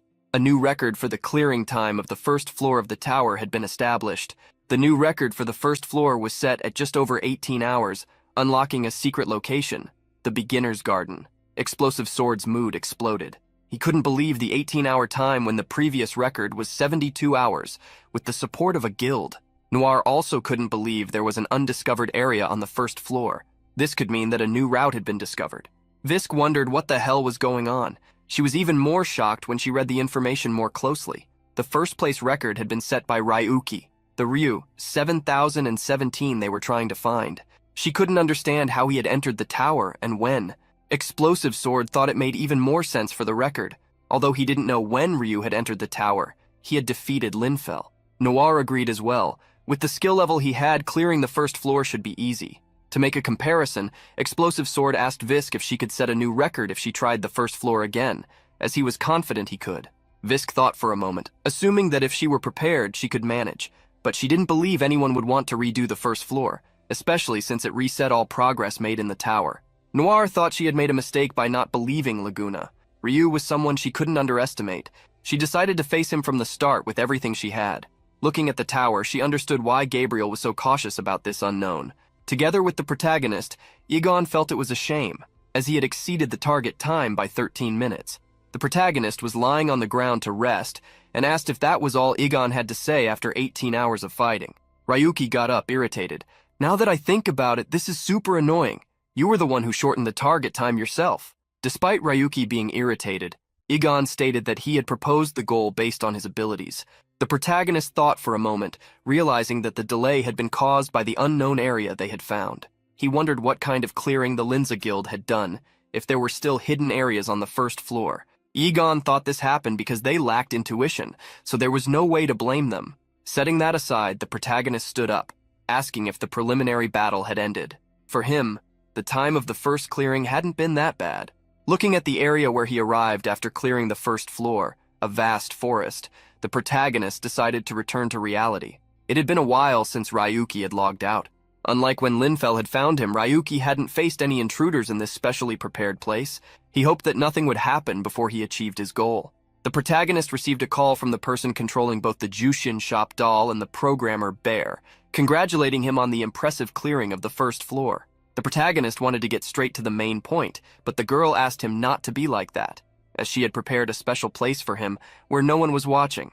However, for Ryuki, this was a situation where both were using each other for mutual benefit. Although this was true, Wolya, who was identifying herself as Akatsuki on the call, warned that there was a reason for contacting him, asking him to come to her, as there was something she wanted to tell him in person. The protagonist was surprised by the request to go to her personally. On the other side, the girl in a broken doll stated that it was urgent, asking him to hurry but to be careful, as more and more people were looking for him at the entrance of the district. Before hanging up the call, the girl stated that when he came to her, he would be able to see her new body. The protagonist was irritated to be called just when he was tired. He went to the rooftop, and when he was about to jump, Egon asked if he was really going to. The protagonist showed that he was indeed going there, jumping from rooftop to rooftop. Egon was worried about Ryuki going outside, asking if it couldn't be a trap.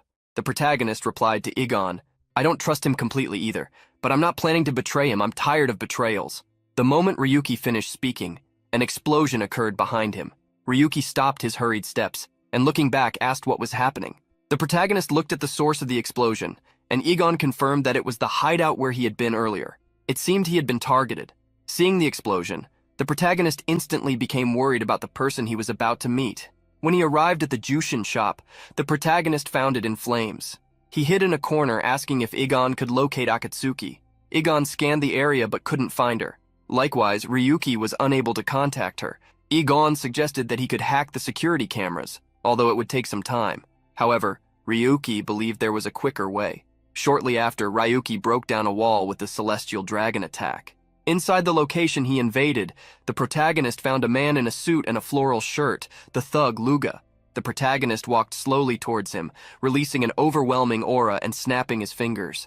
"I know you were keeping an eye on Akatsuki and me. You were dealing with those dark people in the shadows too." Luga was dumbfounded, not knowing what to say upon being discovered. However, Ryuki had something to say. "I let you escape because I was busy, but I didn't think you'd have the guts to do this. I apologize for underestimating you." From now on, I will treat you as someone I want to eliminate. Ryuki's dark gaze, along with the finger snaps ready to attack, instilled fear in anyone who saw him. Luga was extremely scared. His face darkened as he revealed the truth, claiming he had no other choice because Iron Blood had asked him to. The protagonist interrogated Luga, asking if it had been Iron Blood. Egon confirmed that the guy in the lab coat and the guards in the alley a few days ago were from Iron Blood. Luga spoke a bit more about this group. They rule the entertainment district. Arson and disappearances are routine for them. Not even you can stop them.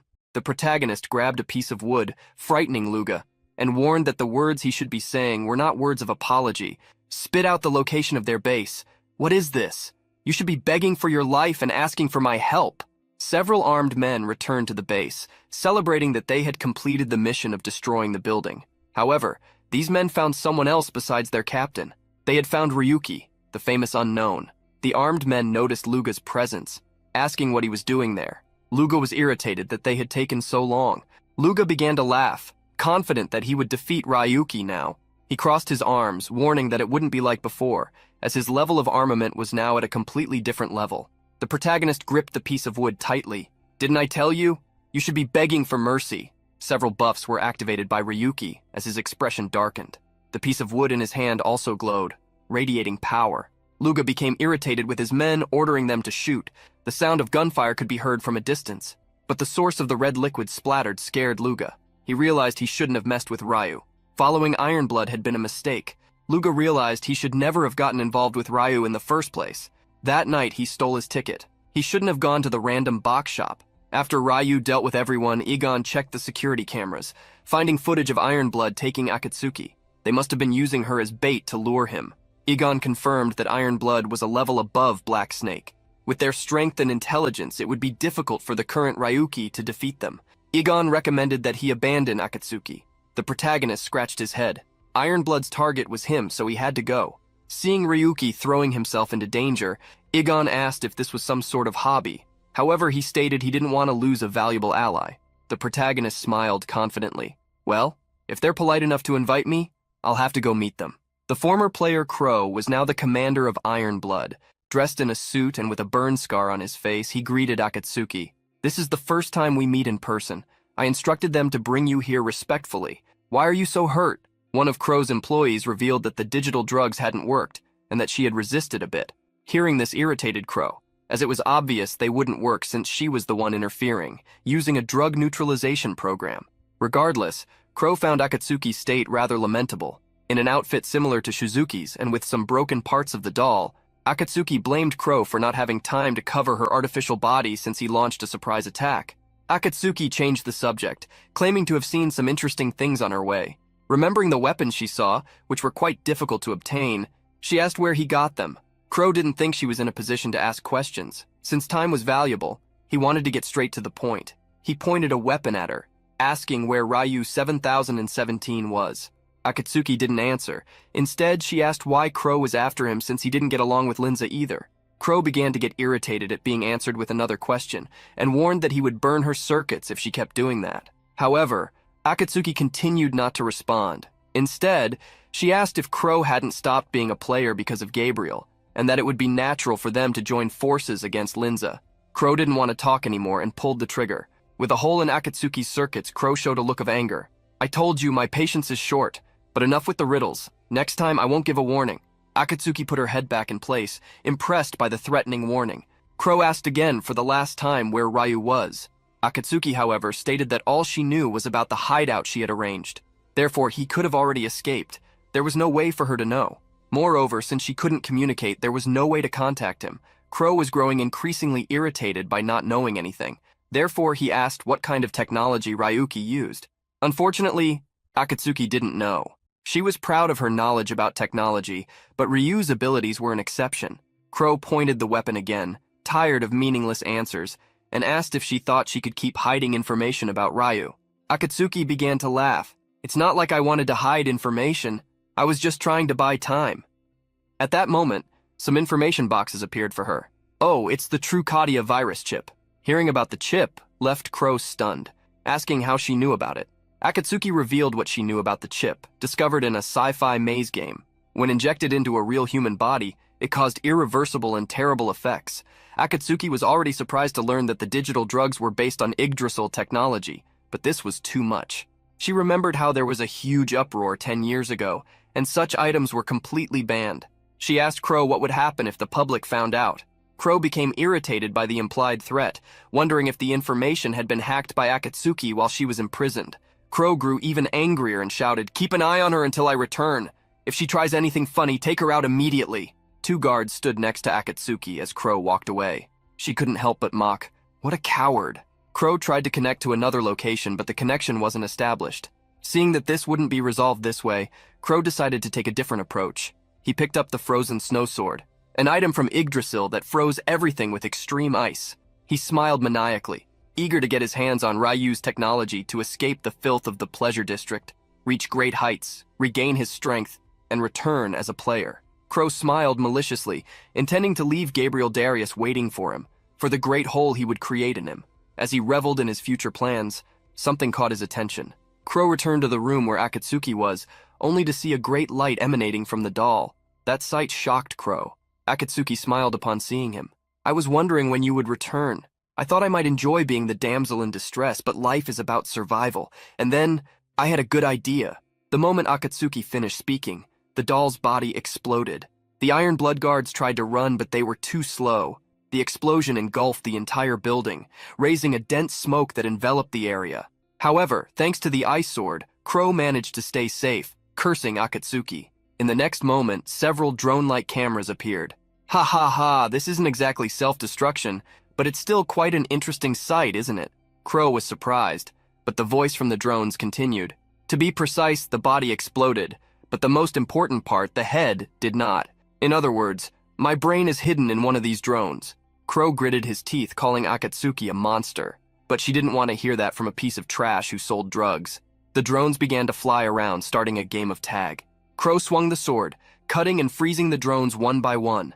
At that moment, several subordinates appeared, having heard the explosion. Crow quickly instructed them on what was happening, ordering them to split up to search for Akatsuki. He knew there was only one path connected to the exit. They just needed to use the tracking items. Crow used the Hunter's Eye, a necklace that tracked the boss within a specific area. Using the item, he located all the drones to be destroyed. The Iron Blood members used various types of weapons to capture and destroy the drones, such as bubble guns and lightning spears. The attacks hit the drones one by one. Struck by bubbles and lightning, the drones exploded, causing Iron Blood members to shield themselves. The drones continued to be destroyed, and their carcasses fell to the ground. One of the drones was hiding, observing the destruction of the others, which worried Akatsuki as her puppets were being defeated faster than she expected. The drone might have been hidden, but Crow was very close to it, irritated by the childish game. "So the main body was hidden, huh? If there's one thing I can praise, it's that you're the first, besides Gabriel, who made me go through so much trouble." After being found, the drone with the main body moved away, recognizing its reliance on stealth technologies, which only worked when tracking items weren't used. The main drone didn't want to give up, but ended up being hit by a shot. With the gun in hand, Crow wasn't intimidated by a mere drone. He holstered the pistol and drew the sword again. He wanted to make Akatsuki suffer more for all the trouble caused, but he was already tired, so he decided to destroy her. At that moment, the drone asked a question that surprised Crow. "Did you enjoy playing? I don't like bets, but this time I'll bet my life." Crow's sword began to freeze the drone as Akatsuki said her last words. "I did my best. Now all I can do is wait for the outcome." Crow mocked Akatsuki. "This game brought you to your current state. Now I'll deliver your pathetic end here." Crow raised his ice sword, and the attack came down, but a golden bar blocked it between the sword and the drone. The protagonist, defending the drone, was furious. "Does the drug-selling trash have the determination to face my revenge for attacking my ally?" Ryuki's eyes showed the fury he felt for Crow committing so many atrocities against Akatsuki. With a horizontal strike, the protagonist forced Crow to retreat after he defended himself with the ice sword. The protagonist quickly asked Igon about Akatsuki's condition. Igon confirmed that she was safe. The drone had entered a hibernation state, so if it were connected to an external device, it would recover easily. The protagonist was surprised by the drone Akatsuki was in. Calling it a living being seemed like an exaggeration. Several men from Iron Blood appeared to join Crow. The chief was furious that they had failed to defend the stairs. The men apologized and joined the battle. They held their common weapons and those from Yggdrasil to handle the situation. The protagonist felt cornered, irritated by the predicament he found himself in. Holding the drone in his hand, he worried about the men who had appeared, regretting not having defeated them earlier since he was in a hurry. Suddenly, the protagonist noticed he was stepping on something, some chips. Igon drew the protagonist's attention. He was in great danger. Ryuki seemed to have frozen and didn't notice the attacks coming in his direction. A large explosion occurred, engulfing the room in flames. With the explosion, the Iron Blood men fell to the ground. Ryuki still held one of them, who was pleading. Seeing the man in Ryuki's hand being defeated, Crow became very worried, as even though his subordinates were weak, they used items, and yet they were easily defeated. Igon sighed. Even in that situation, he was also fine. Crow was irritated with the young man who had appeared. I don't know who you are, but you'd better leave before I deal with you. I have no personal feelings, I just follow orders from above. The protagonist was surprised, and the surprise turned into anger. You say you have no personal feelings? After the death of his mother, Ryuki faced several hospital bills that still needed to be paid. He had become a stranger, and the doctors were worried that he couldn't pay, which is why the patient's body would remain in the hospital for 3 weeks. Ryuki would need to pay to receive his mother's body, otherwise it would be discarded. However, even storing the body cost money. If the amount wasn't paid, it would be put up for auction, where many research clients would buy it. To silence everyone and pay the bills, Ryuki worked hard. He joined the mining service, swinging the pickaxe as fast as he could. He had 3 weeks. He needed to gather the money to pay the debts in that time. Without recovering his mother's body from the hospital, he couldn't hold a funeral to finally move on. This last goal made him push himself as hard as possible. However, people always tried to make him doubt himself. They said that whether it was 3 weeks or 3 years, he wouldn't be able to gather enough money as a stranger. That person, who was also a stranger, offered help by providing Ryuki with the opportunity to participate in an experiment he knew about. The man showed a chip, claiming it contained security data for the entire city. With it, Ryuki would be able to infiltrate the hospital. Although it was still in the experimental stage, he needed checks. The man treated it as a good deal for both. With the chip in hand, Ryuki found it hard to believe. The Saint Hospital was a place that couldn't be hacked easily. Despite this, Ryuki accepted the offer and used the chip to download the data. Ryuki's eyes widened. He thought the hologram of the city in front of him was a lie. He couldn't believe that the chip contained the security data for the entire city, including that of the hospital. Thanks to this, he could save his mother. The morgue door was open. A chamber was empty. Through a dark alley, Ryuki dragged a coffin. He struggled to pull it until his strength gave out and he fell. Going this far brought a smile to his face, as if it were a miracle. He thanked the data on that chip, wondering where such massive data came from. Looking back, Ryuki had a vision of his mother still alive. He couldn't believe what he saw, and tears began to fall. While crying, he embraced the vision of his mother, believing she was still alive. At that moment, Ryuki heard some people clapping and congratulating him. He looked back to see Cynthia and Linfell, who said all that was left was for him to return to Linza. Ryuki couldn't believe the two were there, apologizing and inviting him back to the guild. While he couldn't believe what he saw, the vision of his mother began to turn into smoke. Watching his mother disappear right before his eyes drove Ryuki insane. He fell to the ground, searching for her. At that moment, the man who had given Ryuki the chip, who was in despair, appeared behind him. You woke up earlier than I thought. Did you have fun? Well, the test version will probably end soon. I'll give you this as part of the cost of the experiment. You look confused, you know? The 7017, the chip you downloaded that day, was actually a digital drug. I don't know what you saw, but it was an illusion. Ryuki sat on the ground. He was sure he had rescued his mother. At that moment, the man extended his hand, showing a new chip, telling Ryuki to compose himself and look around. Ryuki realized he was in a place with other people sleeping. The man was about to explain, but a punch exploded in his face. Ryuki was furious about what the man had done to him and tried to unleash all his fury. Before he could vent all his frustration, Ryuki was thrown out by security guards who nearly finished him off completely. The men told him to get money if he wanted more chips, but Ryuki just wanted to save his mother. Suddenly, Ryuki remembered something important and wondered how much time had passed. He ran toward the hospital and realized that more than a month had already gone by. Everything had already been put up for auction. He was expelled from the hospital. They didn't want him there anymore, especially after the many complaints about a stranger wandering around. Now, Ryuki could take revenge on the person who had caused him all this harm, the person who made him lose what little he had left. Ryuki's sword forced Crow's ice sword back. Crow didn't want to lose to a stranger, advancing with all his fury and wielding his ice sword. But before he could advance further, Ryuki lunged. You said you have no personal feelings? I'm sorry, but I do. Faced with the blunt attack, Crow coughed heavily. The protagonist swung his sword provocatively. Have you given up? It seems that Iron Blood isn't so impressive after all. All I need to do is take Akatsuki back, so get out of my way. The bandit stood up, gritting his teeth, covering the wound on his neck with his hand. He had no intention of giving up. He wanted to use the power of his snowy ice sword. Immediately, the entire warehouse began to freeze. The fallen guards on the ground felt the cold advance and their bodies turned icy. Egon warned the protagonist that the item was dangerous, advising him not to confront it with his wooden sword. Egon calculated that even if Ryuki kept his distance, his movements would slow down, his temperature would drop, and if the battle continued, the situation would become even more perilous. Hearing the advice, Ryuki decided to act, throwing a small knife at Crow, who deftly defended himself with his sword. This is useless. My blizzard can even freeze the trajectory of bullets. The protagonist remained silent until he saw Crow advance with total confidence. With this power, I can do anything. In an instant, the battle intensified.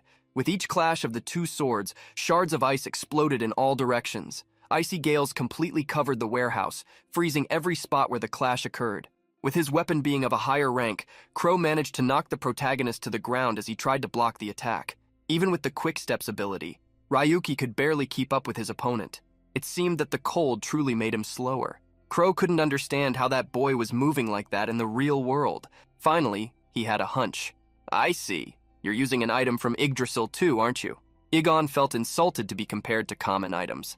However, it would be perfect for Ryuki to let the bandit continue with his misunderstanding. Believing that Ryuki was using an item, Crow wanted to find out which was stronger, his sword or that item of his. Immediately, he created a massive blizzard, obscuring the protagonist's vision. Seizing the opportunity, he moved to Ryuki's back, ready for a treacherous attack. Noticing the movement, Ryuki quickly turned, dodging the blow by retreating. Crow smiled like a confident maniac. Your luck ends here. If you hand over Akatsuki now, I'll let you go with just minor injuries. The protagonist sighed, admitting, you have the strength of Sword Mastery level 1. But is that all your power? At the provocation, Crow charged furiously. He attacked without any control, driven only by hatred, consumed by the desire not to be despised. But Ryuki continued to provoke him. You're a piece of trash who can't even defeat a nobody like me. And yet you're so arrogant, living like a parasite in the shadows of the Red District? Crow's hatred reached its limit. I will take everything from you. What you call strength. Everything. Crow's energy release caused everything in the room to freeze even more.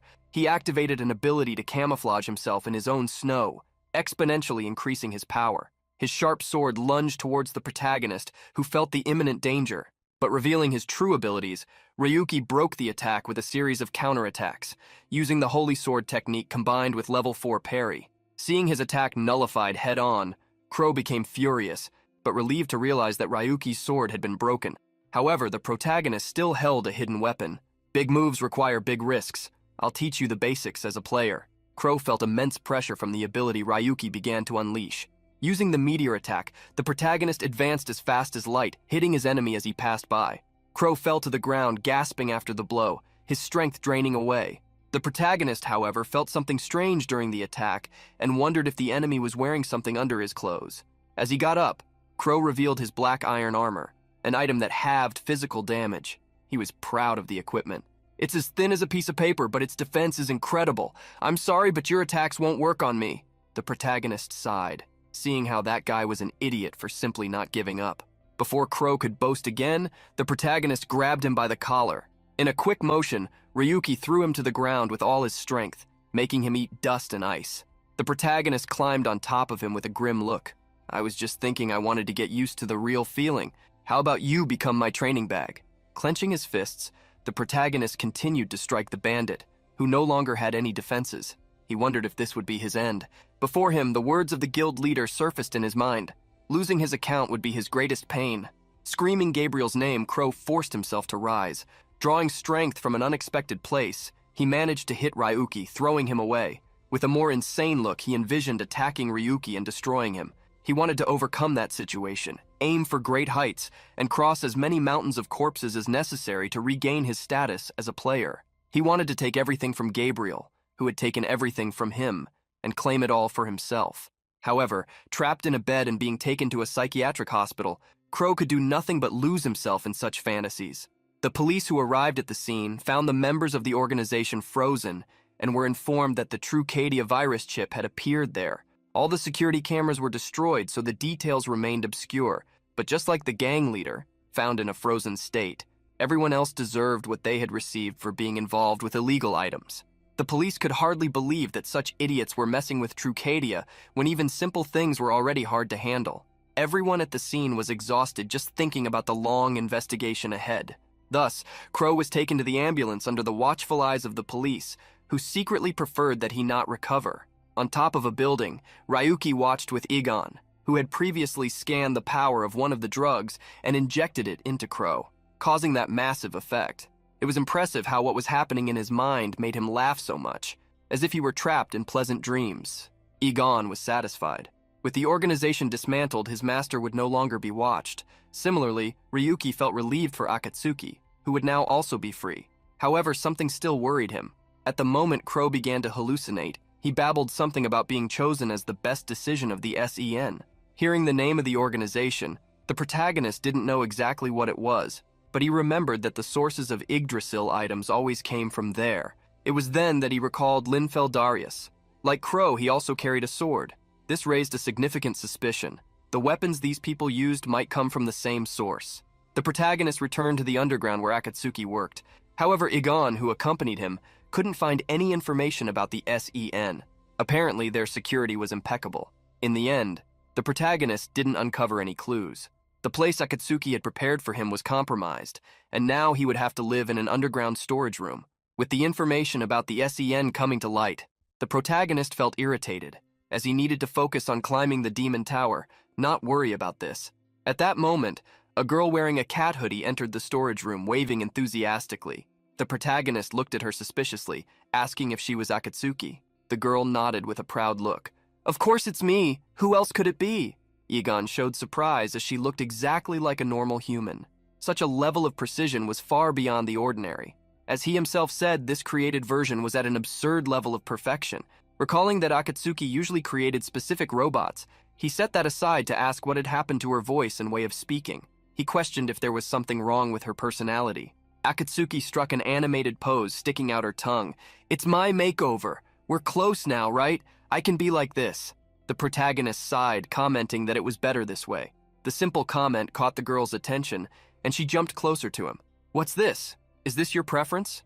The protagonist didn't pay much attention to her excitement, merely stating that, considering how much she stood out now, her old body was better. Seeing his taste change suddenly, Akatsuki threw herself onto a large cushion, pouting and saying she didn't want to play with him anymore. The protagonist didn't like her jokes, as he knew there were no real desires or feelings coming from an artificial appearance. However, Akatsuki disagreed. "Not necessarily. This body is the original cyborg I created with my blood, sweat, and tears." The protagonist listened attentively as she explained why this body was the original. She spoke about the past accident. "This is a simulation of what my body should look like if I had grown normally after the plane crash that day. I call this body 00, an unattainable illusion, a dreamer's regret." Setting that topic aside, Akatsuki requested that they work hard from that moment on, since she had revealed her true body. Finishing her tea, the protagonist compared Akatsuki's current body to the previous ones she had used. This one was on a completely different level, and according to the girl, it was the first time she showed such a body to anyone, so he should consider himself honored. The protagonist then asked a question that surprised Akatsuki. "So does this mean I can only find you in the 00 body from now on?" Akatsuki smiled, contradicting him.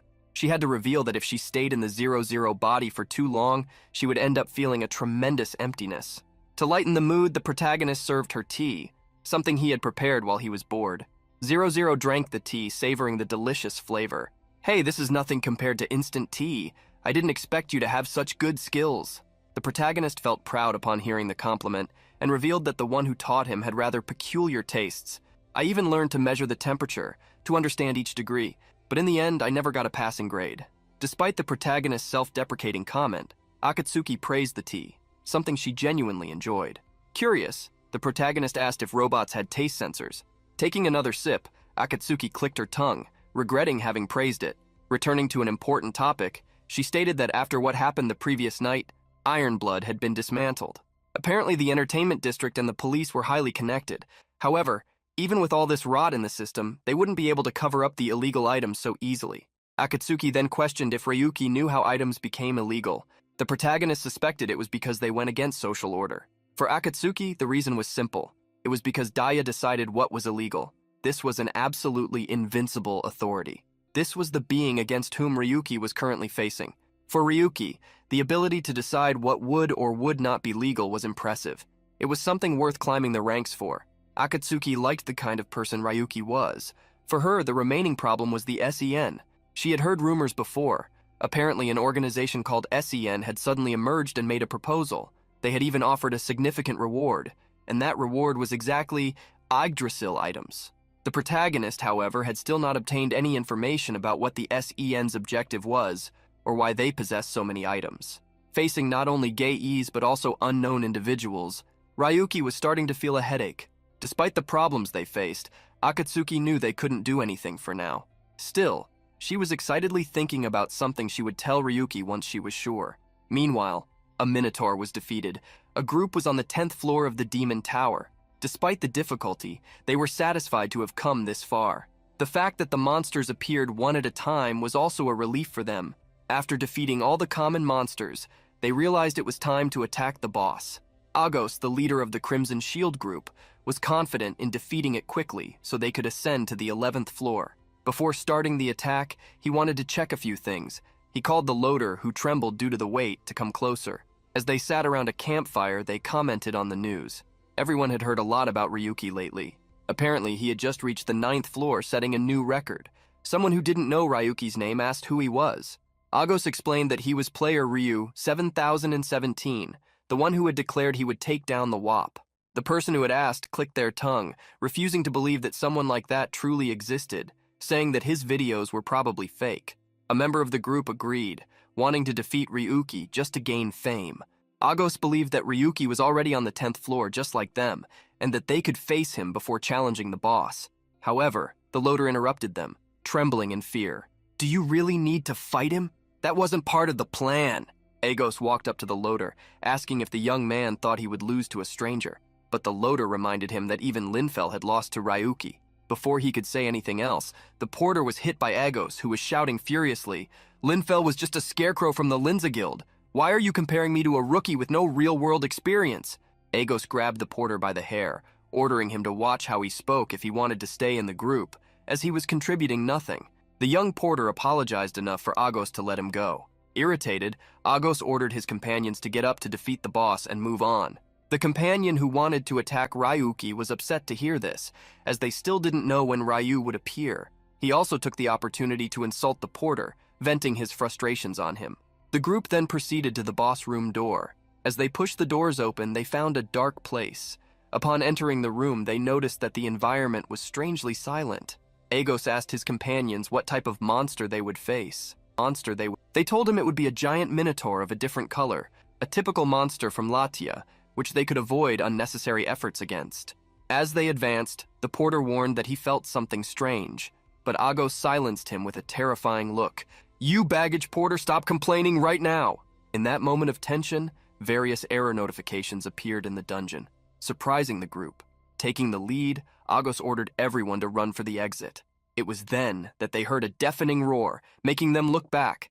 A huge minotaur with a ring in its nose was roaring furiously, showing its huge teeth and frightening red eyes. The porter, who had fallen behind, was struggling to climb. He was being held back by the luggage, but he still had a chance to escape if he wasn't caught by the boss. Running as fast as he could, the boy saw that the entrance door was still open. If he could get through it, he would be safe. However, at the exact moment he reached the door, a foot kicked him back into the boss room. Closing the door, Agos smiled maliciously. "I'll leave it to you to buy us time, porter." The boy tried desperately to run to the door, but it had already been locked by the group outside. The group that closed the door sighed, relieved to have managed to escape, even if just barely. They couldn't believe that among all possible moments, this mistake was happening right now. The girl in the group asked what they would do since they still needed to defeat the boss. Agos, however, believed that this was the perfect opportunity, as the door would sooner or later be opened by Ryu 7017. Meanwhile, the person they were talking about was defeating the last Minotaur, and asking Egon if by defeating the boss, the 10th floor would be completed. The little robot, however, refused to talk to him. The protagonist couldn't believe Yigon was being coy right now, when time was the most important factor. After some conversation, they reached the boss room door, amidst Yigon's complaints about the fact that he hadn't used any tickets during the 10th floor. The protagonist told him to shut up and deal with his gaming addiction. As they prepared to enter the boss room, the Crimson Shield group was waiting, hoping he would enter first so they could follow him and attack him from behind. Some time ago, Agos had reached out to a young man, inviting him to join his group even though he lacked combat skills, as he was not looking for that. He called him to conquer the tower together. However, at the moment when lives were at stake, when everyone was fleeing, the boy was treated as useless, as someone who could simply be discarded. Even so, the young man did not perish immediately. He used all his strength to escape, delving into the depths of the boss room. He always knew he was a burden to the group, but he never imagined he would be abandoned in a situation like that. The error present in that dungeon was 666, also known as the deadly game. In the error zone, the player could not exit the game, and the connection became unstable. If he was eliminated there, he would also lose his life in the real world. Knowing this, the young man tried to get out of the affected area as quickly as possible. However, in the midst of his escape, the giant minotaur hit him from behind, throwing him against a stone wall. The young man coughed heavily, and his breathing became unstable. He knew his life was in extreme danger, but he still wanted to live. He tried to give everything he had to stand up and escape, but in front of that powerful boss, he wondered if he could even dodge one attack, and what that would change in the end. The monster's attack came down on him, but before he could be hit, the gigantic minotaur was struck hard, preventing the attack from reaching its target. A gunblade released hot smoke from the shot as its wielder introduced himself. In the end, defeating such a large monster using only a gunblade seems impossible, seeing that even aiming was difficult. Ryuki wondered if he would have to engage in hand-to-hand combat. Yigon warned the protagonist about the ongoing error, explaining that it was the fury of Yggdrasil, something that appeared in unstable labyrinths. Ryuki knew how terrible this type of error was, and wondered how many people had perished before that boss. For Yigon, however, there was something even worse. My master, who hasn't even rolled a random box in the tower. If he perishes, not even recovering his body will be possible, and all tickets will be lost. While Ryuki discussed with Yigon, the young man attacked by the Minotaur stared at him, trying to understand if this was the legendary Ryu 7017. Oblivious to the boy's thoughts, the protagonist asked him if his group had been separated or if they were planning to ambush him. Ryuki warned him to answer carefully as they were in an error zone. With the gunblade pointed at him, the young man desperately backed away. That's not it. Absolutely not. I was with my group until the last room, but suddenly an error happened and we couldn't escape. They told me to buy time and abandoned me for being weak and useless. As he looked at that young man, Ryuki saw the reflection of himself in the past. That's why he asked the boy what he would do if he survived. The young man's eyes shone with the same hatred as before, as he swore, "I will take my revenge." Ryuki smiled, satisfied with the answer. Turning to face the Minotaur, he ordered the boy to stay in a corner until the fight was over, and to survive, or all the effort would have been in vain. The protagonist then walked toward the giant bull-headed bastard, his prey. At the same time, outside the boss room, Agos's group observed that the porter was still alive. They commented that he seemed to have a talent for being bait, but Agos disagreed. To him, the porter had no talent at all, and was probably just hiding while Ryuki faced the boss. Outside the error zone, they hoped the effect would disappear soon. After that, it would just be a matter of hiding and waiting for the perfect moment for a surprise attack. After all, whoever survived in there, they intended to have the last laugh. Inside the boss room, the gigantic Minotaur from the ghost world swung its enormous axe furiously. Upon striking the ground with his weapon, everything trembled. The protagonist observed the monster's movement patterns closely. Without the defensive skills of an excellent tank, it would be impossible to block those attacks. Unprepared groups would simply be annihilated by an enemy like that. However, against such heavy blows, Ryuki was ready. The young porter, hiding behind a pillar, watched in awe as Ryuki faced the Minotaur's attacks head-on. Ryuki raised his sword every time the Minotaur attacked, blocking the advance of the axe, which sparked as it clashed with the blade. In the second phase of the confrontation, the Minotaur's horns began to release energy similar to lightning, extending in all directions. The protagonist started a countdown as soon as the monster began to gather power. As Ryuki predicted, the Minotaur let out a thunderous roar, releasing a wave of red lightning. Ryuki quickly moved away, avoiding being hit directly by the discharge. When his countdown reached 10, he looked back. Time was up. but at the last moment, he was still slightly hit by a lightning bolt too fast to be seen with the naked eye. The attacks were random. Without his sharp intuition, he wasn't sure if he would still be alive. The protagonist hoped to endure longer, believing that this way he would have a chance to win. However, the boss broke its own patterns. The giant minotaur unleashed a cannon of lightning from its horns. As it roared, its attack spread throughout the cave. Ryuki's eyes widened as he realized he was surrounded with no space to escape. When his counter reached 39, he murmured a silent prayer for it to work.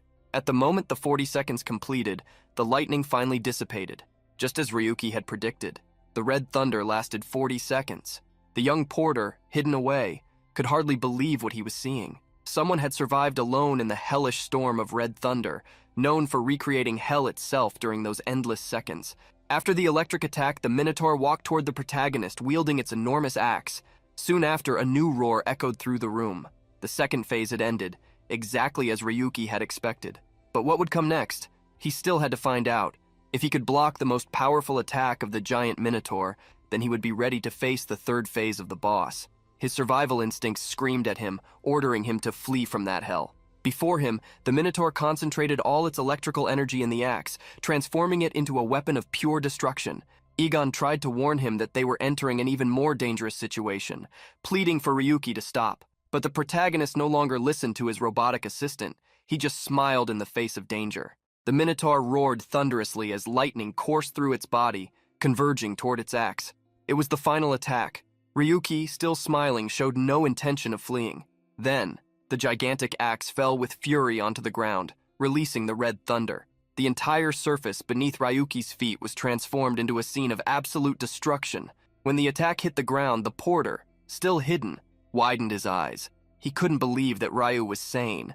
Even being on one of the lowest floors, it was still a boss monster, an enemy stronger than many gathered players, and yet Ryu was facing it alone.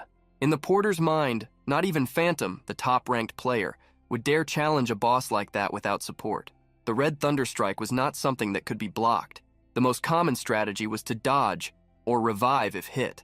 However, before his eyes, Ryu was truly trying to withstand the attack head-on. One of the protagonist's knees touched the ground as he put all his strength into keeping the sword raised. It was then that he activated a skill. A few days earlier, Ryu had mentioned to Egon that he had obtained several items and skills from random boxes, but there was one in particular that he considered the worst of all. Egon was intrigued to hear that, especially since the skill in question was the SSR system, which he had just acquired. Ryu justified his disdain by saying that the skill only allowed for temporarily evolving an item to the limits of Yggdrasil, or to the next level, within a restricted time. In his view, it was merely a limit unlocker with an expiration date, but now, in that fight, he activated it, and he fused it with his holy sword. The protagonist roared, unleashing all his physical and mental energy, pushing his strength and courage to the limit to break the attack of the giant Minotaur. In the next instant, the blade of the thunder axe was destroyed. The young porter stood with his mouth agape at the scene, so much so that he could fit an entire apple in it. Egon couldn't believe how irresponsible Ryu was being in battle. That pace would lead him straight to death in some future encounter. But Ryuki didn't care. When aiming for the higher floors, risks like that were merely natural steps along the way. With the axe destroyed, the Minotaur took a step back. Ryuki's experiment was over. Now the hunt began. He vanished from his position in a sudden advance. In an attack so fast that the Minotaur couldn't react, Ryuki struck it. Not just once or twice, but in a fierce sequence, combining instant steps with his quick loot skill. The fusion of these two techniques gave rise to a new skill, an extreme speed attack.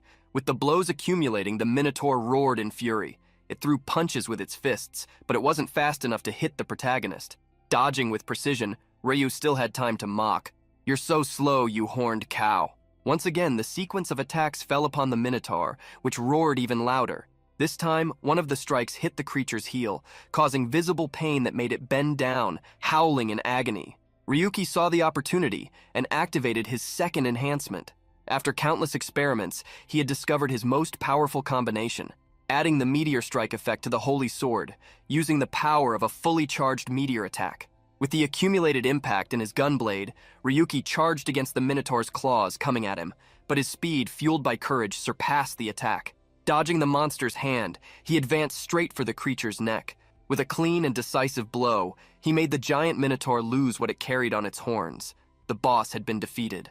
The protagonist let out a sigh. With that, he had successfully completed the 10th floor of the Demon Tower. Various rewards were obtained, as well as a list of achievements for the victory against the giant Minotaur. With the creature's elimination, the error zone was also neutralized. Egon congratulated the protagonist for conquering the floor, although 2 minutes passed the expected time. Despite the criticism, the protagonist reminded him that he had broken the previous record by over an hour. He was already preparing to move on to the next floor when the porter, the same one he had saved, called out, "Ryu, no! Mr. Ryuki!" The boy had a desperate and anxious look. "Before you go, can you tell me how you became so strong?" The protagonist revealed the truth, even though it was hard to believe. "I just got lucky, that's all." At that moment, the one who had thrown the porter to the boss appeared. "Congratulations on defeating the boss, Ryu 7017. The porter was surprised to see Agos and his team. Upon meeting him, Agos also congratulated him for serving as bait. However, he warned that both would disappear along with the wanted criminal. "Hey, don't even try to resist and hand over everything you obtained to the Crimson Shield." As Agos walked toward the protagonist to steal his items, he stepped on a mine, which exploded in a fireball. The porter was stunned to see Agos disappear right before his eyes. The protagonist then explained what had happened. "You were hiding in the boss room from the start, weren't you? That's why I planted landmines at the entrance as a precaution. There are still some that haven't exploded, so don't get close to the door." Facing the frightened porter, the protagonist looked at him with a mischievous smile. "You want revenge? Then first get stronger." After leaving the boss room, Egon celebrated enthusiastically. It was time for fun, time for random boxes. The protagonist, on the other hand, was crying as he remembered all the login bonuses he had saved, in addition to the accumulated mission rewards. That day, he would open all the random boxes he had so far. However, he asked Egon not to get too excited. Even with the probability modifier, there was still only a 1% chance of obtaining an SSR item. The protagonist got irritated just remembering the time he spent 1,000 boxes and only got 2 SSR items. A complete joke. When his rank U system was questioned, Egon began to argue with the protagonist, telling him to focus. Setting aside the conversation that only stressed him out, the protagonist started opening the boxes, beginning with the normal tickets. As soon as he clicked on the first ticket, he was surprised. Something unbelievable happened. He obtained an SSR item from a common ticket, and right on the first try. The rainbow box fell in front of him, and upon opening it, revealed a system item from World of Phantasm, a skill that interfered with the authority of the system, applying the specifications of World of Phantasm to the user. The protagonist wondered how this change in specifications would work, and Egon encouraged him to use the skill to find out together. He used it, and immediately the system was applied to his character. Now, he had a leveling system, something that hadn't existed for him before. Seeing his level, the protagonist was surprised. While the round Egon rolled around laughing, at that moment the protagonist received a message congratulating him for conquering the 10th floor. He heard Akatsuki's voice, but realized she was speaking through the robot 5555. 5 stated that he had been the person to achieve the fastest clear of the 10th floor and asked for his opinion on such an achievement. Sitting on the ground, the protagonist sighed. "I'm already tired of this horrible game. The outside of the dungeon looks like it was put together randomly. The design and patterns of the bosses have been reused, just like the characteristics of the monsters. Nothing has changed since I worked as an analyst." The protagonist vented his frustration and thoughts on how bad he considered that game. At that moment, the Teddy Bear 5 asked if he remembered that when she was in her 00 form, she had said she was thinking about something. "Maybe it's time for me to tell you. I have a proposal for you." The protagonist was surprised to hear this. At the same time, the head of Latia was in a room filled with panels of information and various graphs. "Heh. As soon as this project ends, everything will change. We from Latia will inaugurate a new era." Inside the cave, the protagonist finally finished opening all his boxes. While Egon complained about having accumulated so many things, Ryuki observed the results. He had used more than 20 tickets, including those for guaranteed SR items. However, obtaining only 1 SSR item left him confused and frustrated. Putting his hand on his head in denial, he tried to understand. If the draws followed the expected odds, he should have obtained at least 5 items of that level, but he only got 1. To console him, Egon commented that if the draws followed exactly the predicted order, they wouldn't actually be random draws. The protagonist sighed, wondering what this WOP system was, the World of Phantasm system. Egon explained that the system currently applied to Ryuki's body was Egon's UR system. Since the original system was not in effect, he should rely only on the random boxes. However, the newly obtained system would also allow him to use the statistics of this new system. In contrast, the World of Phantasm system would apply levels and status values to the user, starting at level 1, and moreover, would block his ability to gain points from random boxes. The protagonist became furious upon realizing what this meant. He would have to redo all his steps from the beginning. Despite his anger, Egon tried to calm him down by saying something. The protagonist was too furious to listen, but Egon urged him to check his achievements, as the new system had been unlocked from the last random box. The protagonist did as Egon suggested, and discovered he had also unlocked another system, the cap system, for having opened more than 1,500 boxes. Not understanding what that meant, he listened to Egon's explanation. For every 300 draws, he would guaranteed receive an item of the highest level available. This meant he would get an SSR item every 300 draws. He had unlocked the Gacha cap as a bonus achievement, therefore he now had a perfect chance of obtaining a new SSR item. The protagonist was furious that Egon hadn't mentioned this before, but the little robot was so excited about Ryuki's reaction that he had simply forgotten. Following Egon's instructions, the protagonist continued the draws. As the rainbow-colored box fell, Egon commented that there was a possibility of obtaining the WAP system item again, something Ryuki definitely did not want. The protagonist begged for something good, and upon opening the box he got a new skill, the Demon's Blessing. This skill amplified all effects of skills, increased damage, and reduced the cooldown time of all skills up to SR level. Receiving something so powerful, the protagonist praised the heavens. Despite this, he didn't remember having seen this skill before. Then Egon explained that it was a passive skill of a boss. The skill was incredibly strong, and the protagonist truly believed it deserved its ranking level. Putting that aside, he decided to review his SR level skills. Egon's system opened, showing his numerous skills. He had skills like Fireball and Tai Chi, as well as Berserker techniques and others that didn't fit his combat style. There were also several item-related skills, but among them, the only one that really interested him was the Energy Pack. This item increased energy by 10 points for compatible models and could be used with the enhanced armor he had obtained, the same one he still couldn't use due to the energy issue. The Energy Pack would allow the armor's function to be activated for about 15 minutes. For Ryuki, this was extremely useful. Organizing his skills, the protagonist finally felt satisfied. Now he could convert the remaining skills into points for the Holy Sword, as well as invest all the remaining points in both the sword and his movement skill. Ryu decided to combine his movement skill with the instant steps, thus creating a new technique. Extending his hands, a fire image appeared as the two skills were synthesized. With this fusion, he hoped to obtain an ultra-fast skill that would allow him to move and attack simultaneously. However, Ryuki's plan did not go as expected. Although the new skill indeed increased his attack and movement speed, it came with an absurd cooldown time, a full 5 minutes. This extremely long wait time left him outraged, as he wouldn't be able to use the skill effectively during combat. He fell to his knees, regretting having fused the instant steps. Seeing the protagonist's despair, Egon tried to console him, reminding him that bad things had been happening frequently lately. He attempted to change the subject by asking what Ryuki thought of Akatsuki's proposal. The protagonist was surprised, recalling what the teddy bear Cinco had mentioned. Through the plush toy, Akatsuki proposed the creation of a new maze game that could rival World of Phantasm. The protagonist was shocked by the idea, while Egon showed excitement. This is a much more sensible plan than the thoughts of other foolish humans. As he pondered the proposal, he heard Cinco's explanation.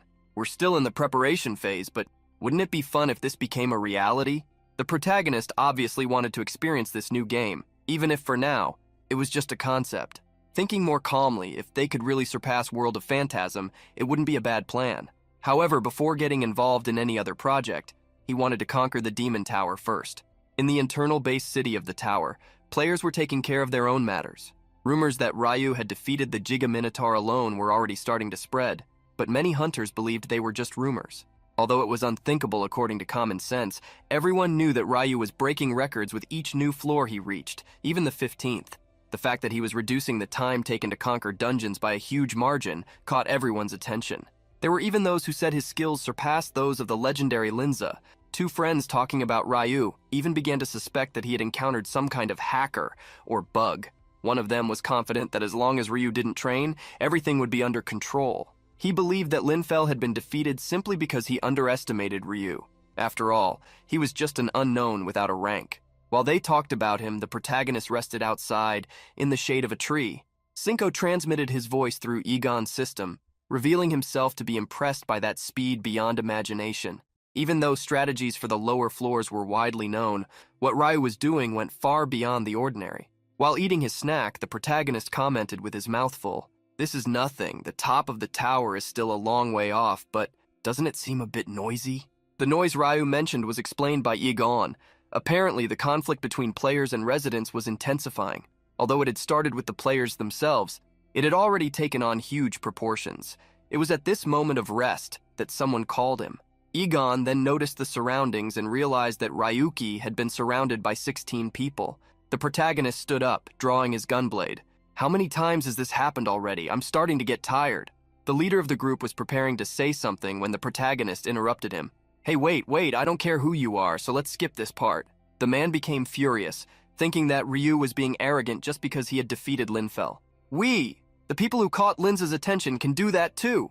The protagonist cut him off with a manic smile. "Have you ever defeated Linfell? Even if you fought with double the number of people you have here, you still wouldn't succeed." Faced with such arrogance from someone without a rank, the group charged in with all the weapons they had. A gigantic explosion occurred in the outskirts of the city, sending flames and ashes soaring as high as the clouds. Hearing Ryu's sighs, Egon asked if he was okay. Using his sword as support, the protagonist analyzed the brief fight. "As I imagine, they can't do much against simple attacks." He then began to collect the weapons left on the ground after the defeat. "Some of them probably wanted revenge, but isn't it strange? I was attacked by countless players and not a single one of them came back for revenge." Seeing his own weapon being taken right before his eyes, the former owner of the sword that Ryu wielded asked what he was going to do with it. The protagonist answered with action. He attacked him with the very sword. The attack wasn't too severe, but it was enough to make the player suffer a bit. The protagonist crouched down with a manic smile on his face as he held the other player's face. "The reason why no one came back for revenge, I'll show you now." After a simple countdown, the protagonist used a skill, delete. The first player was eliminated. He lost his game license, and his existence in the virtual worlds was erased for all eternity. In front of that scene, the other players immediately recognized the skill as the same one Ryu had used against Linfell. They panicked and tried to exit the game, desperately fleeing from the protagonist. Seeing that repeated reaction, the protagonist grew bored, witnessing once again what always happened. Next to him, Egon commented that he had become incredibly strong and teased him, asking if he was still the same clumsy master he had known. During that moment, the protagonist received a message and initially thought it was from Cinco. He was surprised to realize it was a message instead of a call. It was then that he discovered the truth. The sender, the person, congratulated him on conquering the 15th floor and said they had a proposal for him. Therefore, they wanted to meet him in person. This person wanted to share information that was apparently of interest to Ryu. However, since many eyes were watching, they preferred not to meet him inside the maze. Gabriel Darius invited Ryu to a meeting at a tavern adjacent to the entertainment district. A trap. That was Cinco's thought about what Ryuki had told him. Everyone would know it's a trap. Besides, deciding the location unilaterally and suggesting a meeting, Egon had long heard that Gabriel was a highly skilled manipulator. He didn't believe anyone would fall for such an obvious trap, perhaps just his master, who wasn't exactly brilliant. Crushing the ghost robot, the protagonist asked Cinco if he knew where the location indicated by Gabriel was. Cinco knew very well. It was a well-known place in the underworld, famous for its strong security. Commonly used for deals and confidential conversations between high-ranking individuals, it was externally recognized only as a simple tavern. Although he didn't believe anything strange could happen, he still handed Ryuki a pair of glasses. They were disguise glasses, whose level of camouflage equaled that of a full outfit. The protagonist wondered what Gabriel wanted, and if it was worth the risk to find out. Cinco then remembered that Ryuki had requested an investigation into the Santa Yggdrasil General Hospital. Although some time had passed, he had managed to gather some information. The hospital was known as an institution that received charity donations and housed good deeds. However, it was sponsored by Latia. In reality, it was used to improve the company's image. When people thought of Latia, they ended up remembering the donations made to the hospital. Initially, Cinco suspected that trafficking was being practiced there. However, the more he investigated, the more suspicious things arose. Although there were still many points to be confirmed, he decided it would be better to show the documents to Ryuki. But first, he asked the protagonist to prepare himself, as even he, who had lived in the shadows for so long, found what he had discovered repulsive. As soon as Ryuki opened the documents, he remembered Gabriel's words. The guild leader had said that the reason he lost his mother was not due to an illness. In the files that Cinco presented, his mother's name was listed. The moment he opened the folder, the greatest hatred Ryuki had ever felt took over his body, a hatred entirely directed at Linza. Sometime later, a bearded old man with glasses arrived at a tavern. There, Gabriel was constantly complaining to see that the unknown Ryuki had already made him wait for 8 minutes. It was then that Gabriel encountered the old man with glasses. "You've become terribly shameless since the last time I met you, Ryuki." Taking off his glasses and displaying a sharp look, the protagonist wanted to get straight to the point. He wanted to know how long Gabriel had known about the human experiments occurring at the hospital. Gabriel poured a glass of whiskey, huffing upon realizing that Ryuki already knew so much, which indicated that he had a very competent ally. Raising his glass, Gabriel revealed that when he discovered that Ryuki's mother was also one of the guinea pigs, it was already too late. Furious at Gabriel's indifference, Ryuki lunged at him, grabbing him. Gabriel tried to pull away quickly. "You didn't come here to fight, did you? Calm down and listen first." The protagonist stepped back, irritated, listening to Gabriel say that there was another mentor behind everything, a powerful figure who could destroy both Linza and himself at any moment. The protagonist suspected Latia but questioned why they would do this, as they already controlled the whole world. Gabriel took a sip of his drink, revealing and venting at the same time. The ultimate goal of the experiments was to create the conversion, but that's not as simple as linking the mind to the labyrinth avatar through the connector. The head of Latia seeks an advanced form of conversion. Gabriel explained that an item had appeared before the leader of Latia. Although it was just a piece of data from the labyrinth, it could manifest in reality when converted. Then the CEO thought about doing the opposite. He wondered if it would be possible to convert a human body into the labyrinth. As he opened his third bottle of whiskey and observed Ryuki's surprise, Gabriel revealed that what the young man had investigated was the result of Latia's attempts. Egon tried to calm Ryuki, who was completely furious. The protagonist wanted to know why Gabriel was revealing everything at that moment, since if this matter leaked, not only Latia, but also the Linza Guild would be destroyed. Gabriel, however, commented that the ranks were too important. No one would believe the accusations of an unknown person against the authority of the CEO of Latia, someone of platinum rank. The misfortune that happened to you is also linked to that authority. It would have been much better if you had just watched your mother's condition. You were probably causing a stir because of the guides and trying to make money for the surgeries, right? The real problem was that the content of those guides seemed really credible. Linfeld didn't like the interference, nor did the upper echelons that conducted the experiments. The protagonist was shocked by the direction Gabriel's words were taking. Gabriel then revealed the truth. To prevent interference in the experiments, he had persuaded his brother, following superior orders, to make Ryuki an unknown. Thus, eliminating the only guardian, even making the body disappear would become easy. The whereabouts of the converted experimental subjects were unknown to everyone. Although the data indicated that the conversion had been successful, albeit unstable as a numerical value, the physical body was, in reality, in a state that could no longer be considered human. Gabriel had information that most of the errors occurring in the world of Phantasm were also side effects of the experiments. Given the already chaotic state of the labyrinth, forcing the reflection of unstable data only made things worse.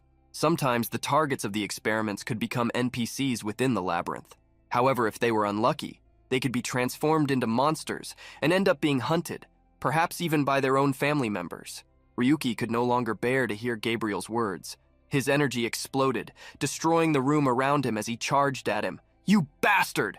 Even in the face of the attack, Gabriel remained calm. "I'll say it again, I'm just a low-ranking subordinate. You don't want to end your revenge on a small fish, do you?" Seeing Ryuki contain his impulse, Gabriel continued, "I'll be direct. I have a proposal for you." The protagonist stepped back for a moment, questioning whether Gabriel really expected him to believe him.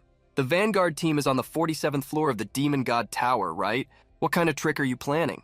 Gabriel didn't mind revealing his plans. He simply stated that Ryuki would find out everything as soon as he entered the world of Phantasm the following Monday. The protagonist frowned. "Don't think I'll act according to your plans. I will make sure to take down Latia, you, and the entire Linza Guild."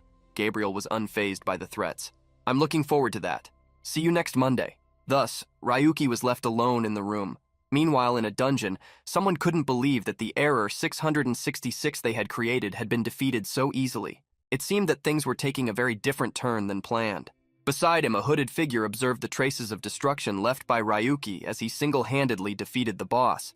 Even being an enemy of the 10th floor, that could not be ignored. However, the man reassured Asaya, telling her not to worry, for in the end, They, the Gaiis, would laugh last. He was confident that instead of others, they would be the masters of that sky. On Monday, the protagonist connected to the world of Phantasm with Egon, wondering what exactly Gabriel was scheming. Egon wanted to be honest, as Ryuki couldn't simply follow Gabriel's instructions. The protagonist was about to respond when he felt a strange intuition. He heard a girl's scream very close to his ear. "Hey, terrorist!" Ryuki only had time to draw his gunblade to defend against a heavy axe that was attacking him. The girl was extremely excited to finally find him. Defending against the attack, the protagonist was surprised to recognize her. He swung his sword, pushing her away. "You're that crazy dog, Bisk?" The girl scratched her ear, suspiciously surprised to hear that he knew her. Laughing, she joked that she was honored that a notable player recognized her. The protagonist replied, asking how anyone could not know the future ace of the Linza Guild, and one of the people he was determined to take down. The girl smiled with a devilish air, as she realized that Ryuki was even more arrogant than she had imagined. This made the fight much more interesting. She immediately attacked the protagonist, her heavy axe colliding repeatedly against the gunblade he was using to defend himself. In the brief exchange, the protagonist noticed that Bisk's speed and power were not on the same level as Linfel's, but they were still impressive. It was only fair that the future ace of Linza would be so strong. At that moment, Bisk used a powerful ability, launching an energy attack in the shape of an X. However, the protagonist managed to defend himself, drawing the Holy Knight's shield at the last second. He was surprised to feel the imminent danger. Before he realized it, Bisk was already behind him, swinging her axe in a treacherous strike. It was then that Ryuki used the demon god's blessing, the ability he had gained from the last random box. He countered Bisk with a sudden punch, surprising the girl. Before she could retaliate, the blow sent her crashing to the ground in an explosion of energy. The power of that strike spread, destroying the entire ground beneath them in a large crater. With the single blow she received, Bisk was knocked out. The protagonist looked at his own hands, amazed at the level of speed he had just displayed, something far beyond any other fight. This SSR-ranked ability truly lived up to its level. Unfortunately, he didn't have enough RP to evolve it further yet. He wondered if that was why Gabriel had asked for his coordinates. Ryuki had expected him to send assassins, but just one was rather disappointing. Underestimating him, Bisk forced herself to get up. "Stop talking nonsense! Save the theatrics for after you win!" The protagonist liked Bisk's words and quickly advanced to defeat this future ace of the Linza Guild. However, in the middle of his run, he felt something affecting him, like a bug. Seeing that his information was failing, the protagonist cursed Gabriel, thinking that Linza was exploiting bugs. Egon appeared, urging Ryuki to exit the game quickly, as someone was trying to tamper with the labyrinth system. The protagonist was surprised by Egon and asked what the hell he meant. In front of them, Bisk also began to be affected by the effect happening in this world. "Ryu 7017, what the hell are you doing?" Ryuki was taken aback, thinking that this was something the girl was causing. It was then that an announcement was sent to all connected players. "A critical error has occurred in the labyrinth game World of Phantasm. We warn all connected players to exit immediately. The game, labyrinth, world, critical." The announcement started to fail until nothing could be heard anymore. Bisk felt a strong agony and wondered what the hell was happening. People around the game saw it as a large-scale bug, something that happened every day, albeit on a smaller scale. Some who were already accustomed to the errors didn't pay much attention. Inside Ladia, confusion reigned. Due to the lag, monitoring the players was impossible. The analysts, faced with so many errors, noticed that all the cities in the tower were being affected. With something so large, they tried to at least prevent the error from reaching the players. In a command room, Gabriel had a serious look on his face. Before him, the screens that should have been displaying player information were completely red. At that moment, Gabriel hoped that the damn leader of Latia had already been informed. He always maintained a good mood in front of him, not because he wanted to see him, but because he made him just a part of his plan. The platinum-ranked CEO had already discovered what had happened to his labyrinth game, but Gabriel was satisfied enough, as he was about to put an end to this old era in which the damn CEO had rested for so long. Inside the game, even the Linza players began to be affected by the bug. Another player desperately searched for Bisk, who had disappeared just at a time like this. A group of people arrived in front of a cave, where their leader ordered everyone to stop moving. Asura, at the front of the group, was surprised to see such pandemonium, suspecting what it could be. Beside her, her partner had no doubts. He knew that Bastard Gabriel was on the move. Ryuki was also sure that this was Gabriel's fault. As his character was affected by the bug, he used teleportation to get out of there, heading straight to the Demon God Tower. Arriving at a random floor, he looked around. It seemed exactly as Gabriel had said. In the meeting he had with Gabriel, the guild leader stated that Latia wanted the glory of World of Phantasm to last forever.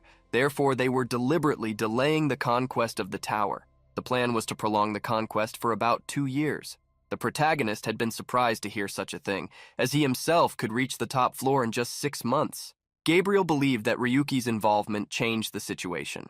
At first, he had thought that Ryuki's strength lay in his account, which is why he continued investigating every aspect of him based on his trail. However, in the end, Gabriel could only conclude that Ryuki's feats were inexplicable with current technology, as if the technology behind Ryuki was Yggdrasil itself. Hearing Gabriel discover information about his power left the protagonist furious and worried. "So what do you want? To stop me?" Gabriel revealed that from his guild's perspective, Ryuki should be stopped. But he, Gabriel, had no intention of doing so. Currently, the front line of the Demon God Tower conquest is the 14th floor. The top, the 50th floor, is within our reach, but that no longer matters. Next Monday, I will open the path to the 50th floor. Although he did not know Gabriel's true intentions, Ryuki understood that if things happened as he had said, World of Phantasm would be conquered soon. The Linza analyst, a fan of Ryuki, was incredulous as she saw the information, not understanding how this had happened. All 2,000 Phantasm players who were connected were simultaneously teleported to the 50th floor. Reaching the 50th floor, where various pieces of land floated as if gravity did not affect them, Ryuki tried to communicate with the 5555. However, according to Egon, there was no response, as if the communication had been cut off. The protagonist knew there was nothing to be done, as they were faced with an unexpected situation. The most important thing was that, being on the 50th floor, Gabriel didn't seem to be such a liar. He wondered if this was a plan involving all the players to clear the tower. However, Ryuki did not plan to let Gabriel act freely. He would make that guild leader regret putting him in his plans. At that moment, Bisk struggled to get up, asking what exactly was happening and what Ryu knew. Coldly, the protagonist told her to look at the information to find out, as they had reached the final objective of the maze. Faced with such great danger, Bisk became extremely nervous. "How can you be so calm about this? What do you intend to do now?" The protagonist smiled at hearing such a ridiculous question. "What players should do, right? Our goal is clear. Defeat this ridiculous maze." Bisk couldn't believe Ryu. This was an unknown area. She couldn't understand how he wanted to clear the area without any information. The protagonist ignored her, commenting that they needed to prepare a new weapon that matched the final stage. He then used item synthesis to merge the gun sword. A combination window appeared before the protagonist. He had 50 normal ranked gun swords, 30 rare ranked ones, and 1 super rare ranked one. The synthesis began and a great power coursed through the gun sword until it unexpectedly exploded. The synthesis had failed. The protagonist fell to his knees, cursing that horrible system. He couldn't believe that of all times a failure would happen right now. However, it was at that moment that Egon comforted him, telling him to lift his head, as it was too early to give up. Before him, the weapon that had exploded was reconstructed, and a completely new and evolved gunblade appeared. The weapon had changed its name, now called Peacebreaker, an SR+ ranked weapon. Designed for ghost beast hunters, it had an energy charge that allowed for long-range cannon attacks. Holding his new weapon, the protagonist jumped, thanking the heavens. Bisk, who was right behind him, watched the scene, asking why he was acting like a fool. Although the shape was slightly different, the girl thought it was the same weapon. Curious, she asked Ryu if he really planned to defeat the 50th floor. Placing the sword over his shoulders, the protagonist declared confidently, "Of course, now we are completely prepared. So, shall we begin?" Receiving the invitation, the girl became extremely excited. Unable to believe she would be clearing the highest floor alongside him. Believing he was as skilled as he seemed, she decided to trust him. The protagonist was surprised to see Bisk come so close to him. The girl was confused, thinking he had invited her to go with him. However, she was taken aback by Ryu's confident smile. "Why would I invite you to come with me? Where would the fun be in that?" Bisk couldn't believe that Ryu really wanted to clear such a floor alone. Left behind, she began to shout, "Are you crazy? The upper floors have a level of difficulty in another dimension compared to the lower floors. Even if we are enemies, we players should cooperate when necessary, right?" Following the protagonist, Egon commented that she had the right mindset for a player. But Ryu quickly silenced him, as his comments irritated him. And so, the protagonist quickly moved away from Bisk. However, the girl became furious at seeing him leave. "Hey, I'm not going to let you go like that." High up in a tree, a hooded man was surveying the area. The scout of the Linza Guild, Bion, analyzed the 50th floor, noticing that it was smaller than the lower floors. After gathering some information, he returned to the camp, where he drew 4 circles on the ground to show what he had seen of the place's structure. In the center, there was the Pillar of Light, surrounded by 4 unique terrains. He explained that in the east, there were smoking jewels. In the west, an inverted waterfall. In the south, there were tornadoes of wind. And finally, in the north, there was a mountain of thunder. Additionally, Bion revealed that he had failed to approach the Pillar of Light, as he felt as if he was being blocked by an invisible wall. The guild members understood that they could not get closer unless they fulfilled certain conditions.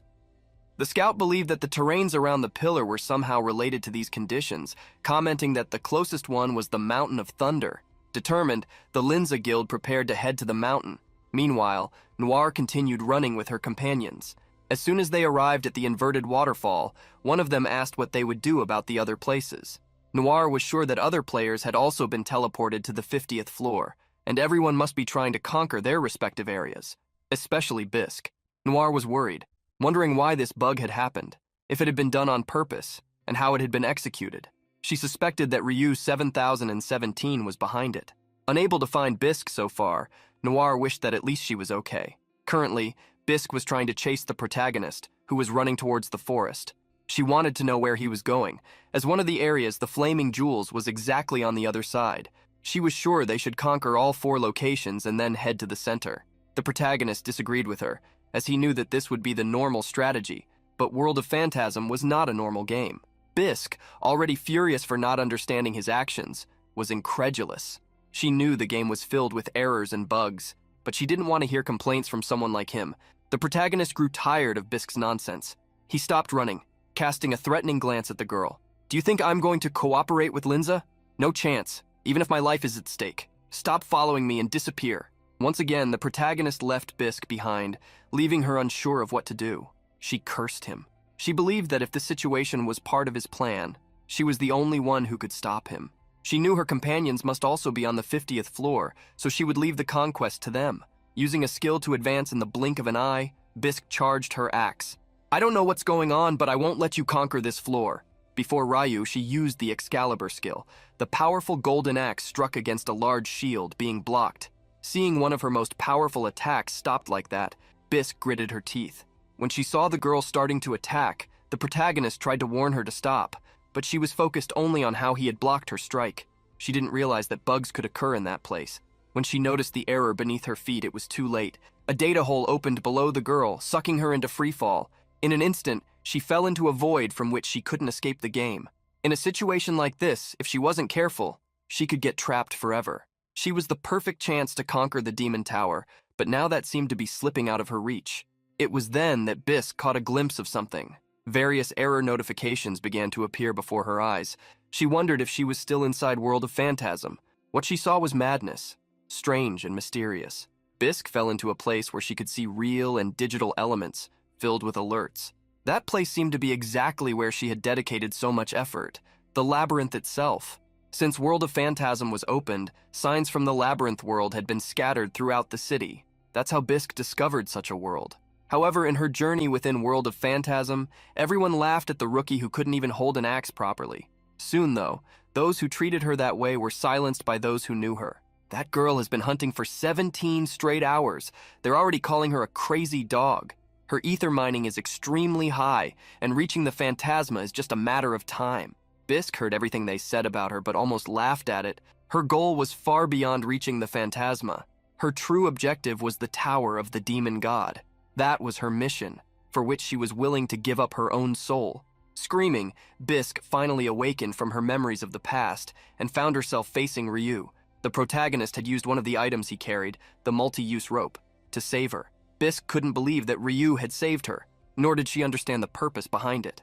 Wrapping the rope, the protagonist revealed that she wouldn't survive if she didn't escape that space. He didn't care about the Linza players, but the idea of intentionally letting someone die left a bad taste in his mouth, especially in such a lousy game. Bisque was furious to hear Ryu cursing the game, remembering that he was also a player in that world. But the protagonist didn't care at all. He just wanted her to accept the truth behind the labyrinth. With the rope ball in hand, he threw it into the space. Incredibly, the rope disappeared. To Bisque, that was unbelievable, but Ryu told her to observe the area more closely. Looking carefully, Bisque was incredulous. Further ahead, there was a tangle, a false wall. That was indeed a hologram, something that, according to Ryu, she should understand very well what it meant. Bisque was stunned. She had always believed that this game was beyond anything else, the best of the century. The protagonist mocked that thought. Even having experienced firsthand how poorly made the game was, she still dared to say such nonsense. Picking up several stones, the protagonist threw them against the holographic wall. Several holes formed, something that for Ryu had a clear meaning. That so-called final stage of the Demon Tower, the 50th floor, was nothing but a blatant, unfinished terrain. Incredulous that this could be true, that all her efforts had been in vain, Bisque tried to pass through one of the open holes, but as soon as her hand crossed the holographic wall, the data began to disappear, along with her hand.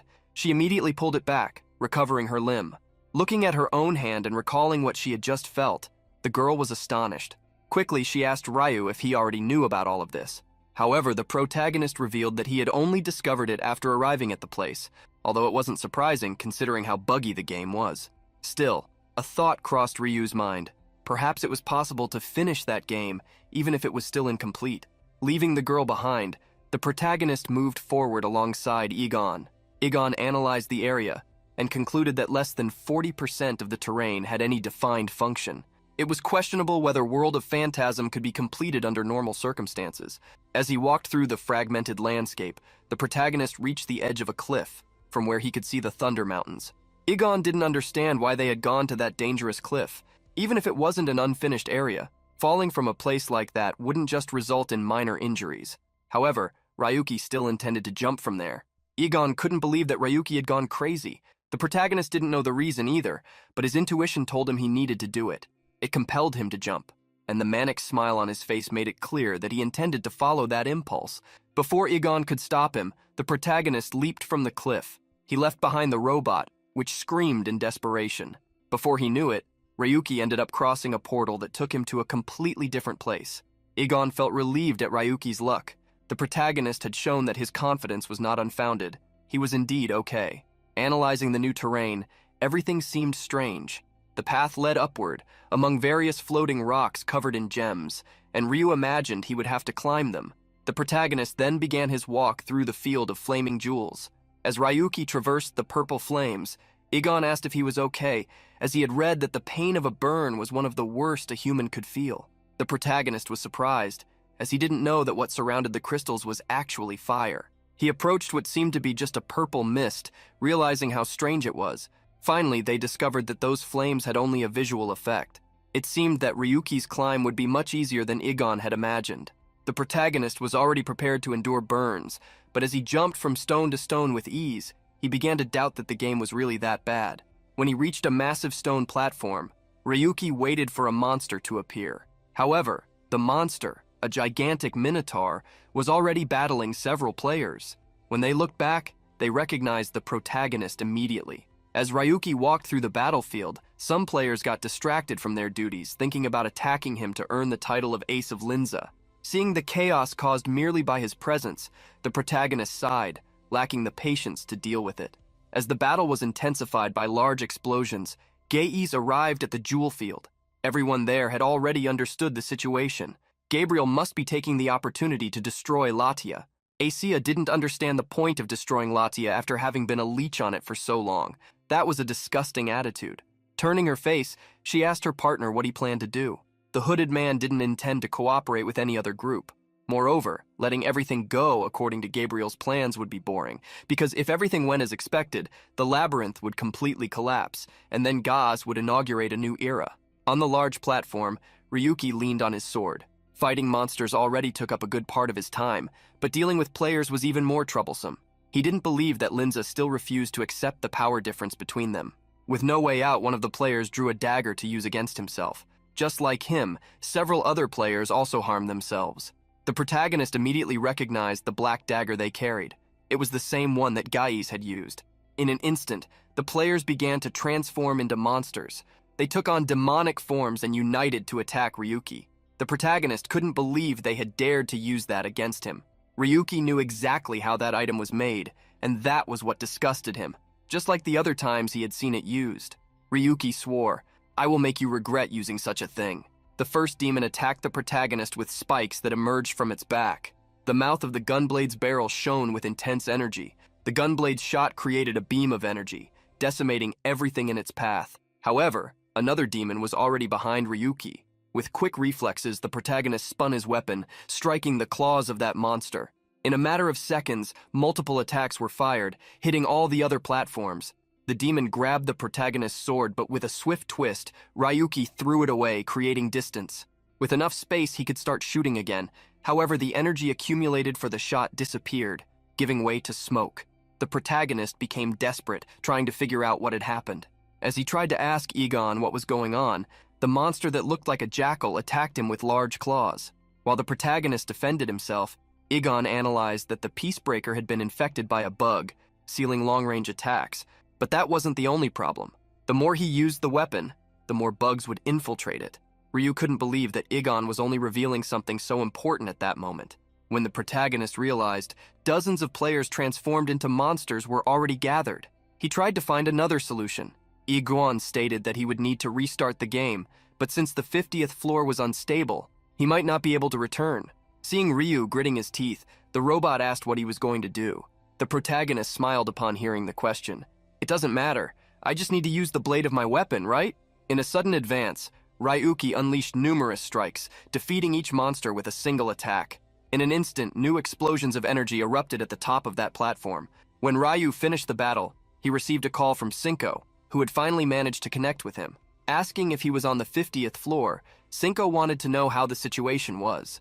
The protagonist recounted what he had just faced and revealed that because of this, he was suffering from bugs himself. Therefore, he would send the data for her to analyze. The bear thought the situation was quite complicated. He would need to create a code to remove the specific bug and resolve the infiltration. However, having seen Gaius's bugs before, he believed the analysis would be quick. The protagonist thanked him, asking him to be as fast as possible. At that moment, new monsters, scorpions, appeared. They were creatures they recognized, but with different colors. At the same time, at the reverse waterfall, someone was jumping between the platforms. Noir believed she would reach the top soon. However, a sudden lack of energy hit her feet. She was falling into the same hologram that Bisque had fallen into. In an instant, Noir used the sacred rope ability. The rope quickly latched onto another platform. Thanks to this, Noir managed to save herself. She and her companions had been bumping into these holograms for some time. These things blocked their path. One of Noir's companions revealed that the team members who went to investigate the waterfall had not yet returned, and that there didn't seem to be anything else to investigate. Hearing her companions ask what they should do, Noir couldn't see how to move forward. So many bugs had already occurred while conquering the tower, but none were as bad as this one. This made her think that the entire waterfall area might actually be incomplete. With almost no options, Noir drew a black dagger, staring at it with a worried look. Meanwhile, on Thunder Mountain, several players from Linza were being struck by the lightning that fell constantly. The scout, Bion, warned that half of the members had already been eliminated. The chances of being hit by lightning were too high, and continuing would become even more difficult. However, the commander of the convoy still wanted to advance. It was then that he ordered everyone to use the daggers. One of the members tried to confront him, reminding him that the dagger belonged to Gaius. However, the player was confident in using enemy technology if necessary. Using the dagger, he could feel the power surging within his body. Bion was worried to see his captain using the dagger, as the energy surrounding him was completely evil, and his body had transformed into something that could no longer be called human. Acia could feel it. The daggers that had been planted long ago were beginning to be used. She gave a small smile upon noticing this, asking her real Cynthia to wait just a little longer, as the great show would happen soon. The protagonist continued to defeat the scorpions that attacked him. Not only them, but also bats and minotaurs, monsters he had faced before. Attacking the minotaur with the gunblade, the protagonist felt a slight bug upon hitting his target. However, even affected by the glitch, he managed to defeat it. The Peacebreaker was in an increasingly worse state, deteriorating each time it was used. Finally, after progressing for some time, Ryuki reached the top of the fiery jewel region. He found a crystal in the center of the area, what should be the core of the terrain. The protagonist hoped that from that crystal ball, he could obtain the key to the central area. The only problem was the dam system. The core should be inside the boss, but it didn't even seem close to being complete. He had no idea what to do. With so many monsters behind them, Igon warned that the bug rate had already reached 50%. If it continued like this, recovery could become impossible. At that moment, the bear contacted the protagonist again to inform him that the analysis had been completed. Apparently, Gaius was using fragments from other mazes, and by colliding data separately, it was causing damage on purpose. The protagonist quickly asked her to skip the explanations and just tell him if there was a way to eliminate the bug. The bear, however, stated that it would take some time to create the necessary code, at least 6 hours. Igon continued to recommend that Ryuki log out, as something irreparable could happen if he kept fighting. However, even with Igon trying to alert him, Ryuki became distracted. A minotaur was about to attack him, but he just stood still with a silly look until the last moment. Under Igon's warning, the attack approached rapidly, but Ryuki jumped forward, causing the minotaur's axe to hit only the ground. At that moment, the protagonist remembered something Akatsuki had said through one of her dolls. There were 3 ways to destroy the maze. The first would be if the resources of the maze were depleted. The second, if the number of players drastically decreased over a long period. And the third, if a critical problem arose and maintenance became impossible. For the resources of World of Phantasm to be depleted, it would take several years. The drop in the number of players was also unlikely for now, as practically everyone played that game. Therefore, he wanted Ryuki to focus on the third method. The plan had been created believing in Ryuki's abilities, so it was up to him to carry it out. Even being affected by bugs enough for his personality and body to be completely worn out, Ryuki smiled as he approached the core. The reason I came this far is not to conquer something, but for this. Delete. As soon as the protagonist used the ability, everyone began to be affected. The percentage of the bug effect, which had been gradually decreasing, started to rise again. The entire 50th floor was affected. All those who had transformed thanks to the daggers, as well as the terrain, began to be gradually consumed. Before Cynthia's eyes, the entire order of Lachia and Linza was crumbling. However, she knew that this would only be the beginning of reclaiming the world's light. Asia's companion reported that the erosion bug was currently at 47%, with only 3% remaining to reach the target value. They were eager to reach 50%. The man who was always by Cynthia's side was excited about the idea of the demon god's tower finally returning to them, the Ga'es. When that happened, conquering the world of Phantasm itself would not be an exaggeration. Removing his hood, the guildmaster of Gaze 7 thanked Asia for everything she had done. Thanks to her bug control, everything had gone well. Cynthia did not want to take credit, as the creation had not been hers. However, the guildmaster still credited her for attracting John Doe. As the bug reached 49%, Cynthia remembered John. Of all the players she had encountered, he was the most despicable. Still, he was necessary for Gaze. He had the ability to manipulate the maze's data, bug control. Cynthia refused to feel regret.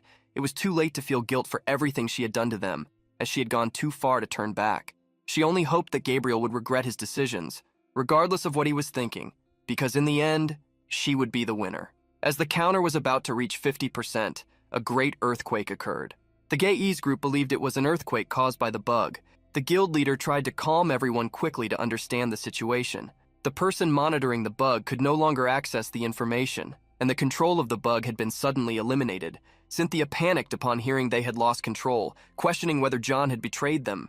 It was at that moment that she noticed something and turned to look at the flaming crystal terrain.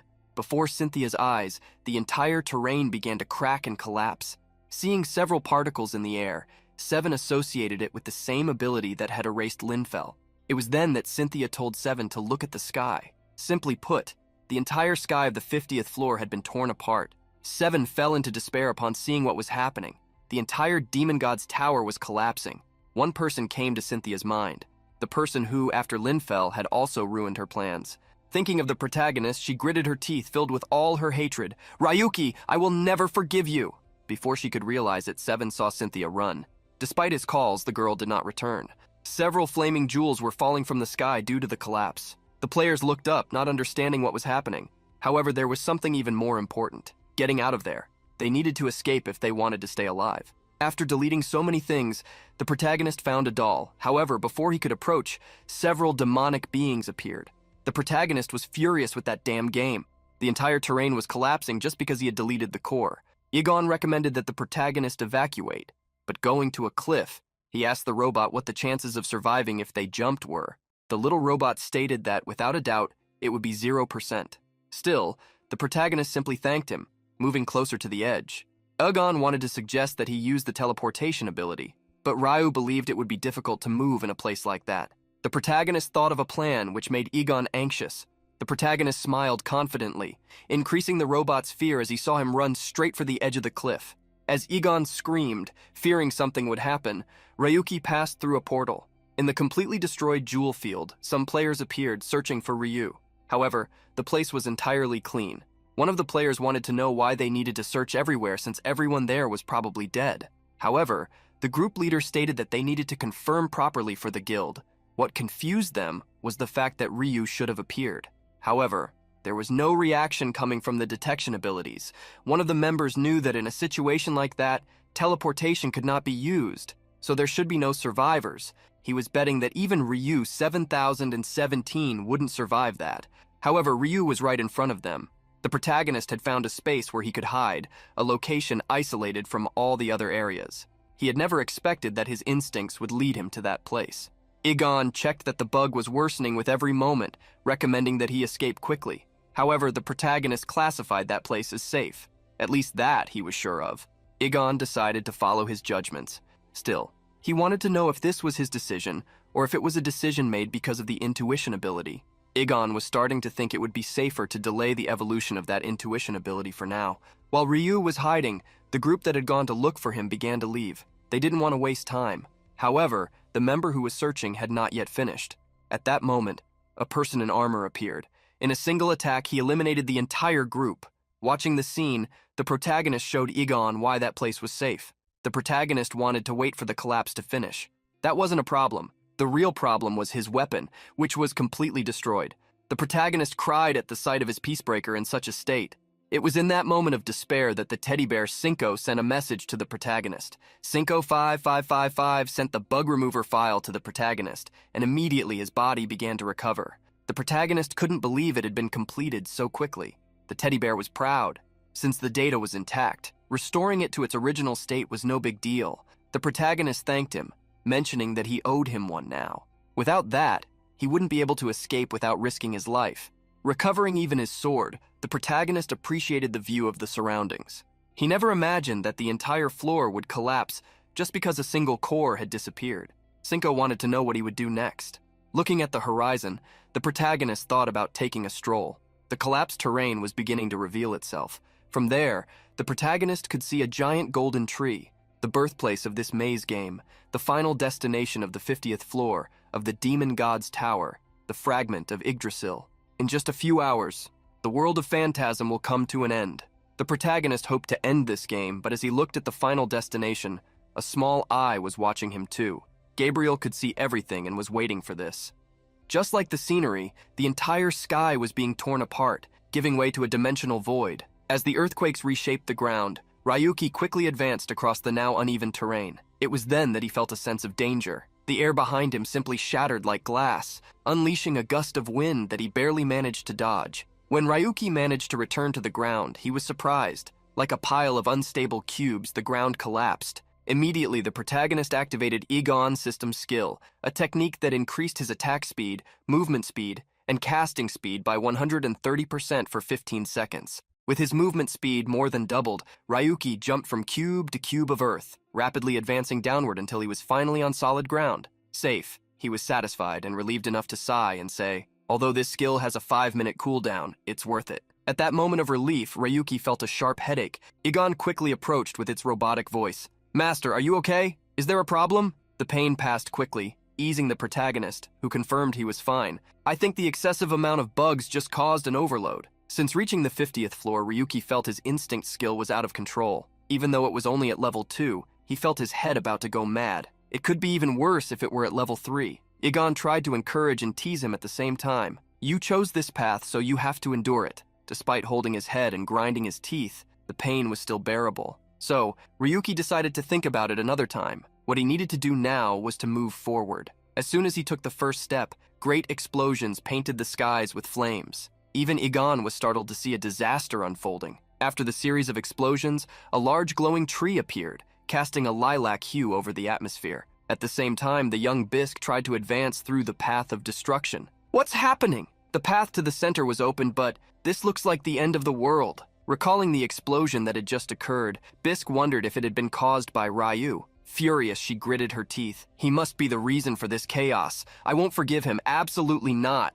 It was at that moment that Noir appeared, finally finding Bisque. Seeing that her friend was also on the 50th floor, Bisque was surprised, extremely worried. Noir grabbed her friend. Where have you been until now? Do you know how worried I was? Despite her weakness, Bisque smiled. You know I couldn't just sit and wait. I wanted to catch Ryu with my own hands. Speaking of Ryu, Bisque revealed that she had found him, but they were both teleported together to the 50th floor, which made her lose track of him. Changing the subject, Bisque asked Noir where the rest of the guild was. Thinking of their friends, Noir stammered before lowering her head. They were destroyed because of the bugs. Gais hunted us from the start. Noir revealed that the bug was caused by the daggers provided by Gais, and that if she had continued to use them, the same would have happened to her. That's why from now on we need to proceed with extreme caution. Even logging out might not be safe if the collapse continues. Despite Noir's concern, Bisque acted completely differently. You know what I'm going to say, right? There's no way I'm giving up like this. I'm going to see the end of this game with my own eyes.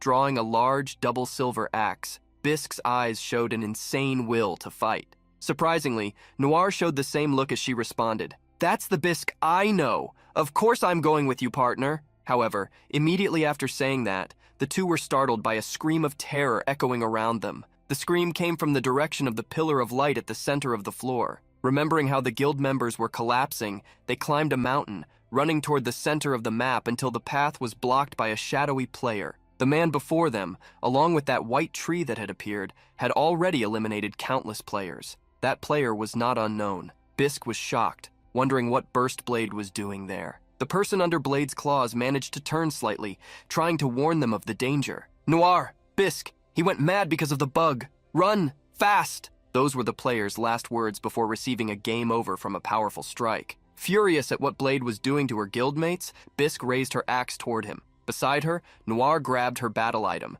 reminding her friend to stay focused. It's just the two of us, but we have to go all out from the start to defeat this troublesome bug. The duo advanced quickly. Bisque's axe, full of lightning, thundered with power. Next to her, the mace carried by Noir emitted an energy capable of crushing everything around. With the duo's attack against Blade, a huge explosion occurred, covering the entire mountain with a curtain of smoke. After a long walk, Ryuki arrived at the place. Tired, he leaned against a tree while complaining, "These bugs appearing one after another feel more like a series of traps. Even without fighting, I almost returned to the lobby several times." Yigon didn't miss the chance to tease the protagonist, reminding him of his bad luck. Changing the subject, the protagonist wondered what was happening ahead of him. In front of him, 3 people from the same guild were fighting each other. Is the Linza guild fighting among themselves? No matter how many times I try to imagine why, I can only think this was caused by Gais. Seeing the fight, the protagonist thought of something. He remembered he had something perfect in his inventory for situations like this. Seeing that Ryuki had a good idea, Yigon was curious. The crazed Blade advanced with his claw-shaped arm. Using the handle of her axe, Bisque was forced to defend herself, gritting her teeth as she realized how much stronger Blade was becoming. At the moment she had to defend, something appeared behind her. Blade had attacked with another arm, in a movement similar to a scythe. Managing to notice the attack in time, Bisque rolled on the ground to escape. However, Blade continued advancing toward her, shouting, "I will destroy everything, smash to pieces!" When Bisque was in danger, Noir desperately jumped toward her. The red liquid was spread as Blade's attack found a target. Wide-eyed, Bisque stammered as she saw her friend Noir being hit by Blade's claw-shaped hand. Noir couldn't keep her mind stable for long and screamed, "Bisque, you have to stay alive!" Motionless, Bisque watched what happened to her friend. She couldn't react. She lacked adrenaline for that. However, fury and sadness gave her courage. "Blade, you bastard!" Outside the game, many people were surprised to see that the battle on the 50th floor was being broadcast. All around, people were incredulous to discover that World of Phantasm was about to end. Even facing the final content of the game, they still couldn't believe it. They saw the last floor turn into chaos right after it was released. Some people even sarcastically expressed their condolences to the ranked players who had reached the 50th floor. Quickly, many viewers focused on Ryuki's broadcast as they saw him step onto the 50th floor. Many wondered if he was responsible for all that mess. Although they thought it was cool to see him crushing Linza, no one wanted him to actually try to destroy the game. The angriest person was the game's owner, who shouted at his subordinates, "Damn it, shut down that broadcast immediately, use any means necessary." However, one of the men responsible for the game had to frustrate him. It's impossible. The access was blocked by itself. It seems the system was directly embedded into the 50th floor. Besides, the broadcasts appear to be made through unconventional means using a Yggdrasil item. Furious, the game owner slammed the table, reminding the employees that they also possessed Yggdrasil items. Use them. Do whatever it takes, even if the signal is blocked. Consumed by rage, the man wondered why he couldn't get in touch with Gabriel. Lartia gritted her teeth furiously. No one should have been able to reach the 50th floor. Her new game was only supposed to be released in 2 years, along with the announcement of WOP's closure. It was at that moment that someone shouted, asking the boss to look at the screen. Grinding his teeth, he looked over the programmer's shoulder. Warily, the man warned that a broadcast channel had managed to reach Ryu. A person in a small room was wearing a cardboard mask on their head while doing their broadcast. Hey everyone, thanks for your patience. This is TV Target. Amidst this chaos caused by a mysterious live broadcast coming from the 50th floor, our channel is receiving countless videos. We're looking for that person you all want to see. Stay tuned. After showing various videos taking place on the 50th floor, the news anchor spoke again. Just now we found Ryu number 7017. Take a look. It looks like an intense battle is happening. The video showed Ryu from behind but surprised everyone, including Lartia. In it, Larsha's own rescue team had arrived, running to save Noir. They themselves didn't know what Ryuki was doing there. People outside the game were shocked to see the main scene, narrated by the announcer. Well, all unknown trash is the same. This is unbelievable. He's eating popcorn, wearing sunglasses, while watching the whole tragedy unfold. The first player, who had been attacked by Blade, began to disappear, just like Noir, who was transformed into game data. With extreme speed, Bisque advanced with tears in her eyes. In an explosive attack, she struck the claw carried by Blade, raising flames in all directions. Enraged at having lost her friend, Bisque let her uncontrolled attacks fall upon Blade. It was at that moment that Ryu started eating popcorn. Seriously, watching the Linza warriors attacking each other, this is the most entertaining thing I could see on a battlefield. With his salted caramel popcorn and party sunglasses, the protagonist enjoyed the view. Egon couldn't even imagine that Ryuki would simply watch while eating. Surprised, he cheered. My master is really on another level. Bisque raised her double axe. On the blades of the weapon, a rain of fire was formed from the woodcutter's split skill. Driven by hatred, Bisque attacked. The axe fell on Blade once again, creating a large field of fire under their feet. As the smoke rose, Bisque forced Blade's arms down with her extreme power. The axe blade began to pierce the shell, covering the claws, cracking them. However, at the moment Bisque was about to break through Blade's defense, he used a bug inversion, quickly retreating to avoid the blow. Furious, he launched a counterattack immediately after.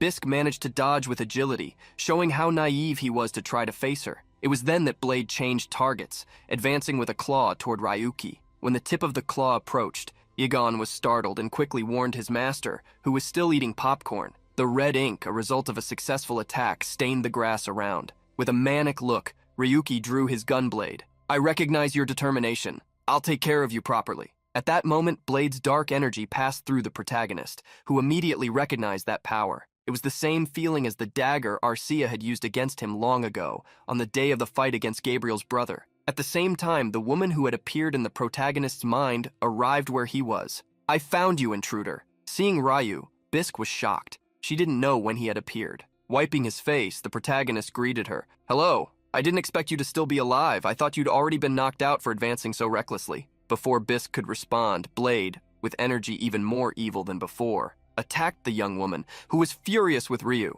I don't have time to talk, but as soon as I finish with this guy, I'll come after you? There was an even greater fury in Blade's eyes. Overflowing with energy, he threw Bisque aside with an attack, and then charged at Ryu, someone he hated. With a smile, Ryu waited for him to approach. What a weak attempt. That won't work on me. With a single swing of his sword, the protagonist deflected Burst Blade's claw. Egon couldn't help but notice how presumptuous Ryuki had been acting since obtaining the bug removal tool. Furious at Ryu interfering in her fight, Bisque also attacked him. As soon as she approached, the protagonist immediately drew a paralysis dagger. Before Bisque's attack could hit him, the dagger had already been thrown in her direction. Bisque fell to the ground, motionless before Ryuki, who taunted her. You can't fight properly, much less stand up. At the moment Ryu teased Bisque, he felt a powerful destructive intent coming from a blade attack from behind. A great explosion occurred, but not because of Blade's attack. Ryuki had quickly drawn the gun blade, exploding his own attack against Blade. The flaming strike hit the target squarely, throwing him several meters away as he roared.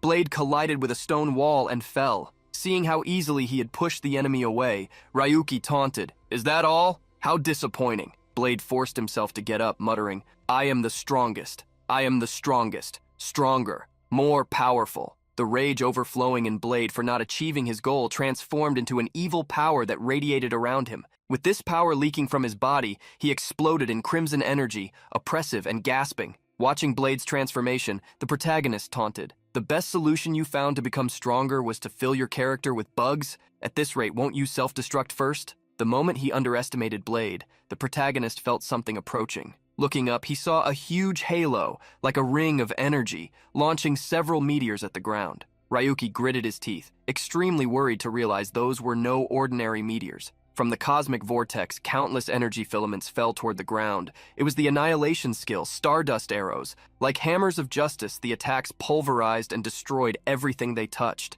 Quickly, Ryuki tried to escape to avoid being hit by the bombardment. However, when he realized it, one of the celestial attacks was falling right toward him. With a quick movement of his sword, he split the meteor in half, turning it into cosmic dust.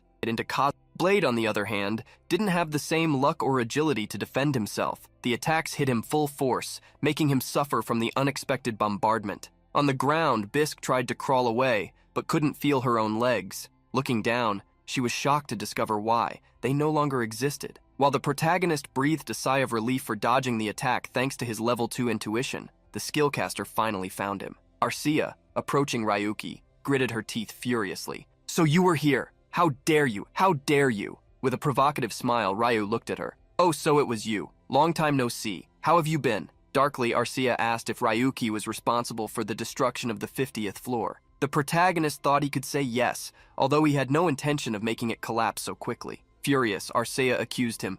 Because of you, everything I planned for so long is falling apart. If I had erased you back then with my own hands..." Seeing Arcea's irritation at her own incompetence, Ryuki smiled. "If everything you planned collapsed just because of me, then your plan was doomed to fail from the start." Hearing Ryuki's words, Arcea became even more enraged, almost to the point of madness, but the protagonist hadn't finished his taunts. "You are truly unbelievable. Are you really okay with reacting to me like this? Honestly, seeing your hateful face fills my heart with incredible satisfaction." After a long time, Blade regained consciousness. Looking at his own body, he was surprised. "What am I? You said this was a stable bug. Geis, how dare you deceive me?" Arcea ignored Blade's screams and stared at Ryuki, asking if he could imagine what he had done, what Geis had been preparing for years. Smiling, the protagonist replied, "Of course I know. You Geis and your bug control technologies. You spread bugs among the players and the labyrinth residents, didn't you? The more bugs used, the more intruders appeared in the labyrinth.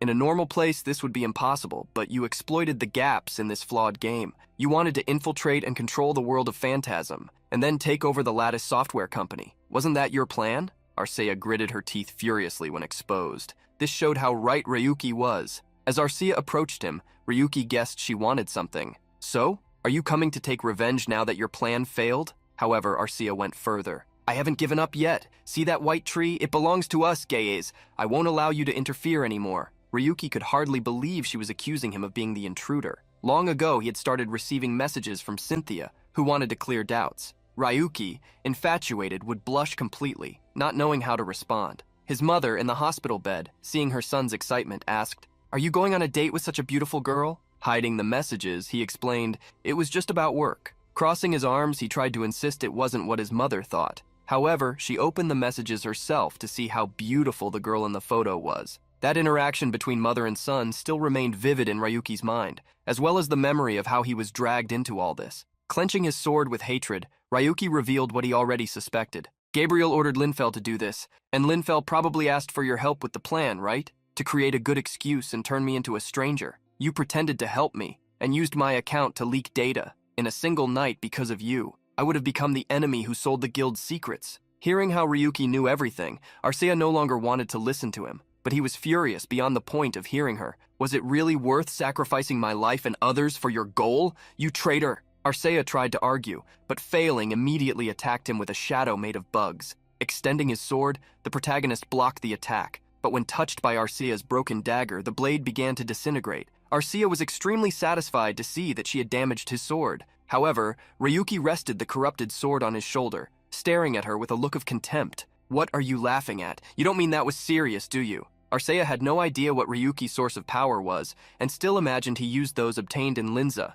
Bug control was disabled. You used to use Linfel's data. To show how wrong she was, Ryuki advanced with sword in hand, surrounded by energies flowing like lightning. I don't need anything expensive to deal with bugs, or with you. Both swords clashed, releasing a large amount of residual energy that floated like shockwaves. In an instant, the glimmers caused by the clash sparkled in the air as attack and counterattack collided several times. Gritting their teeth, both stared at each other as their weapons faced off. Watching the fight, the immobile Bisque couldn't believe her eyes. No way. Not even the best Phantasm players can keep up with this speed. She began to cry without realizing it. This is so frustrating. I couldn't even avenge Noir. All I can do is watch. Ryuki saw the bug infiltrate his sword more and more. Even with the anti-bug tool, it couldn't keep up with the speed of the battle. With the bug expanding in his weapon, Arcea took the lead in combat. You talk so much, but you're nothing impressive. Seems like you can't completely stop the infestation, huh? For the anti-bug tool to activate properly, Ryuki quickly retreated to buy some time.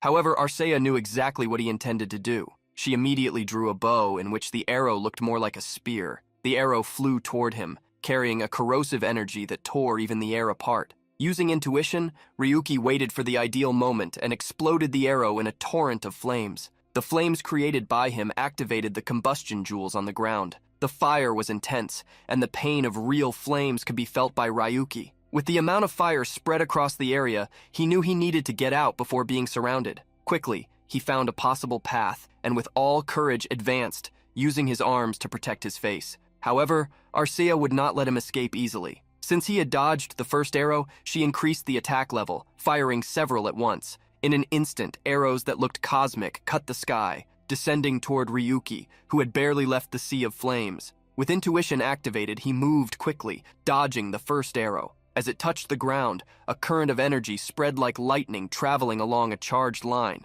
While retreating, dodging the arrows, they fell one after another, causing large currents of energy that pulled the surrounding terrain like black holes. Ryuki looked back, incredulous at the sight. Space and ground were being distorted by the force of the bugs contained in the arrows. While fleeing, Egon sent him a message. What is being attacked is the master's real body. It is recommended to retreat for now. Seeing Ryuki disappear in a cloud of smoke, Arcea warned him, "You won't escape by hiding." What she didn't expect was that he reappeared right behind her. Using Egon's system again, which increased his attack speed, movement, and casting, the protagonist smiled while charging a powerful strike with his gunblade. Arcea turned quickly, firing several arrows at the ground. The powerful gunblade shot came out like a laser cannon, but instead of hitting Arcea directly, it hit a large portion of earth raised by the attraction power of her arrows. However, Ryuki's attack forced its way, quickly cracking the stone wall. Behind it, Arcea was hiding. Ryuki shouted when he saw how close he was to hitting her.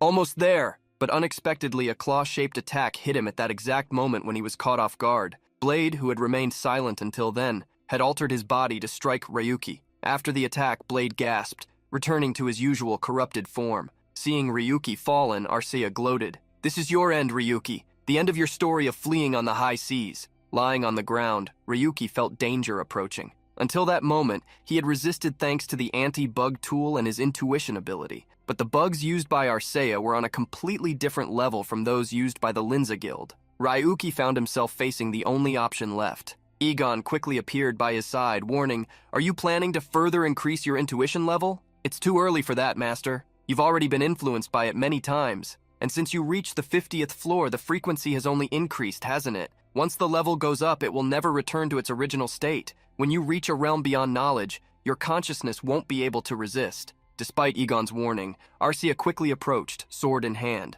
Ryuki had only a fraction of a second left to decide whether to evolve the ability. A red fountain spread. The attack had hit its target. Ryuki was standing, gunblade in hand. The tip of his sword had pierced Arcea before she even had a chance to react. Having struck his enemy, Ryuki replied to Egon, "Consciousness? I don't care about things like that." Having evolved the intuition ability to level 3, increasing the power of his sixth sense, a glow of energy crossed Ryuki's eyes. He had entered a manic state, determined to win the fight and achieve his goal. As soon as the intuition ability rose to level 3, Ryuki moved his sword swiftly, knocking Arcea's weapon away. Disarmed and confused, Arcea retreated. How did you manage to counterattack under these conditions?" A glow passed through Ryuki's eyes. Little by little, he began to understand Egon's warning. Sight, smell, hearing, touch. All his senses seemed to be transforming at a perceptible speed. He felt as if he could perceive everything that existed in the world. Against Arcia, he was immersed in an exhilarating illusion of being able to do anything.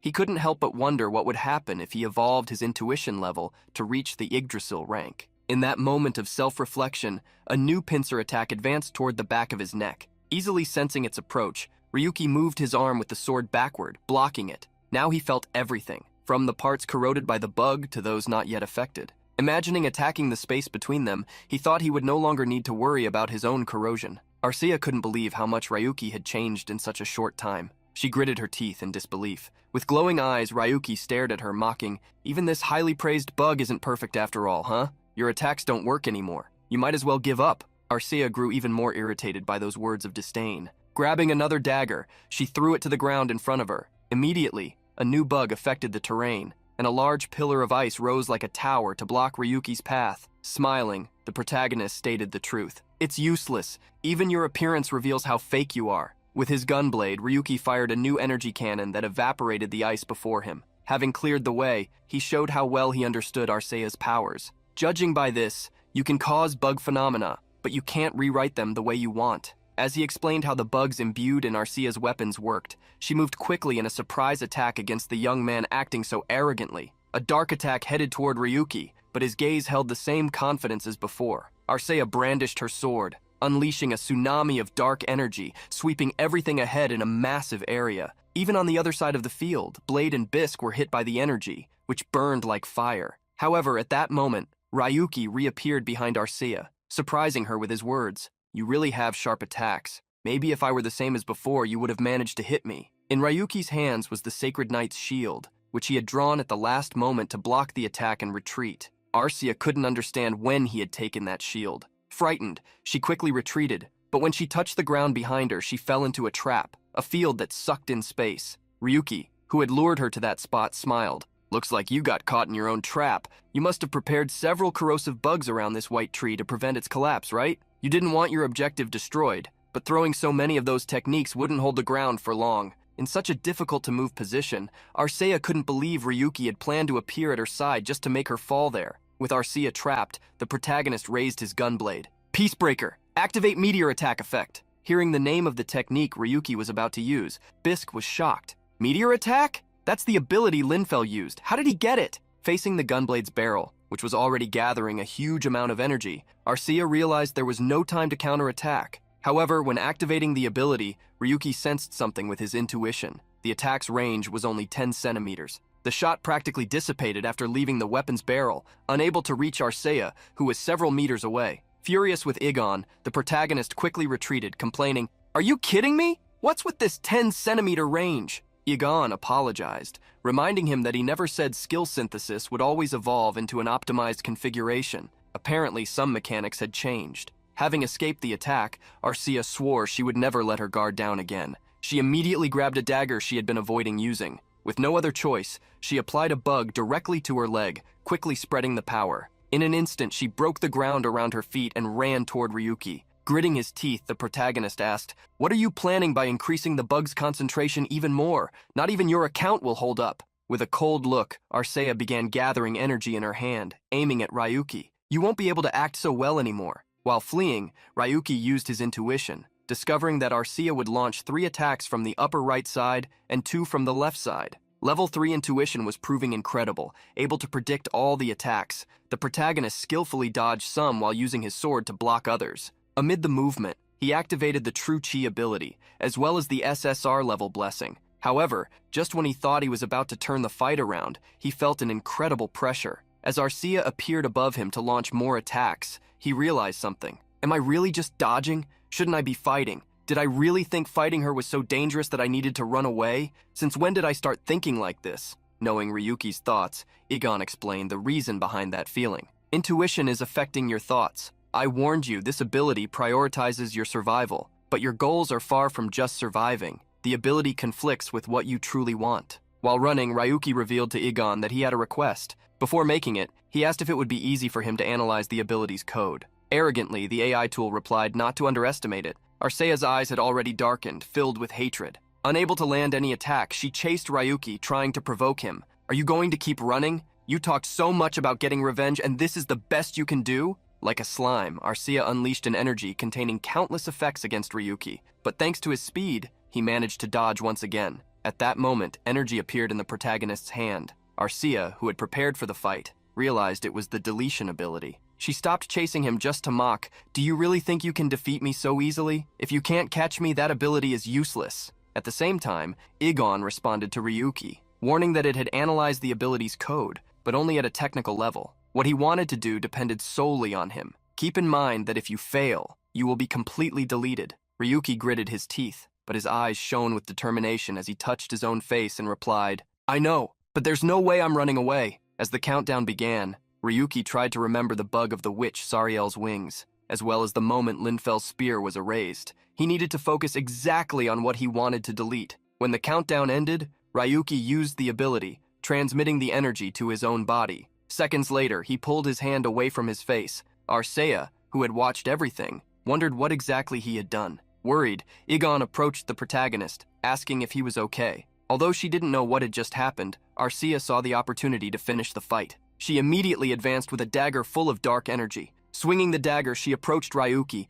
pouring all her hatred into that attack. "Disappear from my sight forever, Ryuki!" The dagger carried vicious energy, full of the most fearsome bugs, capable of deleting someone's character, or even their very existence. However, Arcia's attack was stopped when a hand grabbed her wrist. Holding her firmly, Ryuki drew his gunblade with the other hand for a close combat strike. The explosion that followed brought new light to the floor, which had been darkened by the destruction of previous battles. Arcia couldn't believe what had happened, nor how things had turned so suddenly. Ryuki had thrown her to the ground and was climbing on top of her. That was intense. Since I acquired intuition, I've never felt so much excitement. It's all thanks to you. So I thank you immensely, Arcia. With a look mixing happiness, thirst for victory, and a hint of madness, Ryuki stared deep into Arcia's eyes, who, incredulous, looked back, losing much of her own body sensation. In a corner away from the fight scene, Arcia's arm lay resting. The player was completely shocked by what had happened. On the other hand, Ryuki felt as if his soul had been cleansed, relieved of a heavy burden. "That's how I feel. And you, Arcia? I guess this isn't the time to talk about it." As Ryuki expressed his feelings, Arcia tried to get up but could barely move, and Ryuki explained why. "It must be painful, right? My attacks nullify all pain reduction effects. You're already strong enough for not fainting." With a look of ecstasy, Ryuki grabbed Arcia by the shirt. "A traitor who ruined someone's life shouldn't leave so quickly, right? But things will end soon." At his words, Arcia gathered all her remaining strength to grab one last dagger. The protagonist sensed the danger approaching and let go of Arcia, who jumped away with the dagger in her hands. As she distanced herself, she smiled like a maniac, her gaze filled with a strange sense of victory. Ryuki tried to approach to stop her from using the item, but before he could reach her, Arcia used the dagger on herself, staring at him intently. Many years ago, a diagnosis had become common at Santa Yggdrasil Hospital: ether immune disorder. In short, this type of ether triggered a rare allergic condition. At that time, 2 young sisters were diagnosed with the disease. Cynthia, the older sister, and Arcia, the younger, both continued treatment, but doctors knew that year would be their limit. Countless people who saw the 2 girls harbored prejudice. They believed the disease was contagious, that they should be isolated, that they were frightening. The older sister, Cynthia, held the younger's hand, calling her back to the hospital room. With a smile, she fulfilled her role. "Don't worry, you'll get better, I promise." During treatment, the sisters received good news from the attending physician. The hospital had developed a new surgery. Verification and clinical trials had already been completed. Without expecting it, the twins learned they could be cured. A few days later, they were taken to the operating room. Both were present. The advanced state of deformation in their bodies caused by the ether disorder was regrettable. Putting on gloves, the lead surgeon prepared with a grim look. They think that as soon as the surgery is over, they'll have healthy bodies. But what a pity for them. Before the procedure could begin, a sharp scream was heard from the next room. Suddenly, a doctor entered the room to bring news. "Experiment number 248 has been completed." The surgeon became curious about the result. The visiting doctor held a dagger with an electric glow, leading the surgeon to the experiment site. There, he showed the victim inside a machine. Once again, the patient had not survived. The experiment had failed. No useful data had been obtained. With nothing else to do, they placed the patient inside a bag. Once again, the result was the same. The twin surgeon didn't care. To him, great achievements came after countless failures. Leaving the doctor behind, he ordered the young man to clean everything so it could be resolved once and for all. As he carried the bag with the patient away, the doctor sighed. He couldn't believe they were now even using children for experiments. Hearing the complaints, the surgeon frowned. Don't complain if you're doing nothing. Don't you understand we're at a crucial moment? With the disease in these bodies we'll test, we might finally find a clue for conversion. While the surgeon talked excitedly with the doctor, the girls who were semi-sedated overheard the conversation, stunned. The procedure with both would happen simultaneously. Soon the surgeon instructed the doctor on how to proceed. Arcea quickly realized the surgery was a lie. Tears welled up in her eyes as she wondered what would happen. But at that moment, the older sister approached her. Cynthia whispered softly, "It's okay, Arcea. I will definitely protect you." At that instant, something unexpected happened. The patient who had been placed inside the bag began to move and scream, throwing the doctor to the floor. The surgeon was surprised. "What is happening?" Taking advantage of the situation, Cynthia stood up and grabbed one of the daggers used in the experiment. Arcea got up, watching her sister run towards something. Cynthia had heard that the doctors would use a machine for the experiment, and her plan was to destroy it before they could do anything. The surgeon was shocked to see that the girls were awake. He tried to chase after Cynthia, but she was already heading to the other room where the machine was. Cynthia wanted at least to save Arcea, no matter the cost. In tears, Arcea watched what her sister was doing. Cynthia used the dagger to attack the machine. In an instant, a large amount of energy began to overflow. The dagger in her hand got stuck, and the energy contained in the machine started to transfer into her body. Suddenly, a huge explosion occurred, setting the entire floor of the building on fire. The incident that day was officially recorded as an explosion caused by the malfunction of surgical equipment. Arcea had managed to survive. For some reason, the disease that had tormented her all her life began to gradually disappear. To the authorities, she replied that she knew nothing. She saw no other choice but to deny any involvement. Arcea couldn't see what she could do. Living quietly didn't seem like an option, much less pretending to know nothing and enjoying small happinesses alongside her co-workers. She didn't want to stay still. She wanted to do something, achieve her purpose, and avenge her sister. As soon as Arcea used that dagger on herself, a major bug occurred in her character, causing her arm to be reconstructed. With memories overflowing in her mind, she attacked Ryuki using the energy she had left. Her eyes seemed lifeless. Only her desires motivated her to move forward. Ryuki had to praise Arcea's persistence. He wondered if there really was a reason for her not to give up, even after everything that had happened. In an instant, Ryuki launched a counterattack, hitting Arcea one last time. Regardless of her reasons, Ryuki wanted to move forward, even if he had to go through her. Arcea slowly lost consciousness. In her mind, only a brief trace of her sister Cynthia remained. She fell slowly, but before hitting the ground, a hand caught her body. The protagonist looked back, slightly frowning. "Who are all of you?" A hooded group had appeared. Their leader, a blonde man, was holding Arcea and asked, "Did we arrive too late?" With an angry look, he stared at the protagonist. "Ryuki, 7017. You did this to our companion. Are you ready to face the consequences, aren't you?" As soon as they held Arcea, Seven put her down, noting that the woman's condition looked terrible. A guildmate approached the two. As a doctor, the only thing he could do at that moment was stabilize her avatar. Seeing how they treated his enemy, the protagonist sneered. "You showed up out of nowhere and now you're sneaking away? Are you Asia's little puppies or something?" Seven, hearing Ryuki speaking to him, stood up to introduce himself. "This is the first time we've met in person, Ryu. I am the guildmaster." Before he could finish his introduction, an enraged and corrupted Burstblade appeared behind him, attacking.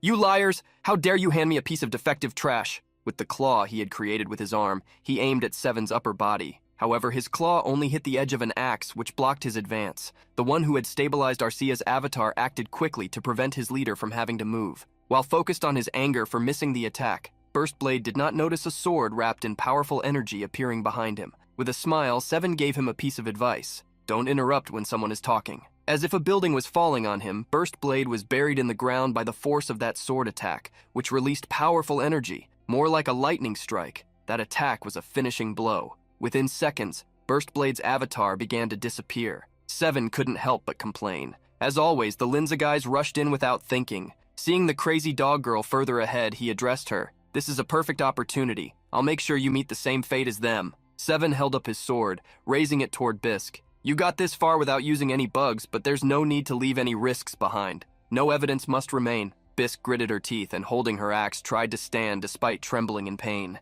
She refused to fall so easily. Unexpectedly, a cannon of light and lightning struck the man who had blocked Burstblade's attack. Holding the gunblade, the protagonist snorted angrily. "Don't irritate me anymore. Don't you dare ignore me." With Egon confirming that the protagonist's weapon system was ready, it seemed he wouldn't have any more problems. Seven didn't stay silent upon seeing Ryuki's attack. You're quite impatient. Do you really want to finish me off with your own hands that badly? Staring at the Gei's leader, the protagonist told him to stop talking nonsense. You have two choices. Face me or leave Arcia and go away. Ryuki's willingness to fight made Seven smile. As expected from the unknown, your mouth is really dirty, but don't rush, because I was already going to do that. As soon as Seven gave the command, several hooded players appeared behind the protagonist, raising their swords toward him. However, those fragile swords faced the edge of the gunblade and were completely blocked. With a swing of his sword, the protagonist quickly pushed the danger away. The players who attacked him didn't understand how they had been blocked, but to Ryuki,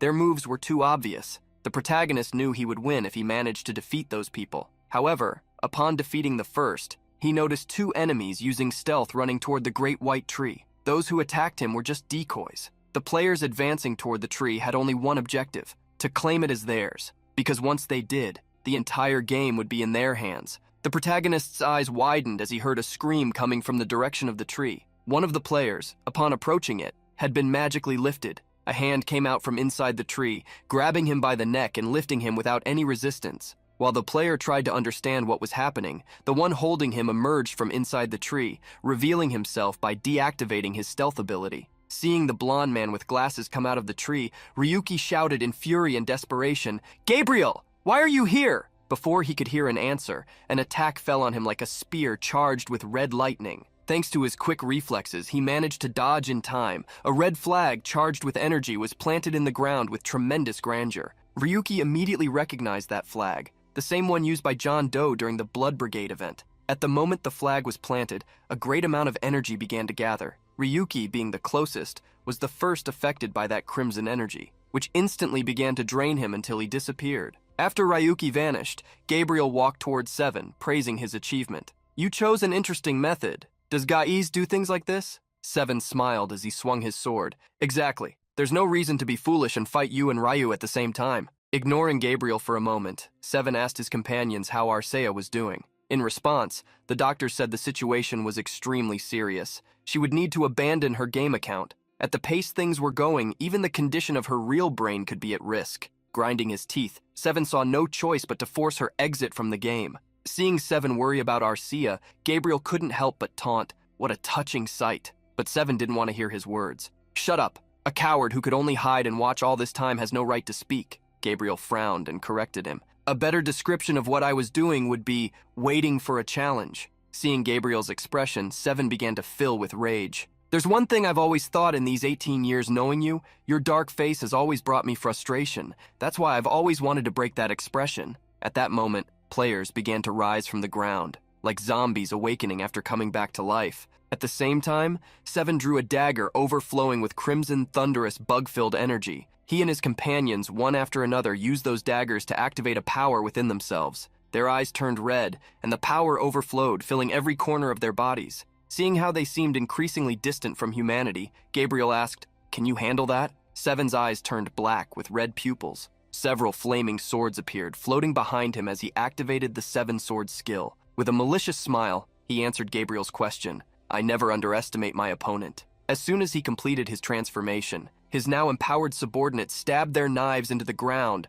transferring their energy to the earth. In an instant, water sprang from the soil, and a gigantic tsunami rose before Gabriel. With that great power by his side, Seven faced the Linza Guild leader. "The world of Phantasm will belong to us." At a distant place, Ryuki vented his anger. "Damn it! Why was I teleported so far away? How am I supposed to get back there?" Ryuki had been teleported to the top of a mountain, from where he could see the white tree at a great distance. From there, a pillar of energy rose to the skies. Seeing Ryuki complain, Egon suggested he start moving to avoid wasting time, since the collapse was accelerating. While the sky was collapsing, Ryuki advanced at full speed. Thanks to having evolved his intuition to level 4, his movement speed had increased significantly. However, the path he took was in terrible condition. This made it clear to Egon, who informed him that there was no time left before the collapse of the 50th floor. While traveling on foot, the robot revealed it had confirmed some things based on past predictions. The protagonist grew curious, and soon heard Egon's question,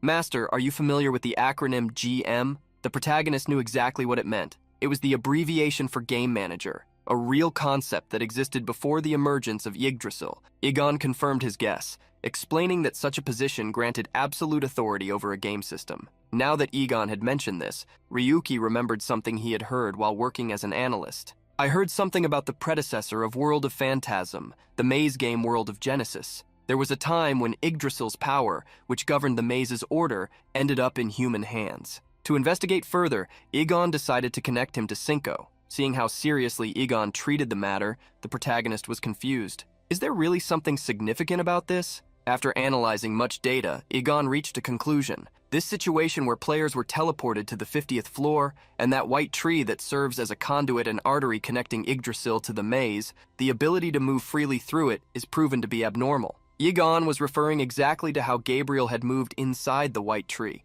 something that should not be possible. For Egon, the only somewhat good news was that if Gabriel truly possessed the power of Game Manager, then Gaze would never be able to defeat him. As Egon had predicted, Gabriel was now the only one standing before the white tree. All Gaea's subordinates had been defeated, and the only one not yet forced back to the lobby was the guild leader. Hit by his own attack, Seven couldn't believe it. Impossible! The full strength of Gaea's was defeated. Gabriel, what power is that? Removing his glasses, Gabriel stared coldly at Seven. You want to know? Even so, I won't tell you. You haven't even managed to take a step toward me. Several decades ago, it became the labyrinth that served as the predecessor to the World of Phantasm. This was a place where there was a much greater influence than what is present in the current labyrinth game. One day, a certain player obtained a power in that land, the power of the Game Manager. As the name suggests, it was the supreme authority that allowed one to govern all the systems and rules of the labyrinth. The player who conquered this absolute power ended up intoxicated by it. He declared himself the king of Yggdrasil and began to rule as a tyrant. However, players who could not accept such a situation immediately formed a subjugation force, with battles that transcended the boundaries between the inside and outside of the labyrinth, and at the cost of countless sacrifices, the mission was successfully accomplished. The dark power of the Game Manager was erased. After researching the entire history, the little bear Cinco told it to the protagonist, adding his comment, "Impressive, isn't it? This is ultra-rare information that ordinary people would never know." Ryuki, who until then only knew part of the story, understood that this had not been a mere accident. For the little bear, there was something even stranger involving this case. Not a single member of the subjugation force had survived. No matter how brutal a battle was, eliminating an entire army was simply unthinkable. Since then, the whereabouts of the Game Manager became a mystery. The little bear ended up finding one more rare piece of information, something about the commander of the subjugation force at the time. This person was named Cecilia Darius. Upon hearing the surname Darius, Ryuki immediately connected the name to Gabriel. The little bear confirmed his suspicion. Exactly what you're thinking. Cecilia, while alive, was the mother of the Darius brothers. Discovering that Gabriel was the son of the subjugation commander left Ryuki shocked. For Egon, it made no sense that Latia Soft, the company responsible for the game, would open the 50th floor on its own, exposing itself to a disaster that would bring no benefit. Ryuki had wondered why Gabriel would do such a thing, but now, everything was starting to make sense. Realizing that his enemy was even more formidable than expected, the worry in Ryuki's eyes only grew. Above all, he needed to prepare. While various information windows about items appeared around him, Ryuki sought a strategy to defeat the governor of the World of Phantasm. Outside the game, in a hospital room, members of the Linza Guild tried to keep a girl from moving. Bisk tried to get up from the stretcher she was on but couldn't feel her legs. "I can't feel them. Didn't you say my legs would be healed with treatment?" Ragna, who tried to calm her, asked her to rest, but she didn't want to listen. Suddenly, a hand appeared from under the stretcher where Bisk was. Before the girl could react, Noir, who had been hiding, stood up. "You're quite dependent. Anyway, I'm glad you came back safely." Seeing her friend, Bisk jumped on her, hugging her with relief. "You're safe! I was so worried about you!" Ragna asked both to calm down, but no one listened. They had been lucky, unlike Burstblade. His wounds were so deep that it was uncertain if he would recover. Despite the woman's words, Bisk didn't care about him. It was understandable. After all, everyone had seen what happened through the live broadcast device. Suddenly, Ragna remembered they hadn't been able to see the battle between Gaze and the Guildmaster Gabriel, so she activated a device and created a hologram for them to watch. Bisk looked back, trying to follow what Ragna described not as a battle, but as a one-sided massacre. The attacks hitting Gaze were strange. They didn't have embedded bugs, yet they showed no restrictions or cooldown time. Bisk's jaw almost dropped in disbelief. "You're saying this is the real Gabriel? That he fights like that? He acted alone to control the situation?" Ragna, while showing the recording, commented that at some point the sound disappeared, so they didn't know exactly what had happened. Trying to show other footage, she became visibly desperate. Bisque almost jumped off the stretcher, alarmed, asking what was happening. Seeing the new scene on the screen, Ragna shouted, "Ryuki just returned to face the Guildmaster!" Back in the White Tree region, Ryuki snorted with a manic smile. He crouched and looked at Seven's avatar, mocking. "After all that bravado, interfering as you pleased, why are you on the ground?" Seven, still online, ground his teeth in anger upon seeing Ryuki back. Before being forced to log out, he shouted furiously at Gabriel, "You damn bastard, don't think this is over." After Seven disappeared, Gabriel stared at Ryuki. "Congratulations. The only players left now are you and me. This is the end." The protagonist stared back but didn't attack immediately. Instead, he asked a question, wanting to know Gabriel's true goal. Gabriel's eyes didn't waver as he answered. "My goal has always been to bring down Latia. Nothing more. I don't care about playing with those filthy pigs, but I no longer want to smell the rotten stench of the world of phantasm." The protagonist scoffed at those words and retorted, "Don't give me hypocritical excuses. This is about your mother, Cecilia, isn't it? Am I wrong?" Upon hearing his mother's name, Gabriel swallowed hard. That reaction was more honest than Ryuki expected. Igon had hit the mark. Realizing how perceptive Ryuki was, Gabriel decided to reciprocate with a revelation. "Right now, the entire 50th floor is being filmed and broadcast live. Do you know what that means? Information can be easily distorted. I am the guardian of the labyrinth, and you're just an intruder trying to destroy it. That's an engaging story, isn't it? You've become the evil that plagues this world." The protagonist was unfazed by Gabriel's words and just smiled. "That's just a fancy way of saying you're manipulating the media with fabricated narratives. But none of that matters now that I know this is a live broadcast, because that reveals you are the one who holds the power of the game manager." Gabriel was surprised by the statement. That should have been a secret impossible to discover. Ryuki, however, showed how easy it was to notice.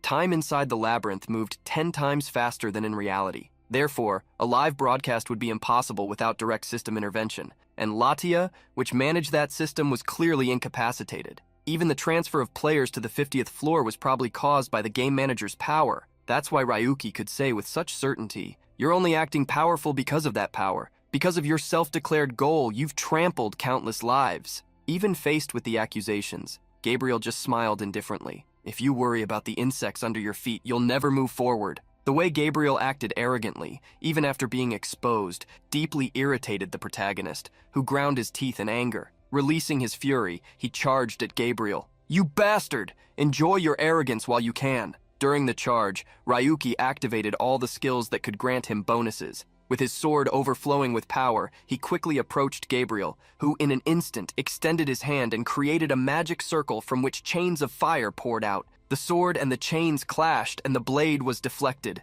Ryuki was thrown back, grinding his teeth. He couldn't believe Gabriel had used 8 skills simultaneously. The confrontation didn't alter Gabriel's calm expression, who only questioned, "This isn't your full strength, is it?" Wondering if it was really possible to control so many skills as a game manager, the protagonist smiled, reassuring Gabriel, who expected more. "I will finish you, just as you wish." As soon as Ryuki finished speaking, his little dragon appeared behind Gabriel. A breath of dark fire was shot by the small winged creature, but a barrier around Gabriel completely blocked the attack. Ryuki couldn't believe even attacks Gabriel was unaware of were nullified. With no alternative, he charged at Gabriel himself. Blaming the corrupted game manager function, Ryuki pointed his sword and activated the swallow flying skill, which launched multiple consecutive attacks. Before the strike took effect, several chains were summoned, binding Ryuki's body. Gabriel looked at him with disdain. "I'll ask again, is this really your full strength?" Even tied up, Ryuki didn't give up. At the tip of his gunblade, he gathered an absurd amount of energy,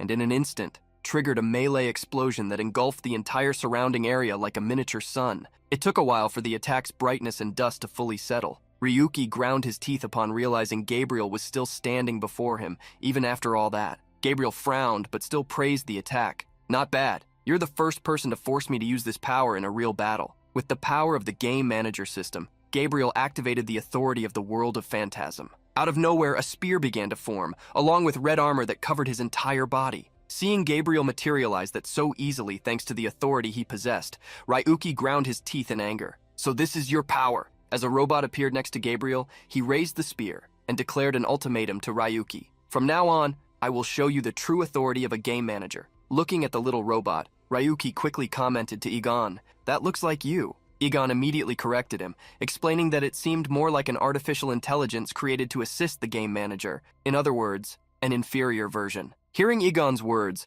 the protagonist analyzed the sophisticated design of that robot. Red, with black details, it had the shape of an eye. Egon looked more like a shabby vacuum cleaner. Ryuki wondered who was truly the inferior one between the two. Egon felt embarrassed and demanded that Ryuki just say what he wanted. Ignoring him, Ryuki turned back to question Gabriel. Is this the true form of a game manager? How did you get this power? Gabriel did not answer the protagonist's question. Instead, he advised, it would be better to avoid irrelevant questions for your own good. You better hurry. The 50th floor is practically destroyed already. Soon, the world of Phantasm will be completely obliterated by the king of Yggdrasil. With a look of pity, he continued, I have no intention of stopping this situation with my power. And of course, I've already restricted your exit from the game as well. A slight fear appeared in Ryuki's eyes, as he realized Gabriel was saying he would have nowhere to escape. In an instant, crimson energy began to concentrate and overflow from Gabriel's spear as he prepared to attack. I'm eager to see who will laugh last. Pointing the spear forward,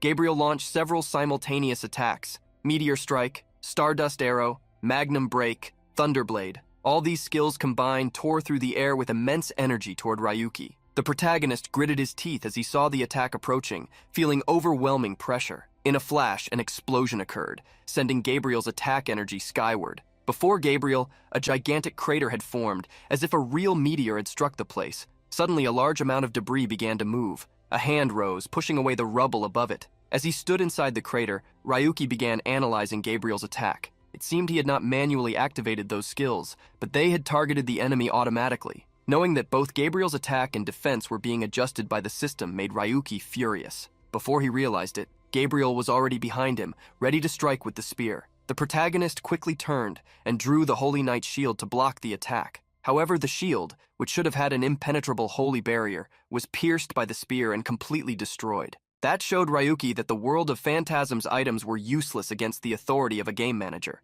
Being so close, Gabriel extended his hand, creating numerous magic circles. In an instant, dozens of spells were fired like an arcane rain, forcing Ryuki to dodge solely based on his intuition. Outside the game, viewers of the broadcast were surprised at how Gabriel could cast skills without any cooldown. Some believed this was because he was the master of the Linza Guild. Even fearing the power Gabriel carried, some wondered, there's no way he'll let the world of Phantasm collapse, right? Most agreed with this kind of comment. Exactly, we're talking about Linza. There's no way Gabriel will lose to a stranger. In a company, a manager shouted, exalted, if the world of Phantasm collapses, it will even affect the demand for ether. Even if we're muted, keep monitoring the situation through the broadcast feed. Inside Latia, some people began questioning, what kind of skills are these? Even being the master of the Linza Guild, this shouldn't be possible because of the system. Not even we at Latia can do something like this. Angry, the owner of Latia slammed his fist on the table. He had always thought the game manager's power had disappeared. He never imagined Gabriel had been hiding it all this time.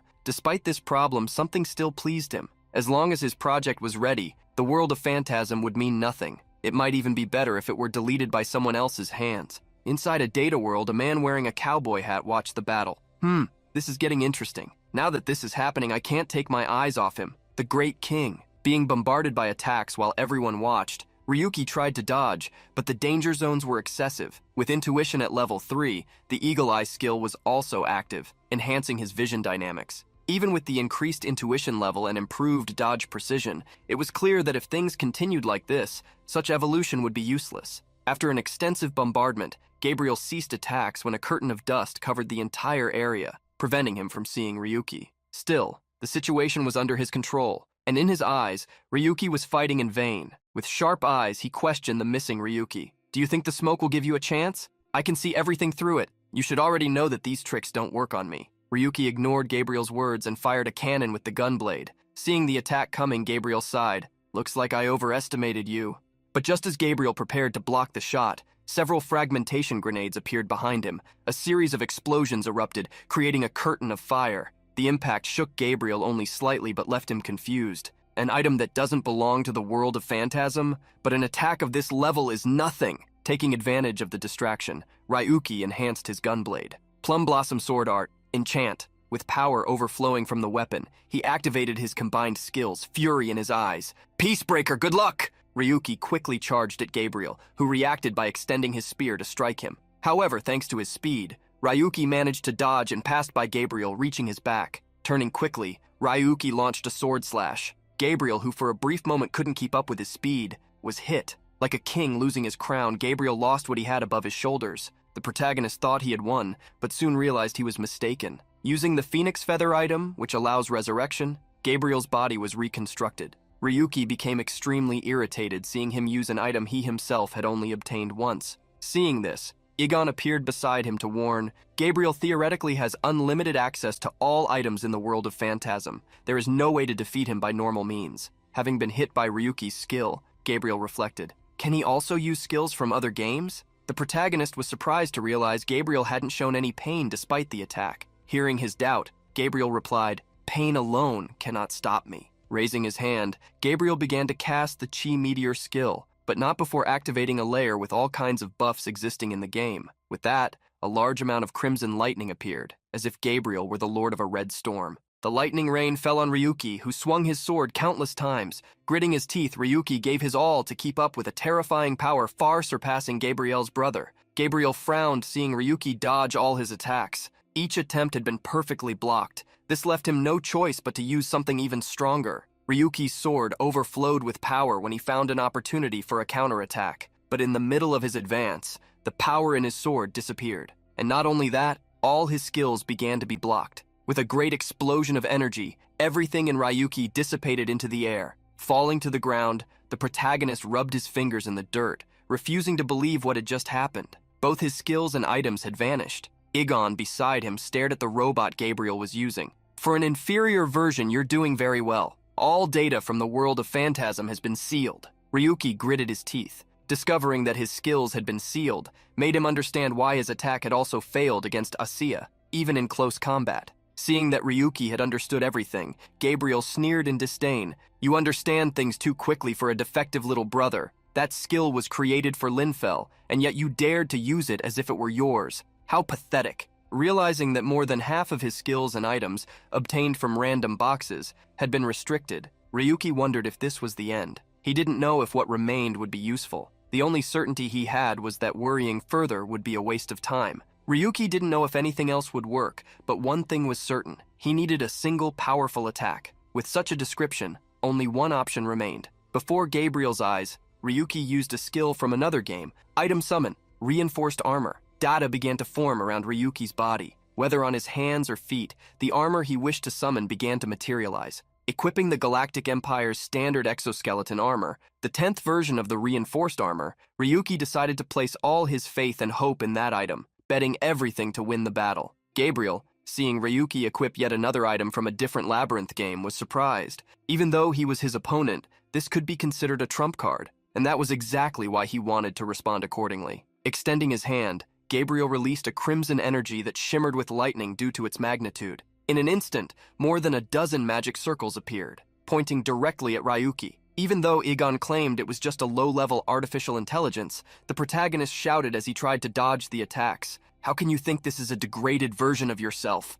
Igon tried to defend himself, but faced with the incoming fireball, Ryuki grabbed him, shouting desperately. A series of explosions occurred when the spells hit the ground. However, thanks to the flying mode of his exoskeleton suit, Ryuki managed to fly over the attacks. Still, he knew that merely dodging would not be enough. The various spells launched by the magic circles followed him through the sky, exploding whenever they got close. The operational time of the armor Ryuki was using was only 30 seconds, but thanks to the energy pack he had obtained, he managed to add another minute to the time. That was the time he had to end the fight, or it would be his end. Extending his hand, a series of cannons appeared around his arm. Gathering energy, they fired a burst of fire toward the target. The fireball crashed onto the ground like a meteor, exploding in devastating flames. However, Gabriel had disappeared from where he was and reappeared behind Ryuki, surprising him. Not bad, but that's not so impressive. Flapping the wings attached to his back, he flew quickly and, wielding his sword, moved to attack Ryuki.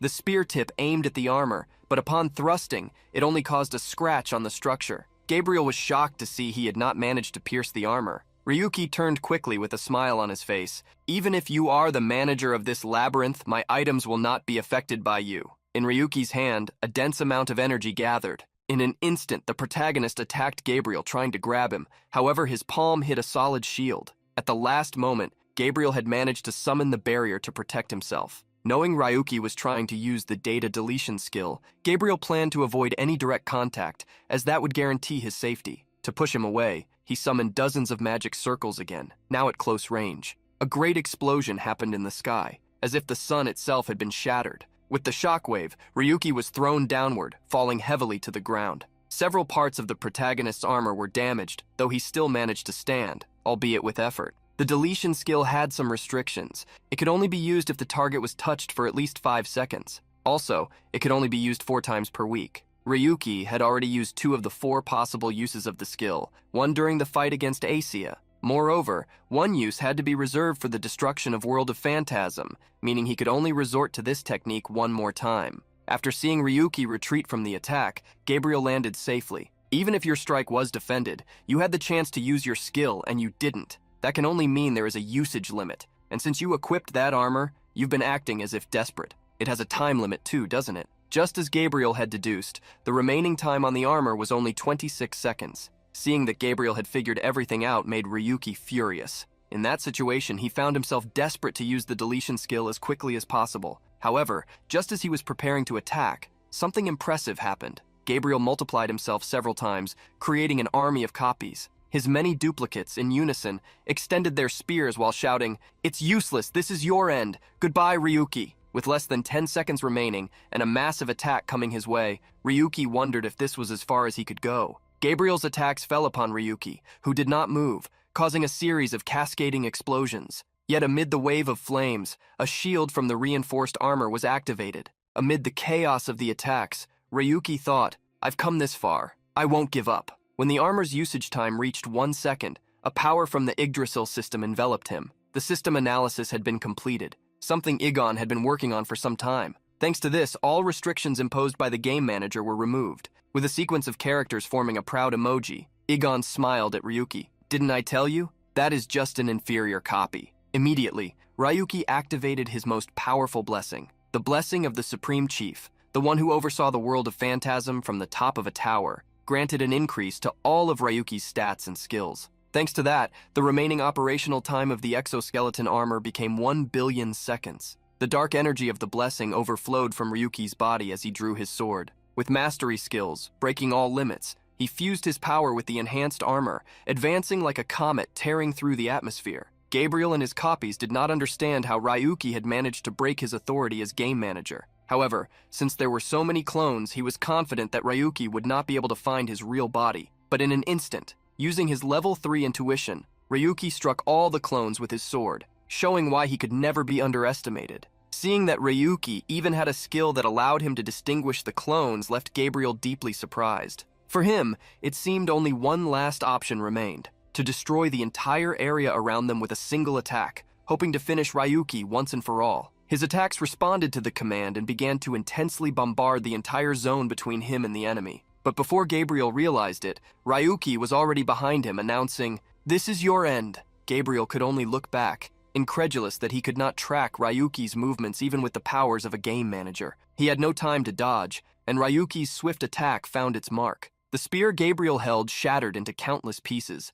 and no longer posed a threat. With a satisfied look, the protagonist said goodbye. "Farewell, Gabriel." Then, pushing Gabriel to the ground, he activated his deletion skill. While waiting for the final seconds until Gabriel's avatar was eliminated by Ryuki's skill, Gabriel murmured, "A power that allows you to freely use abilities from other labyrinths and even surpass the power of a game manager. Not even such a position reached that level." Yigon understood Gabriel's surprise, since he was unable to see him. Expecting his end, Gabriel wanted to ask one last question. How had Ryuki obtained such power? Hearing that question made Ryuki widen his eyes. Various memories crossed his mind. Everything he had faced to secure his ticket. The first time he was startled upon seeing Igon, the first skeletons he defeated inside a game. Those memories made him smile before answering, "I was lucky." Yigon, knowing he was not lying, asked him not to reveal his secret so easily. Gabriel, lying on the ground, gave a slight smile. "You're telling me you became an existence capable of turning the world upside down just by luck?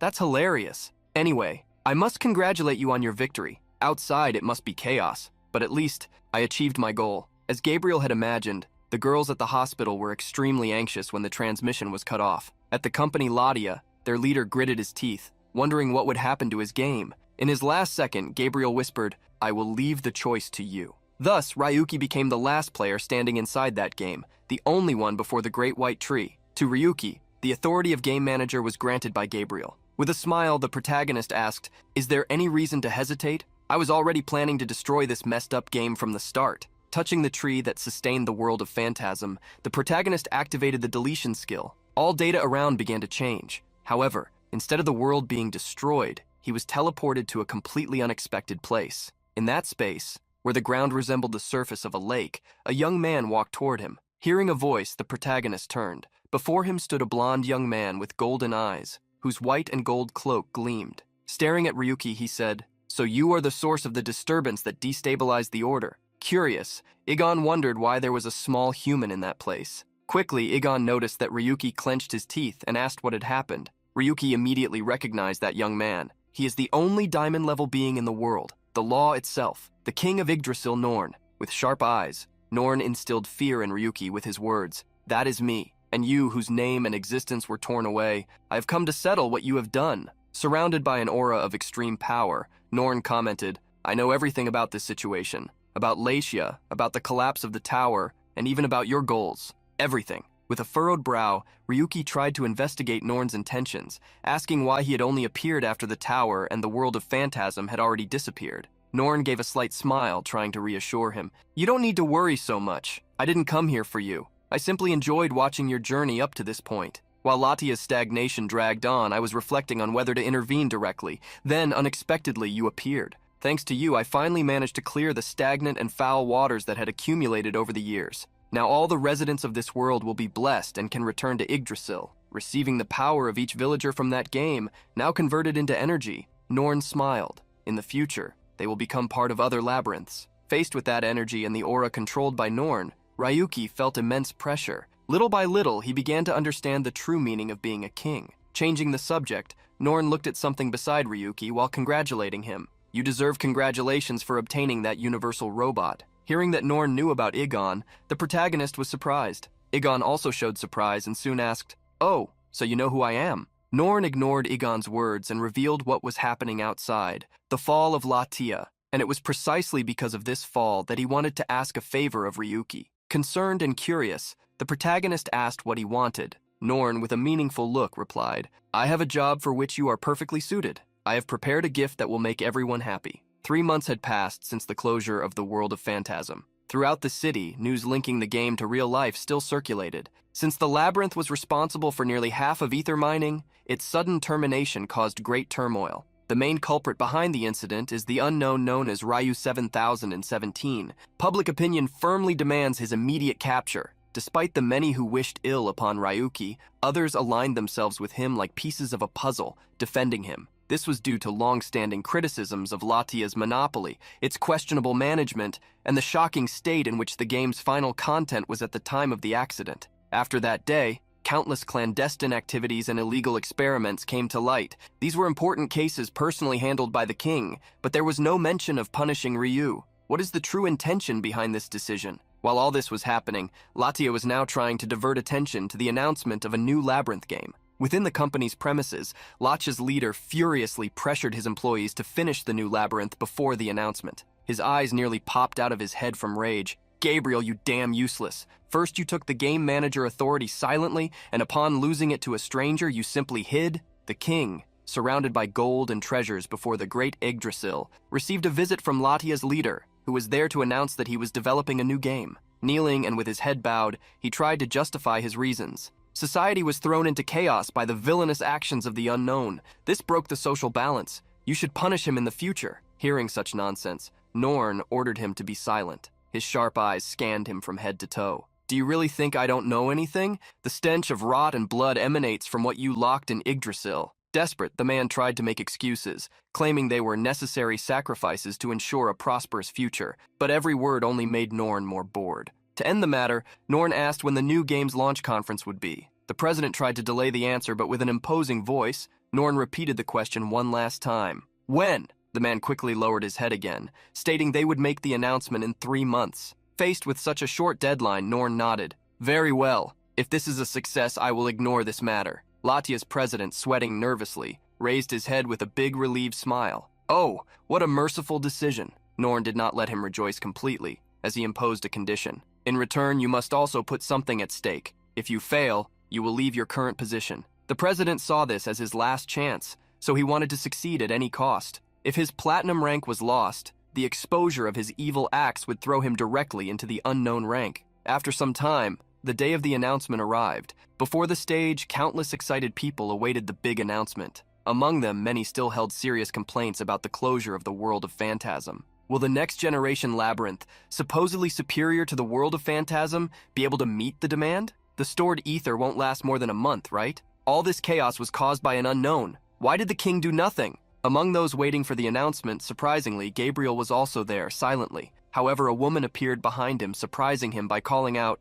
"May I have a moment of your time, Guildmaster Linza, or should I call you former Guildmaster?" Seeing the doll appear beside him, Gabriel kept his composure to avoid revealing his disguise. Frowning, he asked, "What do you want here, Shugetsu? Came to laugh at my fall?" Hiding a smile, the owner of the Jushan Guang shop commented, "If you were my partner, maybe, but I have no hostility against you." Gabriel then understood that Shugetsu was the collaborator behind Ryuki, but she soon clarified, "Don't get me wrong, not even I can understand his power. I only served as an informant, and besides, it's a shame. If we had known we had a common enemy, Latia, we could have worked together. But you acted so recklessly even knowing you would be hated." Gabriel trusted no one. Like him, people would do anything to achieve their desires and goals. Cecilia, his mother, was living proof of that. She had not perished fighting the false king. On the contrary, she had been betrayed by those who coveted the power of the game manager. Gabriel at least chose his own means and methods. While Gabriel and Shugetsu talked, Latia's president took the stage,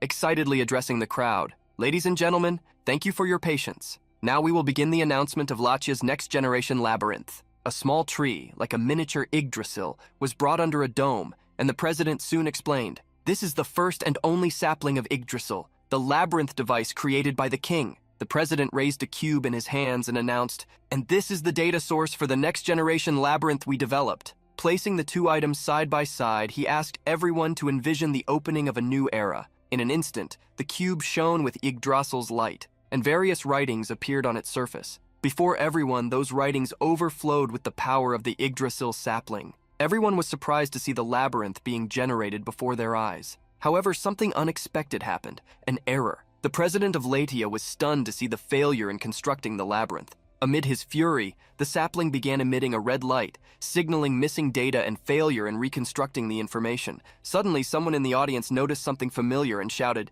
"That data source is just a mere copy of the world of Phantasm. Do you really have the audacity to act so confidently with that trash?" In an instant, the entire audience began throwing cups, bottles, food, and trash at the president of Latia, while cursing him in unison. The president of Latia smiled awkwardly, trying to find an excuse. "No, this must be a mistake. It must be a conspiracy. My labyrinth would never fail." In a moment, reporters began taking pictures, documenting the tragedy and Latia's fall once again. While watching the chaos, Shugetsu commented to Gabriel, "If you're already satisfied with this level, then the main event will excite you even more." The president of Latia tried to control the situation, calling security to confiscate the cameras, but instead, a young man appeared on stage. An attack struck the president, exploding in a flash of light. He fell to the ground and, when he raised his eyes, faced someone familiar. Unknown? So it was you. There was no way my masterpiece could fail." Seeing Ryuki, the president of Latia saw an opportunity to rid himself of all blame,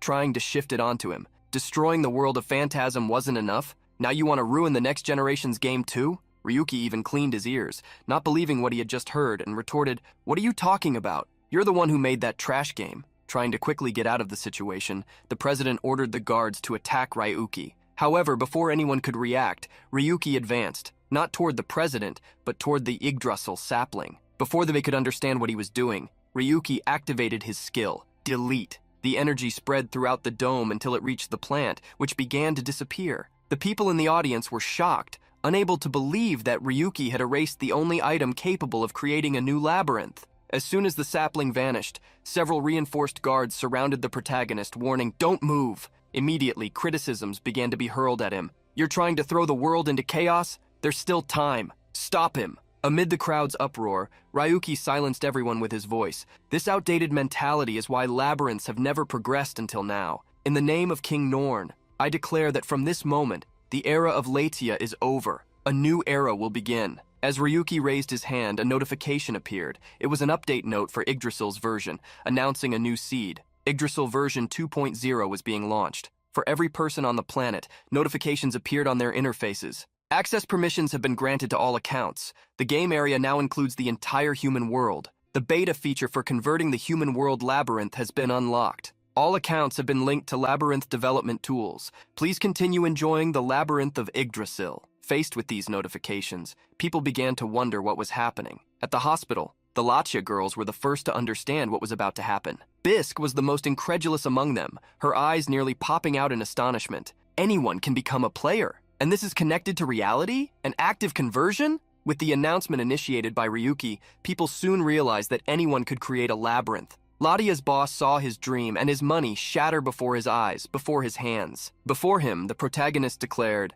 "Latia has been deemed incapable of developing and managing labyrinths. From today, the company is officially dissolved. How does it feel to live as an unknown? I'm sure you'll suffer enough soon." Gabriel, who had watched the entire scene from the box seats, couldn't believe what Ryuki had caused. His doubt now was what they planned to do next. Shigetsu beside him answered for Ryuki. A new era is about to begin. Not only can anyone become a player, but if this labyrinth succeeds, it will flourish just as Lachia did before. Of course, since it's linked to reality, many problems will arise. I have established a new company with my partner and it will be announced soon. Together and against all odds, she, allied with Ryuki, had created a new era for Labyrinth games. A new era for all humanity. If you enjoyed today's recap and want more manhwa content, subscribe to the channel. We're starting this journey now, and I hope that together we can strengthen this new community. So go ahead and like the video, comment for future parts, and share it with your friends. Thank you so much for joining us, and until next time.